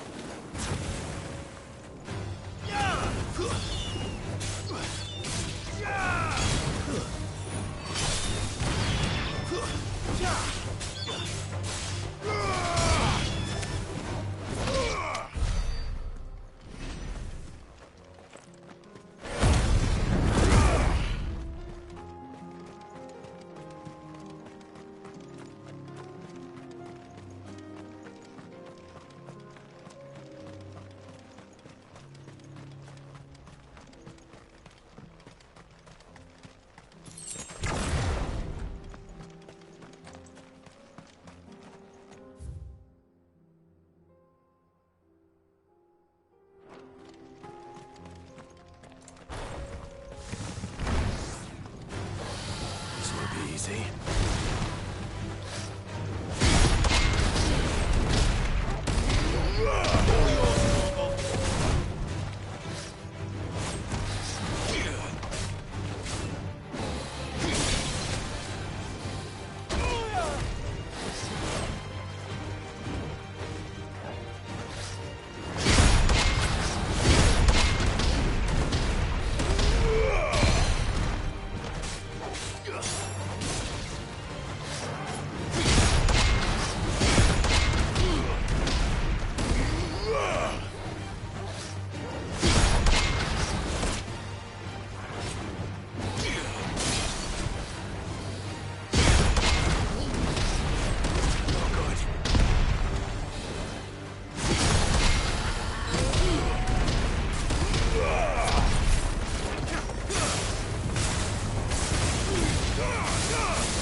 Oh no.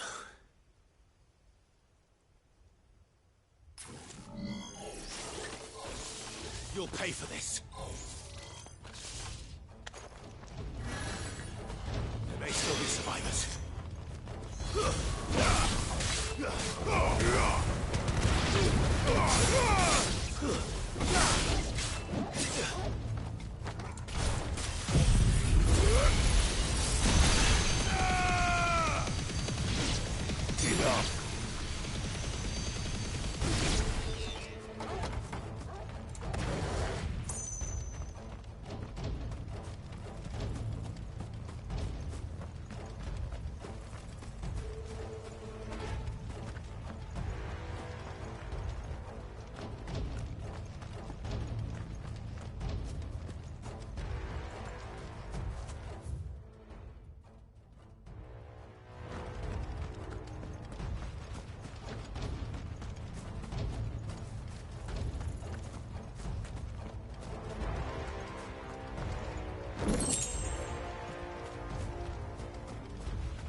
Whatever that thing is, let's say it's their leader.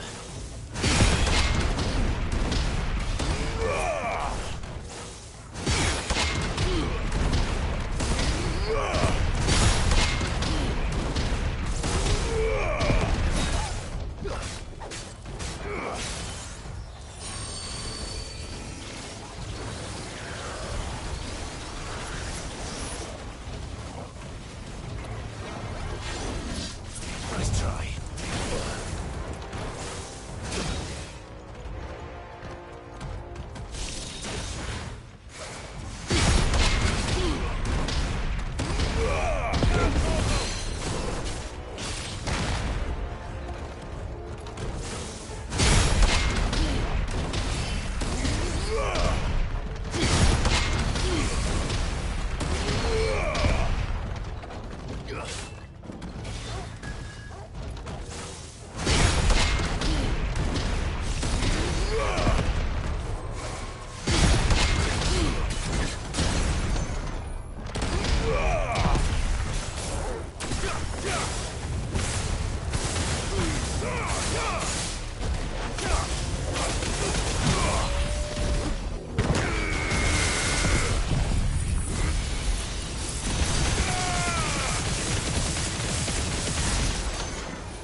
Should have stayed in the past. These must be Cyril's colleagues. You have our thanks, stranger.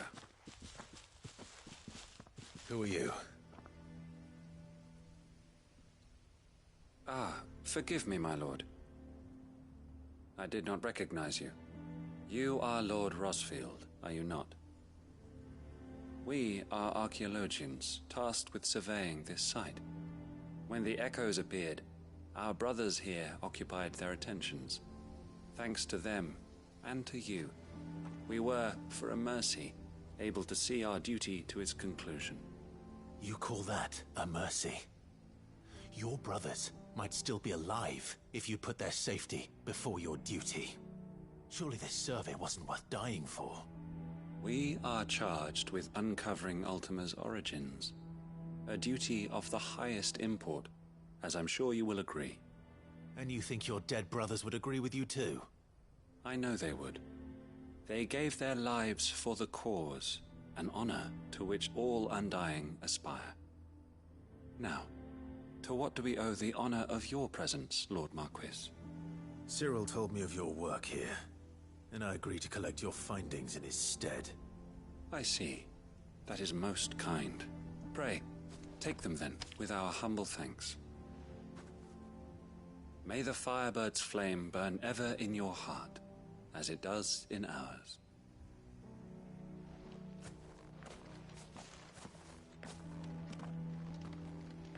It's one thing to lay down your life for another, but for a survey... I suppose I'd better get this back to Cyril.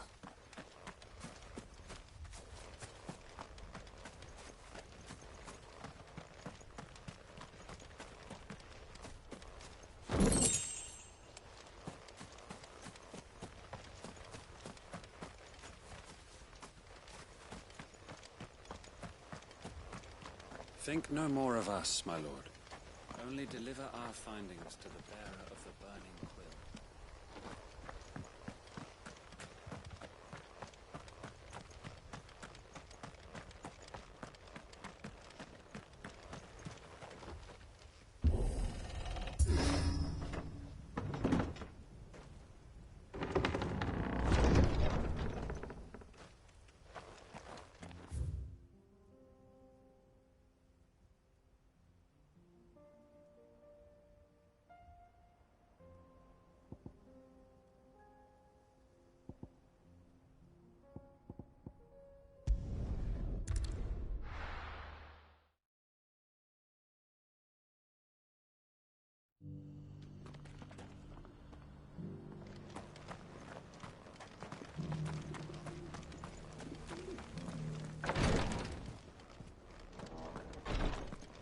The greater number of our order live among the masses, hidden.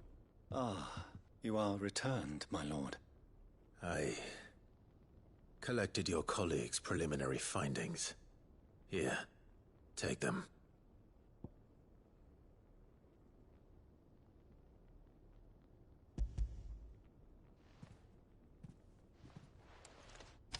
My thanks. I shall study them, and inform you forthwith if I discover aught that might aid you in your fight against Ultima. Cyril, your survey party suffered several losses in Kretov. Losses which could have been avoided, had the others not chosen to complete their work, instead of saving their friends. Were these your orders? No. This was their choice. Every Undying devotes his life to the service of the Phoenix. It is our sole duty, and should we die in discharging it, so be it. Even when death is avoidable. My lord, I fear that this is not a point over which it would be fruitful to argue. The Undying have served the Phoenix for countless generations, and your opinion of our methods, however earnest, is not like to change them. We live to serve the Phoenix. Our very order exists for that purpose, and that purpose alone. Cyril, I know that you and your brethren answer only to Joshua, But allow me to offer you a word of advice. It does not further the cause of the Phoenix to have his loyal followers surrender their lives without good reason. Provide your survey parties with an escort, that they might live to do their duty for years to come. Think not only of how you can serve the Phoenix, but how Joshua would want you to serve him. Please. For all our sakes. I thank you for your advice, my lord.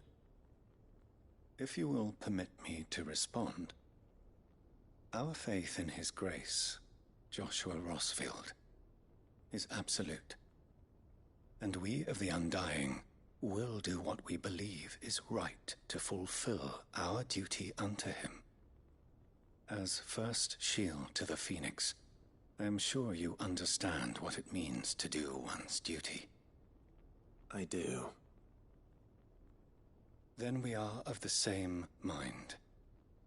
And it is my hope that we may continue to do our duty together.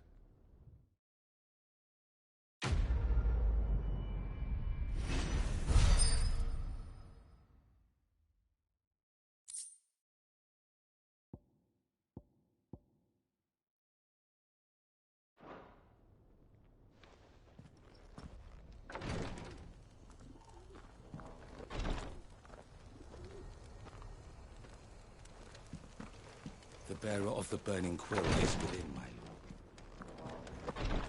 We of the Undying devote our lives.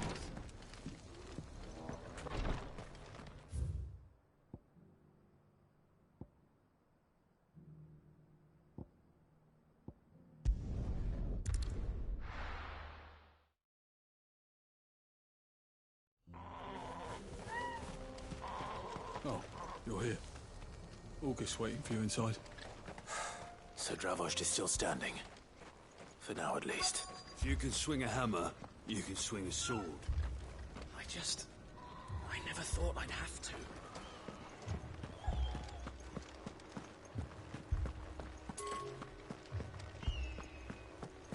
We'll spread the word.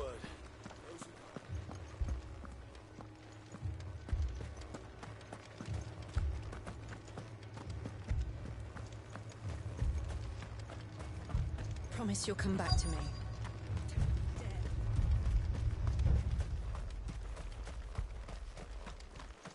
Anyone without a blade, come and get one.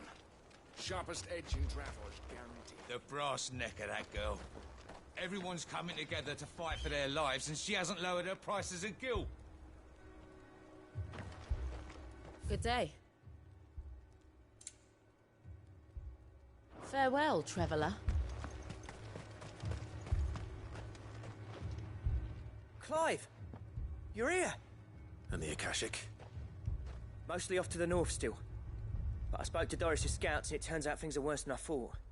There's swarms of them out there. Told old Snotty to be ready to seal the north gate.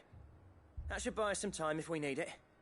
Enough for the villagers to barricade themselves inside their homes at least. Well done. Welcome back, Sid. I'd never have guessed, you know. Not if August hadn't let slip. Who'd have thought that the savior of Dravost would turn out to be the realm's most infamous outlaw? Keen to help us out again? I am. Thought you could sneak off without me, did you? Blackthorn. Oh, what are you doing here? One of the scouts couldn't keep his voice down. Unlike my best mate who didn't think I deserved to know. So then, how long's it been? Long enough for us two to turn into a pair of old codgers, I see. That your idea of an apology? Prick. Don't listen to him. You only did what you thought was best. For the village and that. I did, yeah. But that ain't the whole of it. Vulcan, our master, didn't leave the chiefdom to the two of us. He left it to me. The best blacksmith in Dravost, barring himself, of course. Bloody stupid tradition, in my opinion. If someone's got talent, You should let them practice their craft, not ask them to settle petty feuds and barter for grain. Our master wasted half his life that way. I wasn't about to let that happen to me. So you wasted half of mine instead. You're what Dravos needed. Under me and my precious ideals, this place wouldn't have lasted a year. So I left to devote myself to the work and spare you lot the consequences. I may be a selfish prick, but I only did what I felt I had to. What you had to do was your duty! Even if it meant we all starved? Enough. This is no time for bickering. You can finish beating each other up once Dravos is safe. Fine. I've said my piece anyway. Yeah. So have I. Sorry, Clive. I shouldn't have stuck my nose in. We're short enough on time as it is. Still, give us a mo, would you? I need to get my head straight before any of them Akashic try to bite it off.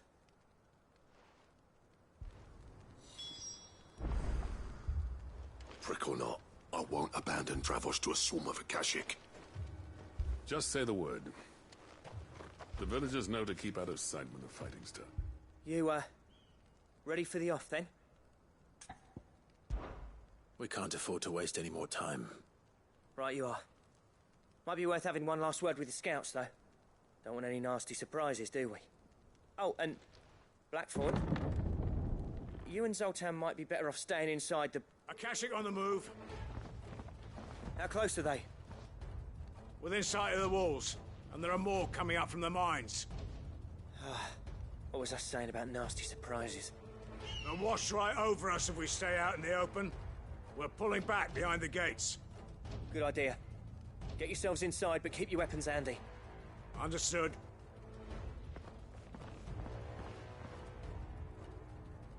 I'm prepared to fight if I have to. Well, let's hope you don't. That's our job. Once the scouts are inside, order your men to barricade the gates. No heroic last stands, you hear me? No fighting at all if you can help it. August's right. I've seen what Akashic beasts can do to armor. The people here are tough and willing, but they ain't equipped to face what's coming. I'm going out there. Start work on the gate as soon as I've left. I'll give you as much time as I can. And if they kill you? You evacuate. But it won't come to that. I promise. You'd better be right. Take good care of Dravos till I get back. Leave it to me.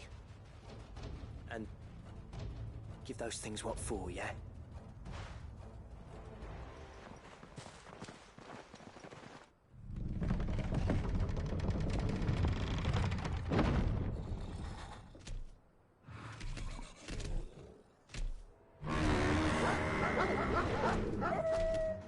All right. Which one of you's first?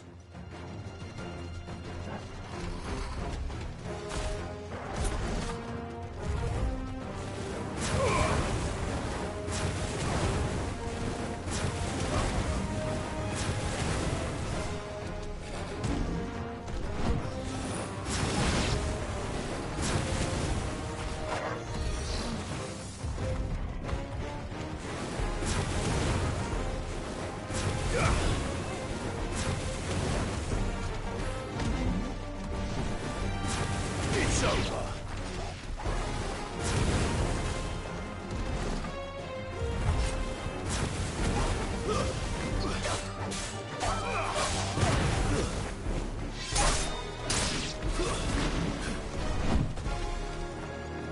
Soil and stone.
Is that it? Apparently not. You're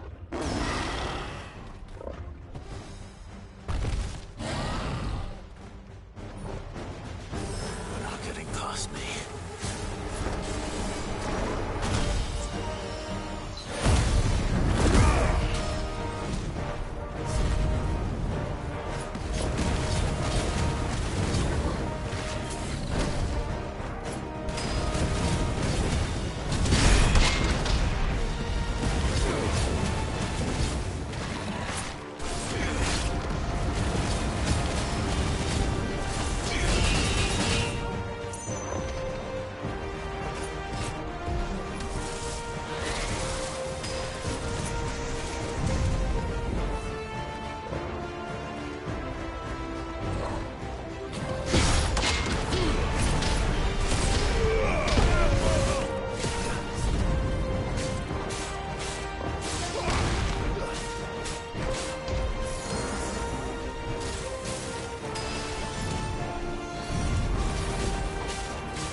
question is, did I miss any?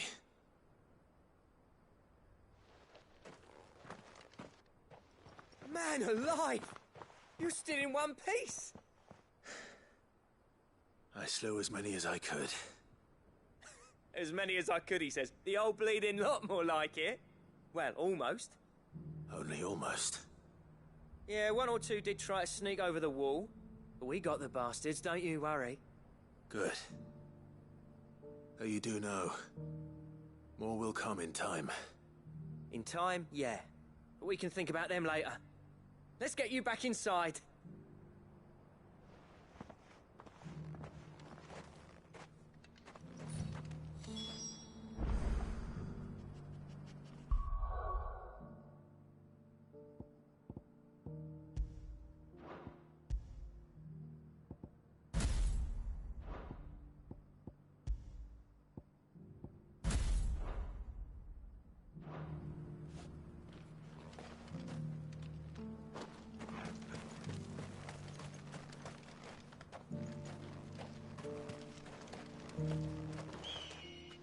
Sid! You're even more fearsome than your reputation. Enough to give those Akashic monsters nightmares. I almost felt sorry for the wretched things. But mostly, I felt grateful. Dravoged won't forget what you did today. I'm afraid I've only delayed the inevitable. There's no getting rid of that ether flood. Meaning that any living thing which stumbles into those mines will end up clawing at your walls again. And that's if the flood don't spread. If it does, well, I hate to say it, but the village's days are numbered. That may be, but we're staying just the same. With ether floods springing up all over, it's no less safe than anywhere, and more importantly, it's our home. We'll fortify the gates to the north, and I'll see that they're guarded day and night. All right. Then we'll give you a hand shoring up those defenses. As for you, Blackthorn, that's twice you've turned up when Dravos needed you. So, thanks. I shouldn't have stayed away so long. And I shouldn't have left without talking it over with you first. Too bloody right you shouldn't. Though I doubt I'd have listened. I always envied you. How you made everything look so easy when, for me, it was anything but. You leaving gave me the perfect excuse to hate you. And from that day on, I never once stopped to wonder what it would have been like if you'd stayed. But what you said earlier, it was true. You'd have been the death of this place. Finally, something we can agree on. I hope you see the sense of it eventually. You kept this place alive. Alive, perhaps. Wealthy even, but Dravoged isn't what it once was. Our work used to be the pride of Dalmekia. Now, we churn out the same rubbish day after day because it's easy and turns a profit. It's not about the craft anymore. I wouldn't send my sons to war wearing the shit most of our smiths are making. I've kept working, honing my skills, trying to lead by example, but no one sees the point. The average castle apprentice has as much passion for the craft as our current lot. Come back to us, Blackthorn. Remind Dravoged what a true master blacksmith looks like. I'll even man those bellows of yours if it means we can work at the same forge again. That's a kind offer. Kinder than I deserve. And I wish I could accept, but I'm needed elsewhere. There's people who trust their lives to my steel, and I daren't let them down. Fair enough. But that doesn't mean I couldn't visit from time to time. Let's see if we can't rekindle this town's passion for the craft, shall we? I'd like that. Just be sure to tell Snotty to let me in the next time I come calling, yeah? Knowing him, he'd let you in anyway. Blackthorn. The Master Smith turned outlaw, back in my good graces. I never thought I'd see the day.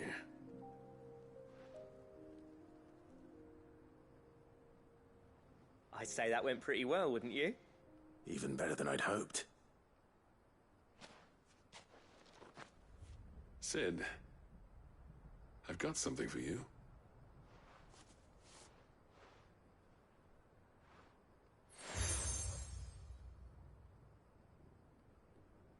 And this is? A token of our lasting gratitude. But I'm of a mind to make you a far grander gift. Designs for a certain sword have been passed down from chief to chief for generations. Now hold on, Zoltan. There's a reason no one's made that blade in centuries. There's not been a craftsman equal to the task. I'll admit your cinders make impressive steel, and I've learned to own an edge Odin will be proud of. But the engravings on that thing are enough to make a jeweler cry. And they're not just for show, either. Have you forgotten what brought you back to Dravozd in the first place? A certain ring? I knew I'd never surpass you with a hammer and tongs. So I turned my hand to a different kind of metalwork. Between the two of us, I'd say we're the equal of any master craftsman ever to have graced a forge.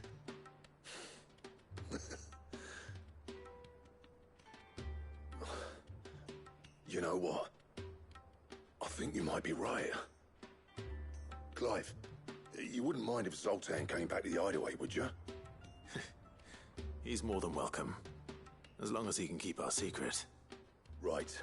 Zoltan, get your tools. We've got a legend to forge.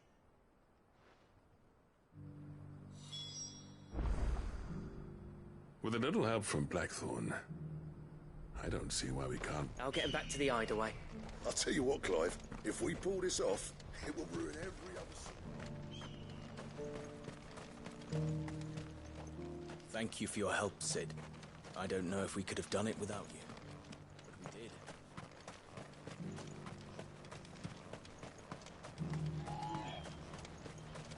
You and your friends saved Dravozd twice over.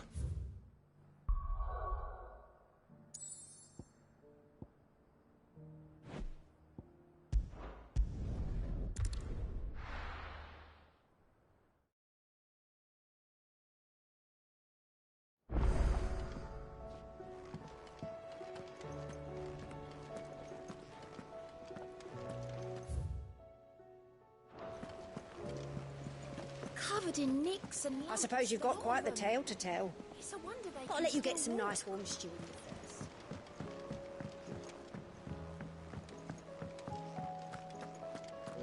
You need anything, you just ask. We might not have your uncle's resources.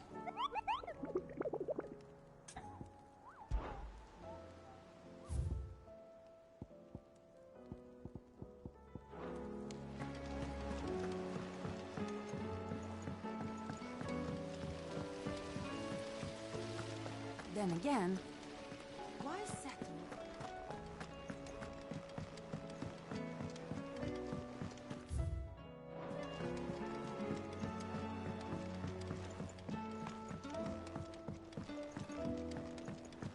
How was she? The Enterprise. Ah, Sid. Wasn't expecting you back so soon. So, is it good news or bad? Good, thankfully. Here. Ah, that's brilliant! Thanks a blimmin' million! I'll fit 'em to the smelter right away!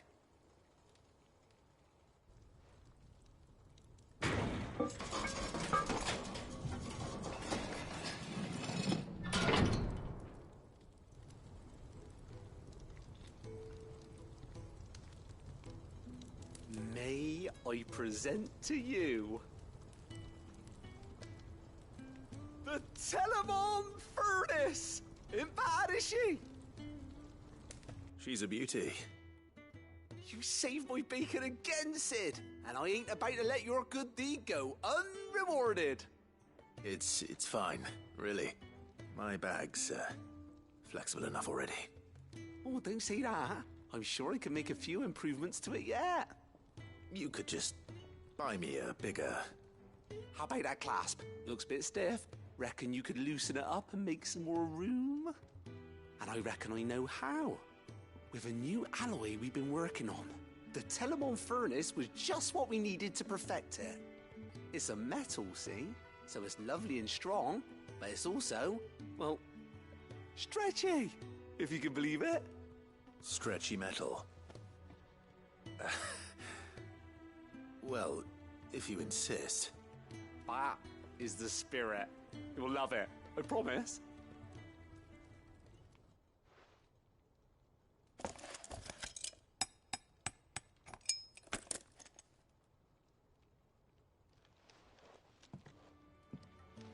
So, what do you reckon? It's actually quite ingenious. Thank you, Owain. Shh, don't mention it. You earned it. And I wanted to get some practice in using that metal anyway. Reckon we'll have all kinds of uses for it around the hideaway. Can't think of any right now, but that's our job, innit? Dreaming up new ways to make life easier around here. Maybe even out there, too. One day, the whole world's gonna know about the inventions you've helped us put together. That bag of yours will be the first of many. You mark my words. They'll hardly believe their eyes, I'm sure.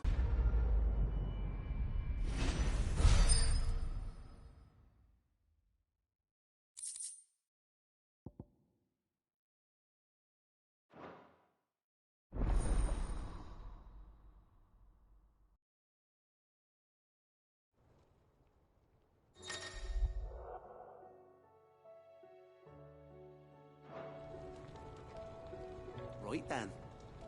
Let's get back to work. These world-changing inventions ain't gonna invent themselves.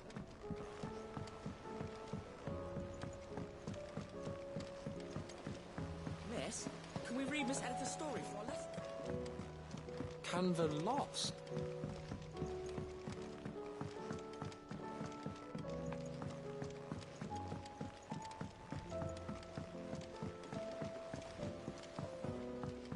Have you tried Molly's lemon tarts?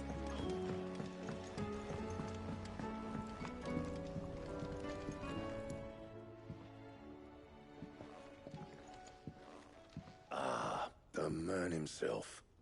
We were just about to make a start on that sword I promised you. It's funny, but none of this would have been possible without your help. You remember Camille? We'll be using his leather work for the grip. The steel, meanwhile, will be tempered in a fire, burning the cinders you charmed out of old Zoltan here. And that whetstone from the Outer Isles, that'll be what gives the blade its edge. And the final flourish will be my talented colleagues' engraving. A team effort led by the greatest blacksmith alive. Now, save that talk till the thing's finished, yeah? Right. I'm ready if you are. To the bellows it is, then.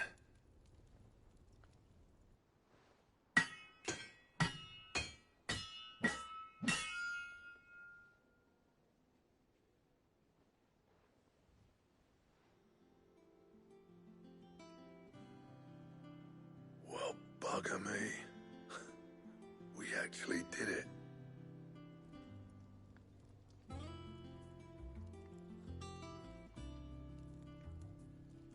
The sword to end all swords. Ragnarok. It's quite something. I, trust you'll take good care of it. Thank you. Both of you. So, does this make you pair the greatest craftsman alive, then? This? Nah. This was just following the footsteps of the greats of old. It'll take more than that to earn us our place in history. But we're up for the challenge. Here. A list of materials. Zoltan and I got talking on the long road back from Dravost. We reckon with those items there, we could craft something even better than the Ragnarok. Something worthy of a legendary outlaw like yourself. That's a weapon I'd like to see. You leave this list with me. I was hoping you'd say that. One legend at a time, eh, lads? Before you start on the next, who fancies raising a cup to friendship reforged? Good idea. No more drinking to forget my past. It's about time I had something to celebrate. Then tap the kegs! Vulcan's boys are on their way!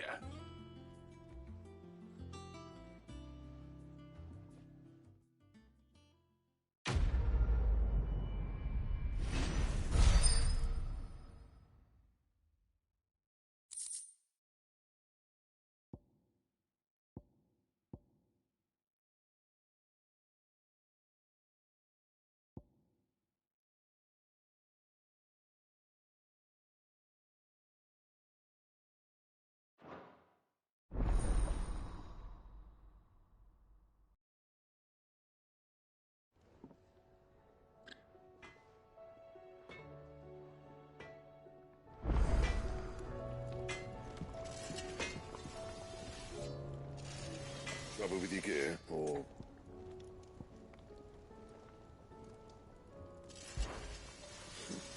I never thought that if it hadn't been for you, we wouldn't. You've been a good friend to me, Clive. The best. Well, thanks for you, dear.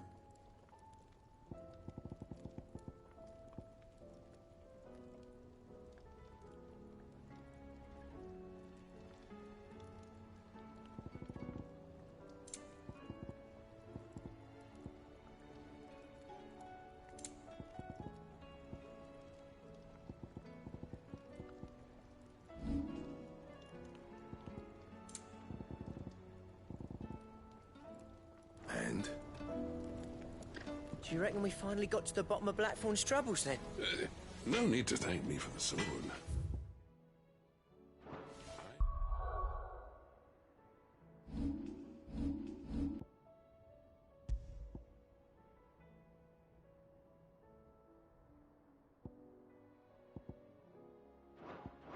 Happy just to be here. You've...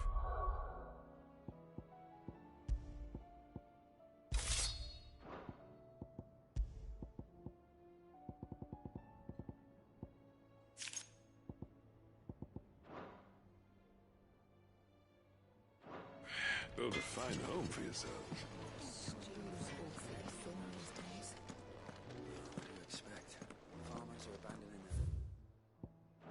And traders their roots. Most of what we have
I will not forget this kindness, my lord.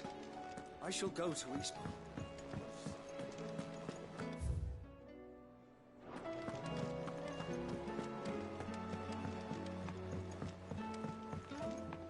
Come back.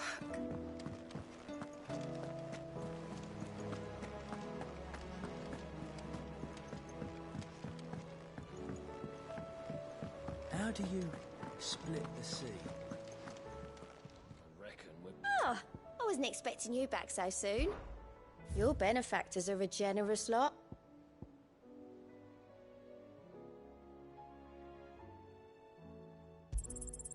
You earned this. Come again. I may have more for you.